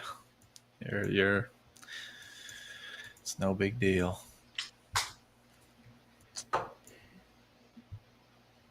Yeah, looking at CME interest rates, 88.4% chance we'll have a quarter point, but that has gone down. It was like 90 something, 98%. It's gone down or something. Oh wow. It's gone down to 11.6. That there'll be a half point. So yeah, that's crazy. I don't know, man. Although last time they lowered it, they did do a 50 basis point cut. I mean, just for fun here, for speculative purposes, if there was a half point cut that happened, I just want to know what your guys' opinion. I mean, my opinion, generally speaking, if there's a half point cut, there's something wrong that we're not seeing. if there's a half point cut, so I would think that the markets would take that bearishly, negatively. But yes, yeah, I agree. Yeah, of course, agreed. Yes, I do too. I do too, because then they're seeing that they'll be like, oh, the Fed's trying to get in front of something that's going to be worse coming out, or adjustments, or what have you. So yeah, they might also see a negative. The quarter point is a negative. I think so too. Hard to say. Honestly, I don't think they should. It's so hard to determine what's priced in and what's not priced in. I mean, it's just so hard. And just because they may lower, or everyone thinks they will, that's fine. But what's the market reaction going to be? You know, that's the other thing. Everyone's like, oh yeah, they're going to lower. They're going to lower. Well, what we've been experiencing these last few weeks could be the run up to the lower that's baked in, and then it's then it's going to be kind of like, sell the news. Yeah. Or, take care, Tom. Be safe. Yep. See you, Tom. Thanks for stopping in and providing us with some laughs. We appreciate it. Yeah. It could be generally speaking, when you're cutting rates, it provides liquidity and everything. And if market participants think, hey, things aren't as bad as the Fed's making it out to be, and this is just going to provide more liquidity for all the good that there is to come, I guess you could see the markets really just start to, continue to move up. But I don't know. It's just tough. Like you were saying, Troy, it is tough to understand what is being baked in at this point. Very hard to speculate. I mean, I just keep falling back to sell the news, no matter what the news is, sell it. Because, right. I mean, it just seems like, you can't put your finger on it. Is it going to go up? Is it going to go down? I don't know. I mean, there's just no way. I think that in general, you can see just from the chart, the daily chart on the ES, that it looks like we're topping out / chopping up. I mean, we just keep kind of nibbling away. We're going sideways, but still on an upward trajectory. It looks toppy to me, but good God, it's looked toppy for a month and a half, right? I mean, so exactly. What is in there, right? What's in there? What's not in there? I can say, I swear, I feel, and Daryl and I have talked about this in the prime market wrap up a couple of times. Irrational exuberance. Exactly, and a rug pull coming, and I know that from my experience in the past, you can obviously chime in, Daryl, is that you'll have some random catalyst that makes no sense that triggers it. I mean, it'll be there'll be a volcano in South America goes off. and all of a sudden the market decides to do a rug pull, and you're Yeah. like, how does these events correlate? They don't. It's like the market's looking for some sort of catalyst to go down, and until they have that, they're going to keep chopping up. They're just going to keep chopping to the upside. At least that's the way it feels. In my experience, it's just, you know, you gotta keep nibbling at those longs, and then like today, I thought I agreed with Daryl. It was going to be a short, and this never developed. I was lucky and got my money back during the little bit of a pullback that we had, but wasn't smart enough to go long. You know, and it just seems really, really rug pull, toppy. I mean, it makes you makes me really cautious on the long side. Yeah, it does. We're getting to that point where, I mean, we keep pushing up, but what's pushing this thing up? I get it. The buyers all want to get in. A lot of these retailers haven't seen anything before, so they only know one market, that it goes up. You buy it, it goes Buy up. the dip. Buy the dip. You know, it has to go up. Buy the dip. Buy whatever. It has to go up. It has to go up. It has to go up. It has to go up. No, it doesn't. It's been going up far longer than most cycles. And I hate to say we're overdue, even though we are technically, but I hate to use that. I know, but I hate to say it because I don't want to give people the idea that, because we're overdue, then we got to starting to get short. Because it'll go against you far longer than you can be solvent, right? It can just keep going. That's right. So that's right. Don't fight the market that way. But none of this makes any real sense. It's especially hard to say. It's hard to say that we're overdue because of what happened in April. It's like we dropped 20% in literally 6 weeks or whatever. We dropped 20. That was an event that caused, that was. Yeah, of course. Yes. But I'm saying it just makes it that much harder. The market doesn't like okay. Yeah. I see. Because that was the opportunity. I feel like we were talking about catalysts and stuff. That was actually a catalyst that could really cause some genuine damage in the shorter term, and could have been a really good excuse to make a pullback of, let's say, 30-40%, where you would think this is still could. Finally. Oh, it definitely for sure, of course, still could. But I was thinking, with how much everything got bought back up there in April, that surprised me a little bit. And I don't know. Do you think everybody that dip bought that April event with all the, the beginning of the tariff stuff and everything, do you think that those people end up kind of being weaker handed and all of a sudden you kind of see a dip below that? Maybe you see sellers just come in super. I don't know what the catalyst is going to be, whether it's going to be terribly weak jobs data or bad inflation data, a combination of the both. I don't even know what the combo of data is going to need to be in order for that, that event to actually come about to make, a 20+% dip occur again. But it could be, like you said, Troy, just not even anything relevant. It could just be something ridiculous. Catalyst. The catalyst could be the list price of cattle. Could be. There it is. Or a list of cattle. There it is. Cattle list. So the cattle list, the list of the cattle is the catalyst for the cattle market. You follow my logic here. This is this is exactly what Troy was talking about with something not being relevant and causing the market to then make its exactly what Sam just said. It's going to be the list of cattle that comes out and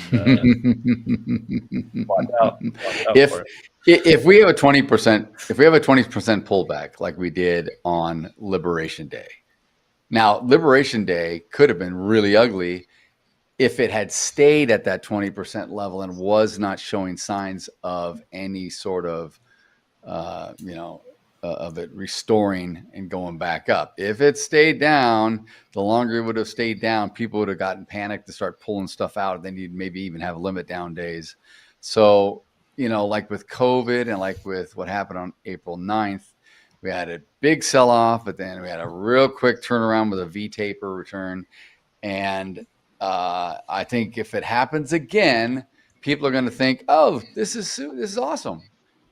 Did it before, worked out. Did it again, worked out. Did it the third time? I don't know about that. Because at some point, at some point, it's just going to come home to roost. And if we start having, and if we're in a real recessions don't just last a few days or a few weeks. Real recessions go on for months and months, and they will have times where you'll have days or maybe even a week of what looks like a recovery, only to continue to go sell off further again and further again. It traps people. It just gets people all shaken out.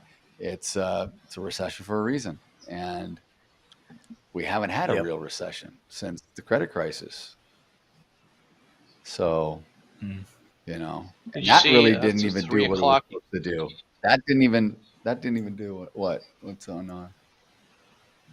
That's the 3 o'clock U.S. consumer credit was huge. Nobody even reacted to it, but this is exactly what the expected was 10.2 billion. It was actually 16 billion. So that's a huge expansion of 60% more credit. Yes. Yeah, 60% more. So what does that mean? It means that suddenly the consumers are 60% more indebted than we thought they were.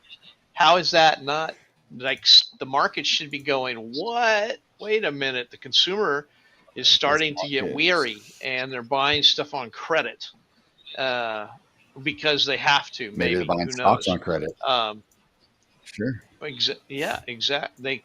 You don't know what they're buying, but they're extending themselves because they either because they're excessively optimistic, which could be, or they are having to because they don't have a choice.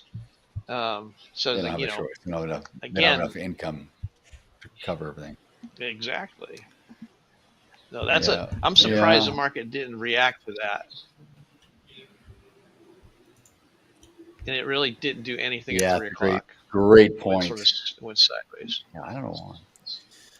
Dude, that's massive. I think like the previous credit situation. Troy, I used to go. Previous was 7.37 billion.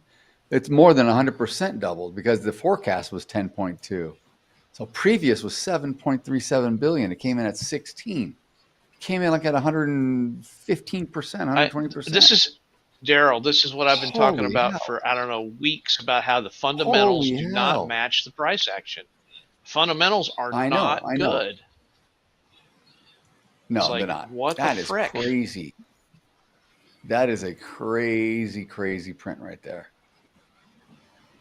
It's more than 100%. It's like 130%. That's what I said. It's like 100, 120, 100. Yeah, I know. Exactly. It's totally nuts. Totally nuts.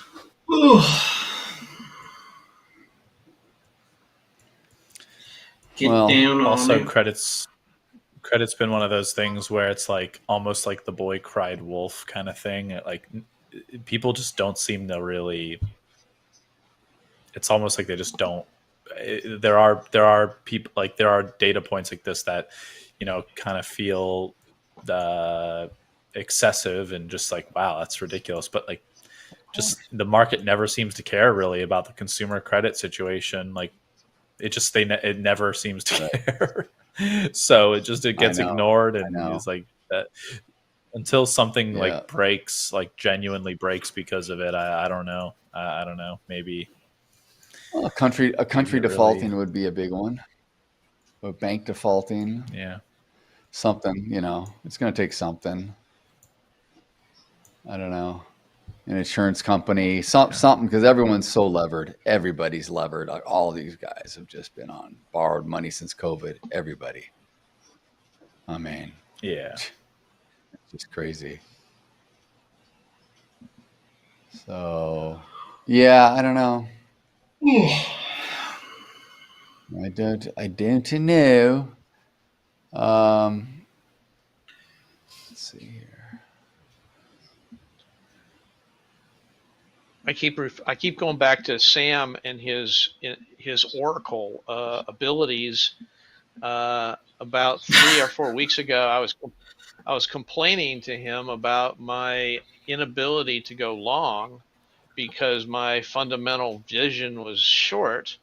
And, you know, I'm at the same place here now. I'm excessively, my mental is we should be going down, not going up. And I keep referring back to stop looking at the daily chart and start looking at the 15-minute chart and play what's in your face. What is in front of you? Yeah. And go micro. Yeah, it's easy to say, but boy, is it so hard to actually implement. But I keep hearing Sam's voice. Look at the 15-minute.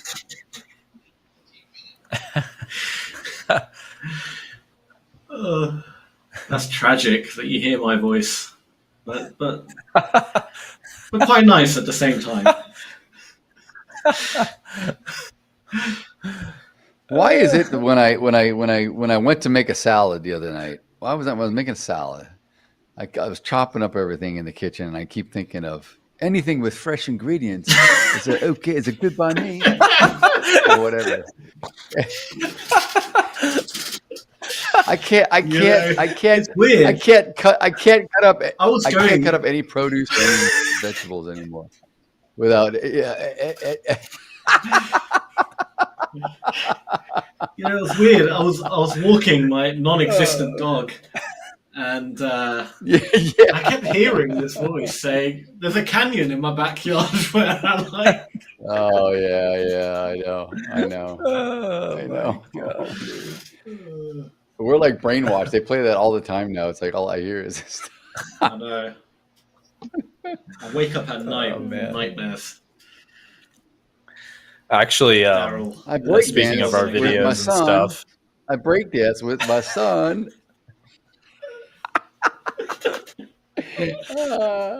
Troy's like on the back deck. He's got the linoleum. I love how the clip.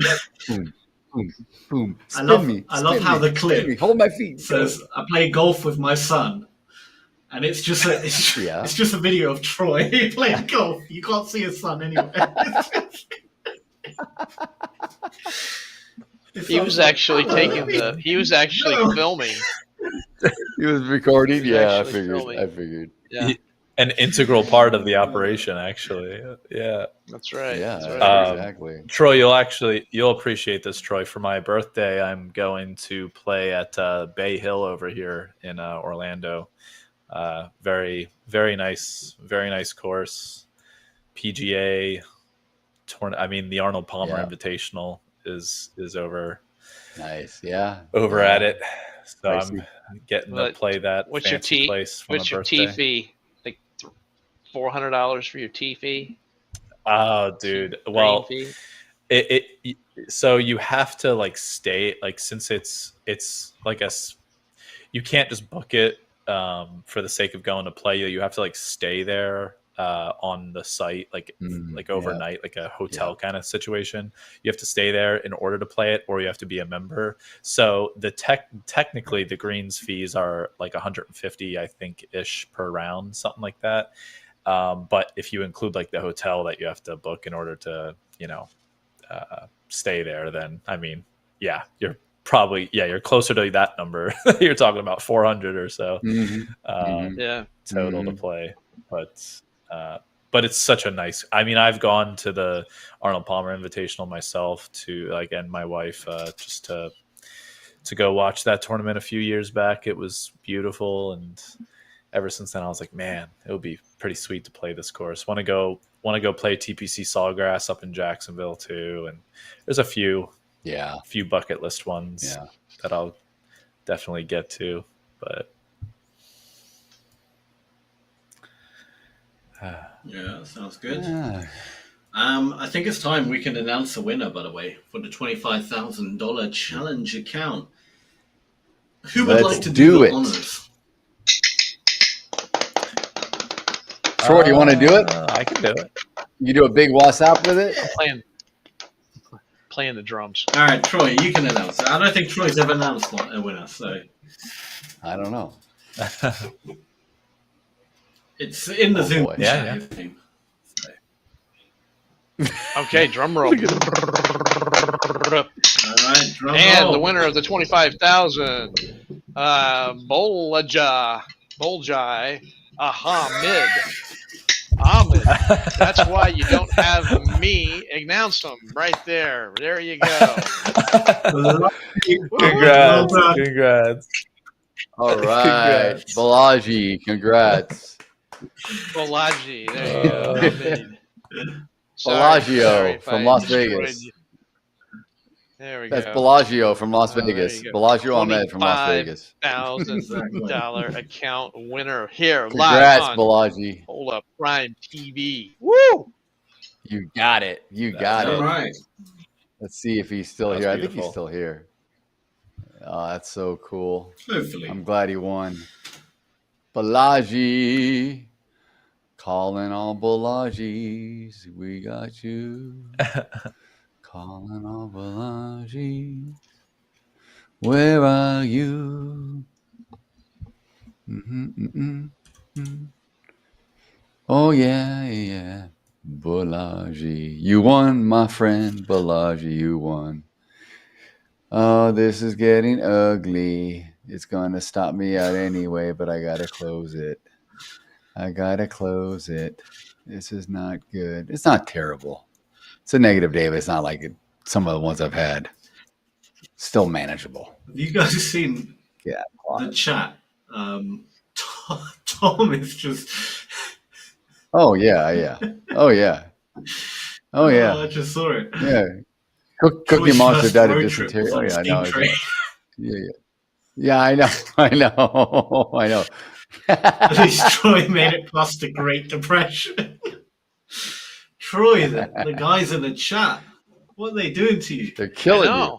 know. They're ripping I you get up, man. abused. I don't get No it's one respect thing for to the get abused by elders. you, a bunch of you guys, but them, man, that's rough. I get no respect. It's bad enough with us. No respect. Yeah. Hey, I get no respect. Hey, Rodney Dangerfield. Hey, what are you doing over there? Oh, that's a comedian. That guy was awesome. That guy was funny as hell. Get down on it. All right. Did you ever watch there that was a interview charades. I was driving yesterday. with Rodney Dangerfield and Johnny Carson? You ever seen that? Yes. Yes, I interview? have. Yes. And Yes. Johnny it's Carson hilarious. can't keep a straight face the whole time. Yeah, I mean, I know. He's literally He's got dying. Johnny He's in dying. stitches. Yeah, that's just hilarious. Yep. Oh, he did. I think he did a little Rodney- stand up on the side of the. He came out, Roddy. I think that's when they had like Roddy Dangerfield comes out. He does a little stand up on the Tonight Show. Then he walks over to by the desk with Johnny, right, and sits there. Johnny's just dying. Right. I mean, it's just oh my god, crazy. Yeah, I remember that vividly. I don't remember what he said, but it was funny. But it's so natural. He says it in such a believable way.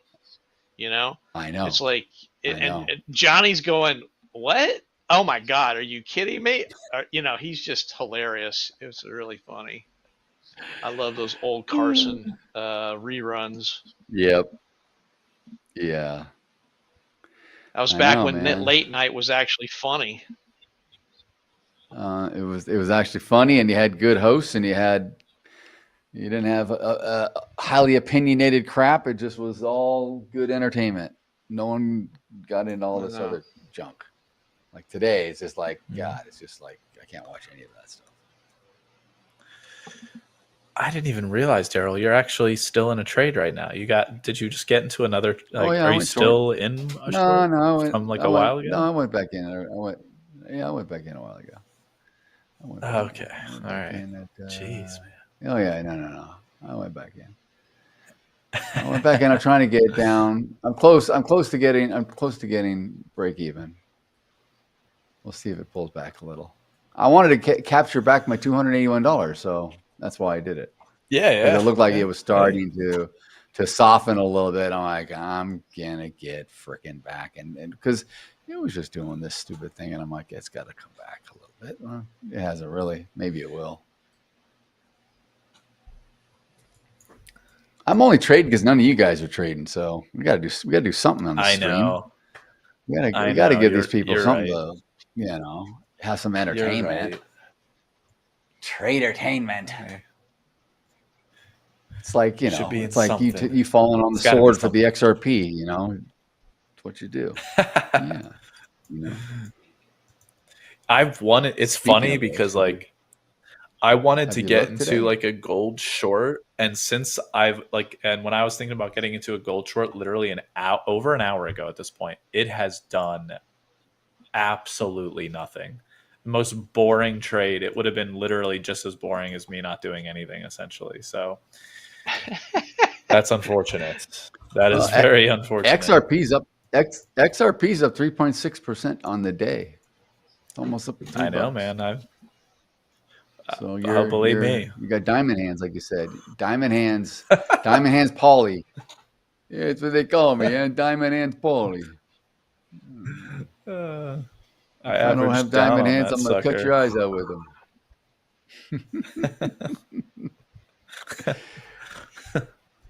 Oh man. All right. Yeah, I'm gonna have to get out of this thing and finalize my P&L. I got to get out of this thing. Come on. Get down on it. Get down on it. I guess I had the wrong song today. It didn't work out for me. I should have done "Come on, shake it" or "Push it real good."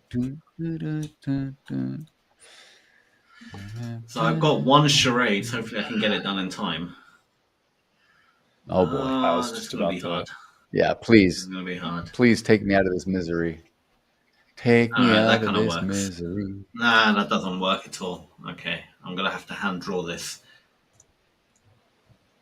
Oh boy. Yeah, that works. All right, cool. And add that. Copy that over.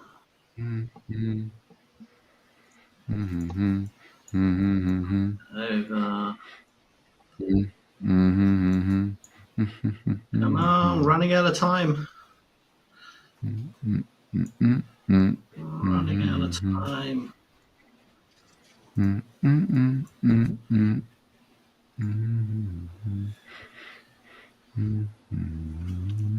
We can Full show my screen. screen real Share the quickly. screen real quick. Oh, no, just show Sam's. No. Go. Show Sam's. It's all yours. This is real muscle, quick. Very generic. Muscle man? Come on. Okay. Arm one of the boy?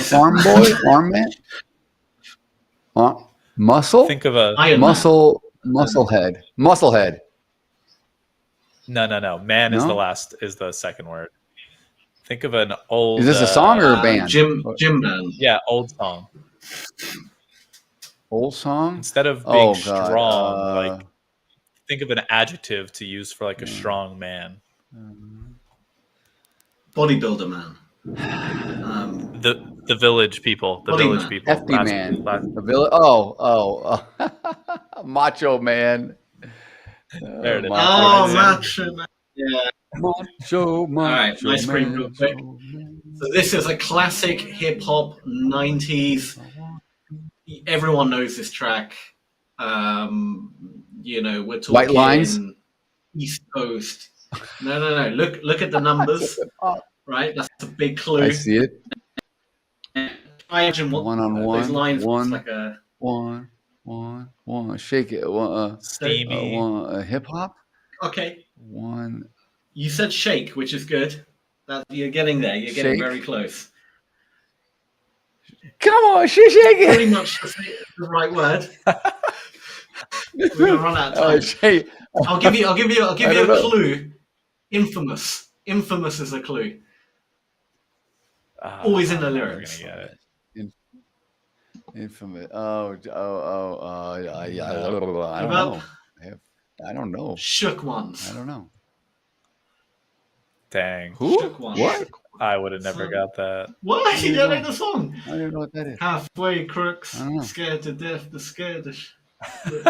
We should. Nah, I think I don't know. pushing is halfway, crooks. You don't know the song? I'm not that cool. Oh my god. I don't know. Troy knows it, but I don't everyone know. knew that. All right. Well. Troy's like, what the hell? Never mind.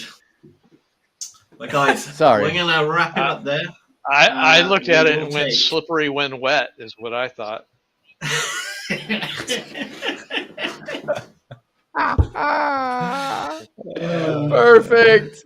Perfect Bon Jovi, baby.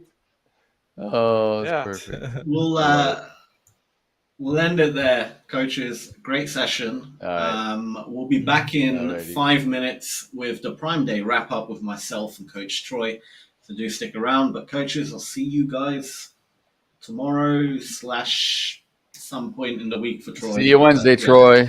See you guys tomorrow. Sounds good. See you Wednesday. It was a pleasure. Okay. Yeah. See you guys. Bye-bye. Take care. Yeah. What's up? Want to learn trading or already a pro but can't risk your money? Enter prop trading, a smart way to monetize your trading skills without risking your own money. Start your journey with Hola Prime. Here's how it works. Buy a small fee trading challenge. Hit the profit target and keep losses under 3% daily and 6% overall. Pass the challenge and get a Hola Prime account. It still has fictitious funds and the risk rules stay the same. But now, no profit targets. And yes, up to 95% of the simulated profits are yours. Wondering, how's that even possible? Well, we selectively copy trades from top performing traders in live markets. That's how we generate profits. Whether we copy yours or not, you still get your share. While most firms take days to pay, Hola Prime is the industry's first to do it in under 1 hour. Yes, every payout is processed in less than 60 minutes. It's a win-win. You bring the skill, we bring the trading setup and support, including one-on-one coaching. Take the trading challenge. Get rewarded. Hola Prime. Trade with transparency.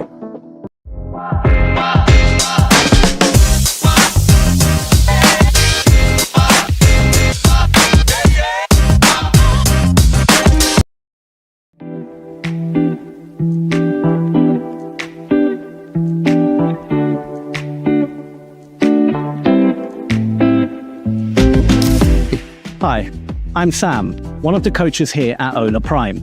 And in this video, I'm going to give you a short glimpse into my life beyond the charts. Outside of the charts, I love to cook. Anything with fresh local ingredients has a thumbs up for me. And when the weather's good, I like to go out, have a quick jog, keep myself healthy. I started trading almost 15 years ago, and believe me when I say, it wasn't an easy journey. There was a lot of ups and downs, mostly downs at the beginning, and it took me, I would say, almost 10 years before I could actually call myself a trader. Personally, I like to travel. I like to go to different places, see different cultures, meet new people. I also like a good spa day, you know, just sit there by a pool, relax, get a massage. You know, you can see from the screens behind me, it's just a lot of stress, a lot of digits, a lot of moving, a lot of fast moving markets. You can't spend your whole day in front of a screen. You will burn out, and sadly, probably won't be as successful as if you just relaxed a bit more.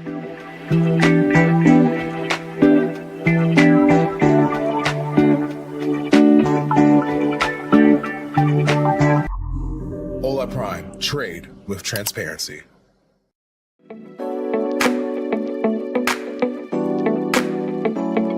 Hey, I'm Troy Epperson. I'm one of the coaches at Hola Prime, and this is a little glimpse of me outside or beyond the charts. Outside of trading, I play golf with my son. As you can see, I have a laptop and multiple screens. I've been trading for about 15 years on my own and about 25 years before that, even with a lot of interest in the market.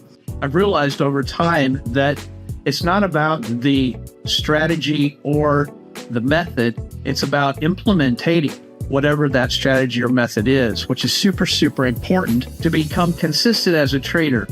Everybody wants to get profitable and make thousands of dollars a day, literally overnight, but it's about taking those small incremental trades just over time, taking the same boring pattern over and over again that creates that consistency and develops a discipline to make money trading currencies, futures, or stocks or whatever you're trading. Golf is great because the parallels with trading are immense.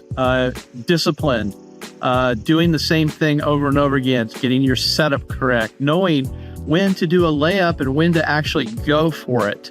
All of those things apply to trading. Balance is super important and is the edge when it comes to trading. We want to be consistent, but at the same time, you've got to be patient, and you need to be able to reach out and ask a coach a question and never feel guilty about doing that. And there's no bad question. Every question is a great question because it helps you enhance your intelligence and your knowledge of the market. Well, that's a bit about me. I hope to see you soon in a live trading session. And remember, we're just looking for one good trade. And once we find that one good trade, we're going to do it again and again and again. I'll see you then. Hola Prime, trade with transparency.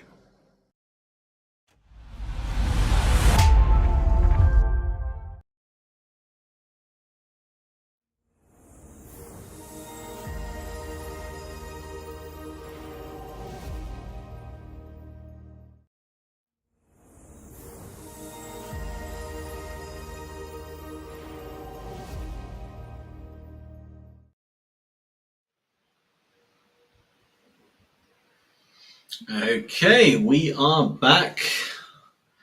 Hello, Coach Troy. Prime Day wrap up. What can we talk about today? Well, a couple things that are not futures related. First of all, the S&P was up. However, the TLT, which is the 20-year bond shares, they were also up. So that when the bonds go up, that means yields are going down. Oil fund was up. Prices are up in commodities. Ultra silver, AGQ is the ETF. It was also up today. Energy looks like it's up. Now, what I'm seeing is that a lot of commodity-based stuff seems to be up. Which maybe is starting to, again, contributing to this toppy market. People are moving towards tangibles. I mean, that's just what it looks like. Oil was up, silver's up, gold was also up, I believe. Energy looks like it's up. Yeah, I mean, we really didn't have any news items today of interest. We had consumer credit, which we were talking about earlier, is way above expectations. This can be a good thing or a bad thing. It could mean that credit's expanding and consumer is buying more stuff, which pushes the economy. A strong consumer is a good situation for the economy. On the other hand, if consumer credit's going up because Joe Bob can't afford his mortgage and he's borrowing more money to pay his mortgage or his auto loan and expanding his debt, that is not a good thing.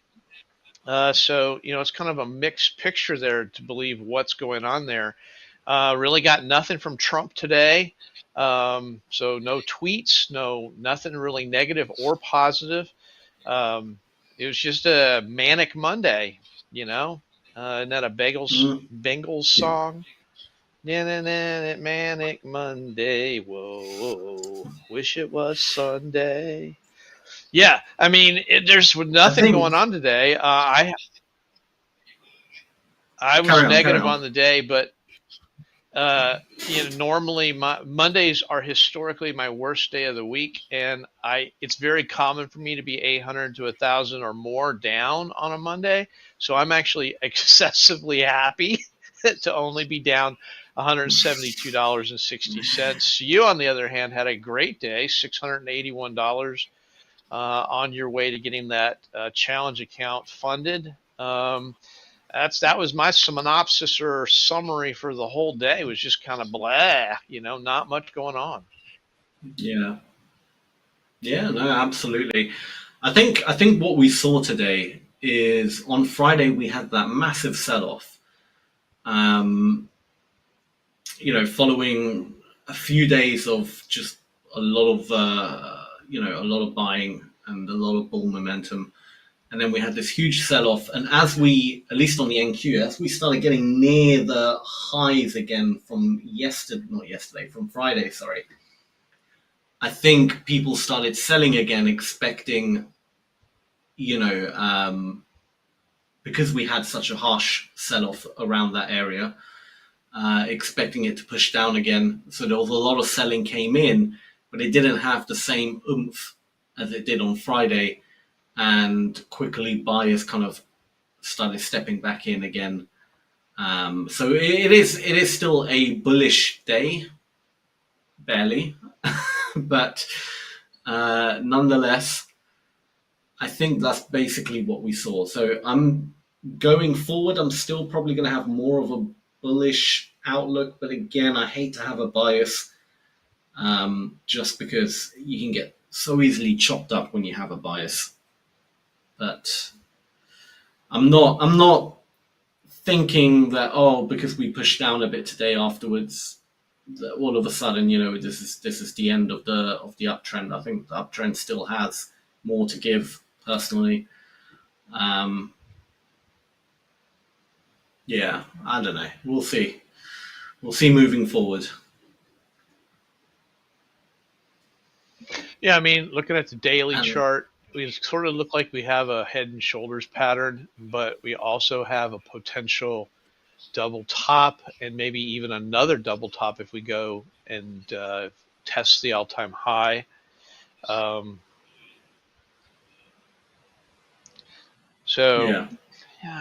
mean, the pattern's not helping us right now.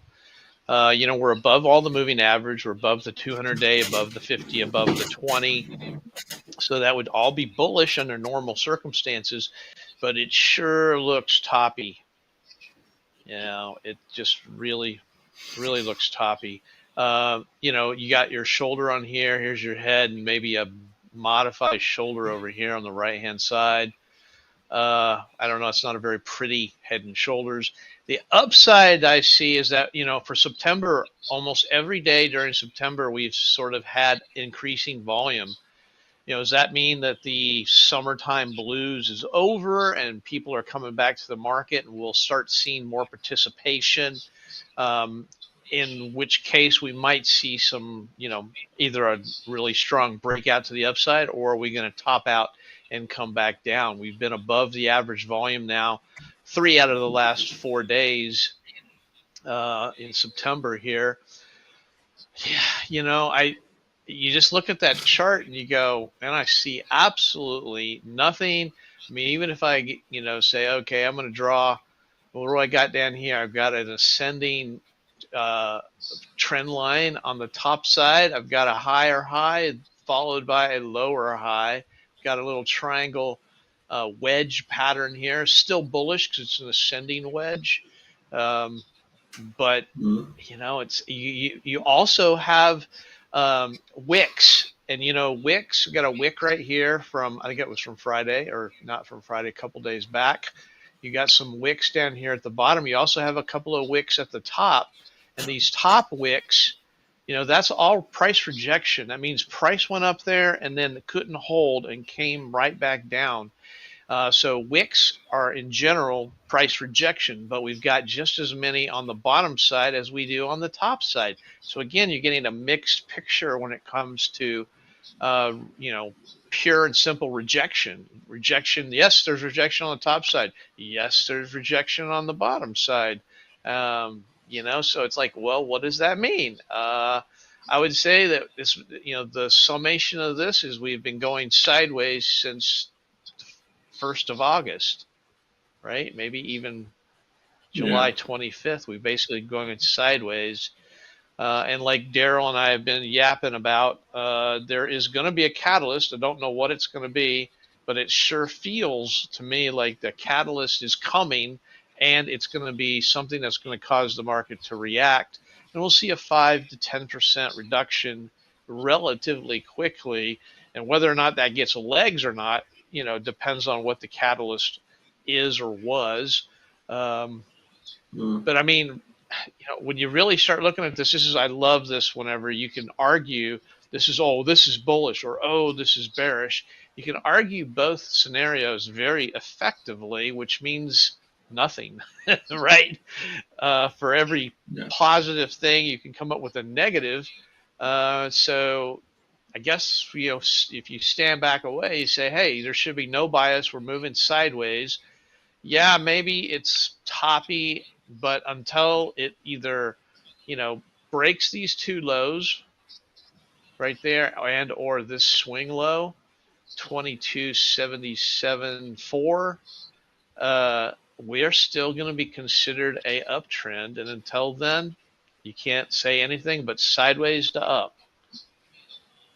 Yeah, I agree.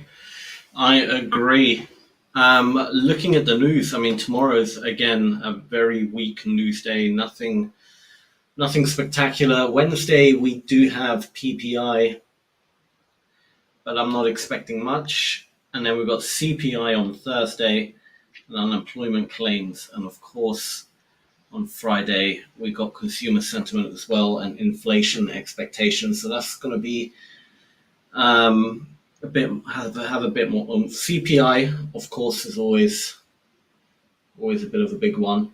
I'm not expecting much until the end of the week for real direction. But again, I mean, real direction. It will have to be September 17th when we actually have FOMC and see if we get a rate cut and all that. So, it might be a bit of a bouncy market. I don't know if you're familiar with this Stock Traders Almanac. No. It's like a statistics Bible for the stock market, and it gives you historical numbers. And tomorrow, our number is that they do odds. What are the odds tomorrow? Will be an update based on history. Tomorrow is 66.7%. That's a pretty high, above 50%. But what's interesting is that Wednesday, Thursday, and Friday of this week are all positive expectancies. So there is at least, at the minimum, and I can read them out to you, on Wednesday, it's a 76.2% chance the market will be up. On Thursday, it's a 76.2 again. On Friday, a 57.1. So you've got positive expectancies on all 4 days of the rest of the week. Now, obviously, this is based on literally 100 years worth of data. And so you've got the law of large numbers. So when the law of large numbers come in, it means that we might have the last 20 of these could have been negative, and we still might have a really high percentage because it's such a large number to begin with. So it's, it's hard to go, oh yeah, well, we got a 67% chance it's going up. Well, that may not be the case simply because that number is part of a very large data set. That being said, it's a percentage, right? It's better than anything we've got, at least right at the moment. So we've got the next 4 days of being positive expectancies. I would take that as a bullish sentiment and make me lean a little bit bullish, at least on Tuesday, Wednesday, and Thursday. Those are the biggest days. 66.7 Tuesday, 76.2 on Wednesday and Thursday, Friday at 57.1. And actually 76.2 is really a high percentage when you go, let's go back 100 years. Every Friday, or not every Friday, but every Thursday, which is the second Thursday of the month or whatever, they've got all this figured out. And this is the percentage it could go up. It's interesting. It's at least a place where I start to create a bias for my outlook for the day through the, again, that's the Stock Traders Almanac 2025. Very nice. Didn't even know that existed. And it gives. Oh yeah, I've been buying it for years. I mean, I usually buy it every single year. Because it gives us a statistical bias, and as traders, probably the most reliable thing we have is probabilities, and if we can somehow make it into a probability, then we can sort of know what kind of risk we want to take. And if I know my trading method is 80% right, I'm going to take a pretty decent size on that. If it's only a 50-50, maybe I take a micro, right? If we know that probability, or at least we think we know the probability, it gives us a basis, a mathematical basis to at least start with. And I like having statistics and math on my side. Yeah, no, absolutely. It's a great idea. I know statistically, I might be wrong actually, but I'm sure I read it somewhere, that September is historically a bad month for the stock market. I might be wrong, but I'm pretty sure I read that somewhere. I don't know if the source is correct, if it's accurate. I never checked the source, but so take that with a pinch of salt. But yeah.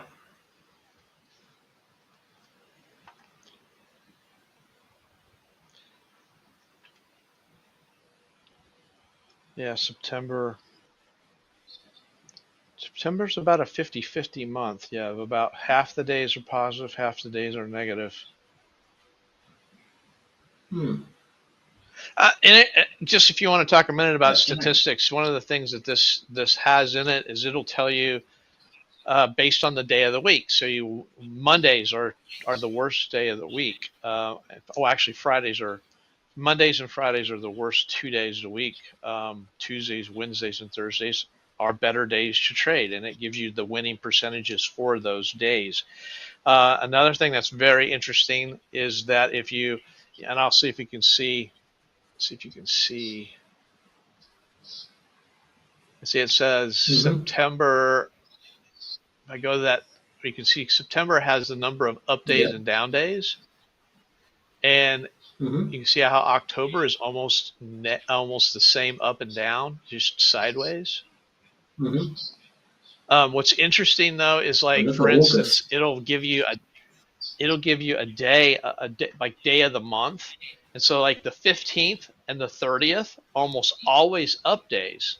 But that actually makes sense because at least in the U.S., everybody gets paid on the 15th or on the 30th. And what do we do?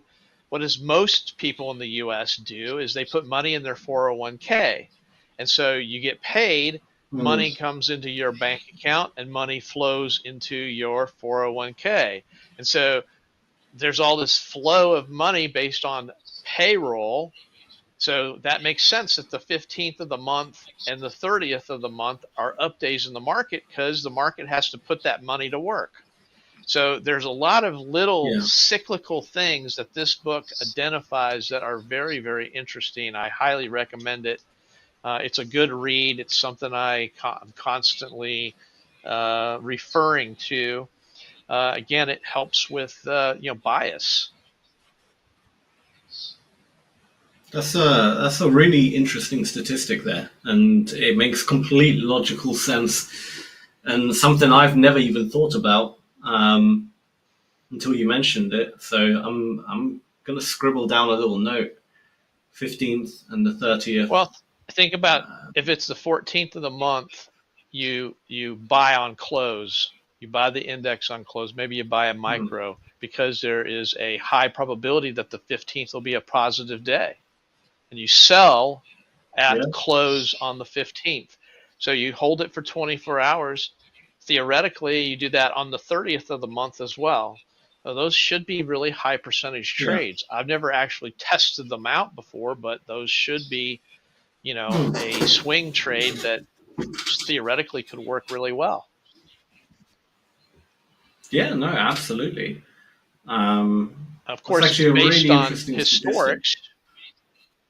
It is. Who'd have thought? Let's look. Okay, so it was the weekend, the 30th this time. That's a bit annoying. But on the 15th of August it was a negative day. Okay, so August wasn't a good one. But the 30th of July was a positive day. And Tuesday, 15th of July was positive. And in June, the 30th was positive.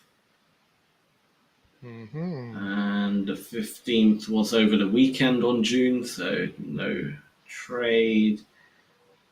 And Friday was just about positive, but a very doji-like candle. So yeah, I mean, it's very interesting. Right. Well, it is. May It's it makes sense because of the flow of money, right? Yeah. Obviously, though, I think some people who are on the 15th if you get paid on the 15th and that's a Saturday, your money is going to hit either on Friday or it's going to hit on Monday, right? So you kind of have to use some, judgment there. Do you buy it on Friday? Do you buy it on Monday? Right? But there's at least a legit flow of funds that we can trace. We know exactly where the money's coming from, right? It's coming from, everybody who gets paid every 2 weeks on a 2-week basis. Yeah. It's kind of a cool idea. That's awesome. I guess what you can use something like that for as well is when that day comes round, look for good long opportunities. Still day trade, but maybe you can add a bit more size. You can be a bit more confident in, okay, is this the area where I would want to buy in, wait for a good pullback of some kind, and then get in a bit more aggressively than usual on those days where you have a high percentage that longs are gonna play out. You could definitely do things like that. So it's actually a very, very, like I said, very interesting statistic to know, and to think about, who are the market participants? Where's like you said, the flow of money coming from all over? And if you can identify one source which is based literally on time and dates, that can definitely give you an edge when it comes to trading those particular days. So that's a really awesome one. Yeah, and what's the other things that it talks about? It talks about, for instance, the first year of a presidency, second year, third year, fourth year of the presidency, an incumbent coming in, the midterms, like we have midterms in 2026, and they go through and they actually track Democrats versus Republicans. If Republicans are in control, what happens to the market? If the Democrats are in control, what happens to the market? And so it also does a lot of kind of macro, looking to see if there's any kind of patterns. There's monthly patterns. As an example, retail sales usually have a spike in December because of Christmas. And so it talks about how to play the retail. So what you want to do is you want to buy like Mattel Toy Company.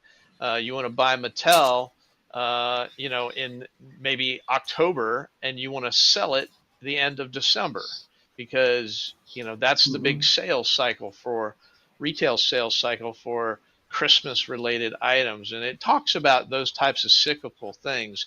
I think you would enjoy it. It's not expensive. It's like, I don't know, $30, $35. They used to produce it on a PDF, but they don't anymore. You have to actually buy the physical book. They don't do a PDF anymore or electronic version. But it's got stuff in it that is definitely worth taking a look at. It talks about, you've heard that saying, sell in May and go away, where you sell it in May and then you buy it back in September. They actually have statistics that go back 100 years and go, yeah, you should sell it the last day of May and buy it the first day of August or September. And there's a whole study of numbers to sort of back up that concept. So a lot of good stuff. Again, for all you guys out there, it's the Stock Traders Almanac, and it comes out, the 2026 edition will come out in October, I believe, is when they print it. So nice. I'll pick one up actually. We'll go to Amazon and pick it up. it's a great. I would love to hear your thoughts on it after you have a chance to read it, because I think you'll come back and go, damn, I didn't know that, and oh well, that makes sense, and it sort of helps, but no, it just sort of makes sense that the 15th and the 30th, that totally makes sense. Now maybe and maybe there's different in Britain. Maybe you guys only get paid once a month, or I don't know, whatever, and maybe that's a flow that you never saw before that could be somehow exploited in the British pound or the British market. What's y'all's stock market index? The fancy or the the FTSE. The FTSE, or maybe there might be an opportunity for flow from that. I don't know. I mean, I'm just looking at the numbers and the statistics from that book and thinking, hey, this might be, maybe it's different in another country versus the U.S. Yeah, absolutely. That was really awesome. I'm going to pick one up and have a good read, and because it's nice having all that data and all that. Someone's already done all the legwork, because you can theoretically go back and do it, but it will take forever to do. I mean, stuff like that. It's just time consuming. It's not difficult, but just time consuming, So, yeah. No, you went back a couple months and it was like one place. What'd you find? Like 6 out of 7 worked? Yeah. I mean, 6 out of 7 is a pretty good percentage, wouldn't you say? Yeah, absolutely. And they're not day trading. Obviously these are not. Right. They're not, necessarily scalping techniques, but they're certainly. I do a lot of these types of plays in my 401k. I can put on. I'll buy an option, buy a call for a day, sell it at the end of the day or 2 days before. Whatever the cycle is, and sometimes it works, sometimes it doesn't, but. The upside is if you're in a 401k, the profit doesn't. Yeah, like even if it's not made for scalping, which obviously it's not, but the more information, anything that can help you sometimes see the direction of the market, especially on days where the direction is not clear, where we have, it could go up, it could go down. Those days, you can get chopped up so easily because you keep forming a bias of what happened 30 minutes ago. That's already long gone and over, and now the market will very happily go in the opposite direction and not play by any rules. So by having that kind of statistical data can help you, can help you have a bit more of a bias, especially on those hard days, and that can help you scalp. Because if you scalp with the overall longer term trend, it's always going to be better than if you're scalping against it, right? So yeah, no, absolutely. I think that's a really good idea. I'm going to get one. Well, based on the payroll, I mean, if you know that on any given 15th or the 30th that you've got, $100 billion that's going to come into the market, guaranteed. I'm sure they can track this to an exact number or get close to a certain number. And it's going to be, because everybody puts in 3 or 4 per 5, 10% of their income goes right into that. And, it's instantaneously, those guys have got, it goes into a mutual fund, it goes into a bond fund. They have to put that money to work, and so, if it's a down day, maybe it's also an opportunity to say, hey, there's going to be money coming in at the end of the day. Maybe it's a down today. I'll buy it because the money's coming in and it'll be up the day after or something like that. Knowing that there's that flow is certainly an advantage. And there's all kinds of different ways you can work it, right? Yeah, you've got to get creative. Absolutely. Well, really interesting. Anything else that we can talk about today? No one in the comments. I think everyone has pretty much gone to sleep, which is fine. Well, I guess we could wrap it up there, Troy, unless there's anything else you would like to cover. No, I was digging deep for what we got. Yeah, it was a bit of a weird day, but it's fine. Tomorrow should be better. But all right. Well, Troy, I'll see you Wednesday. Great session as always. And to all the viewers, we'll be back tomorrow, same time, same place. So catch us then. But apart from that, have a great rest of your day and take care, everyone. All right. See you, Sam. See you, Troy. Hola Prime. Trade with transparency.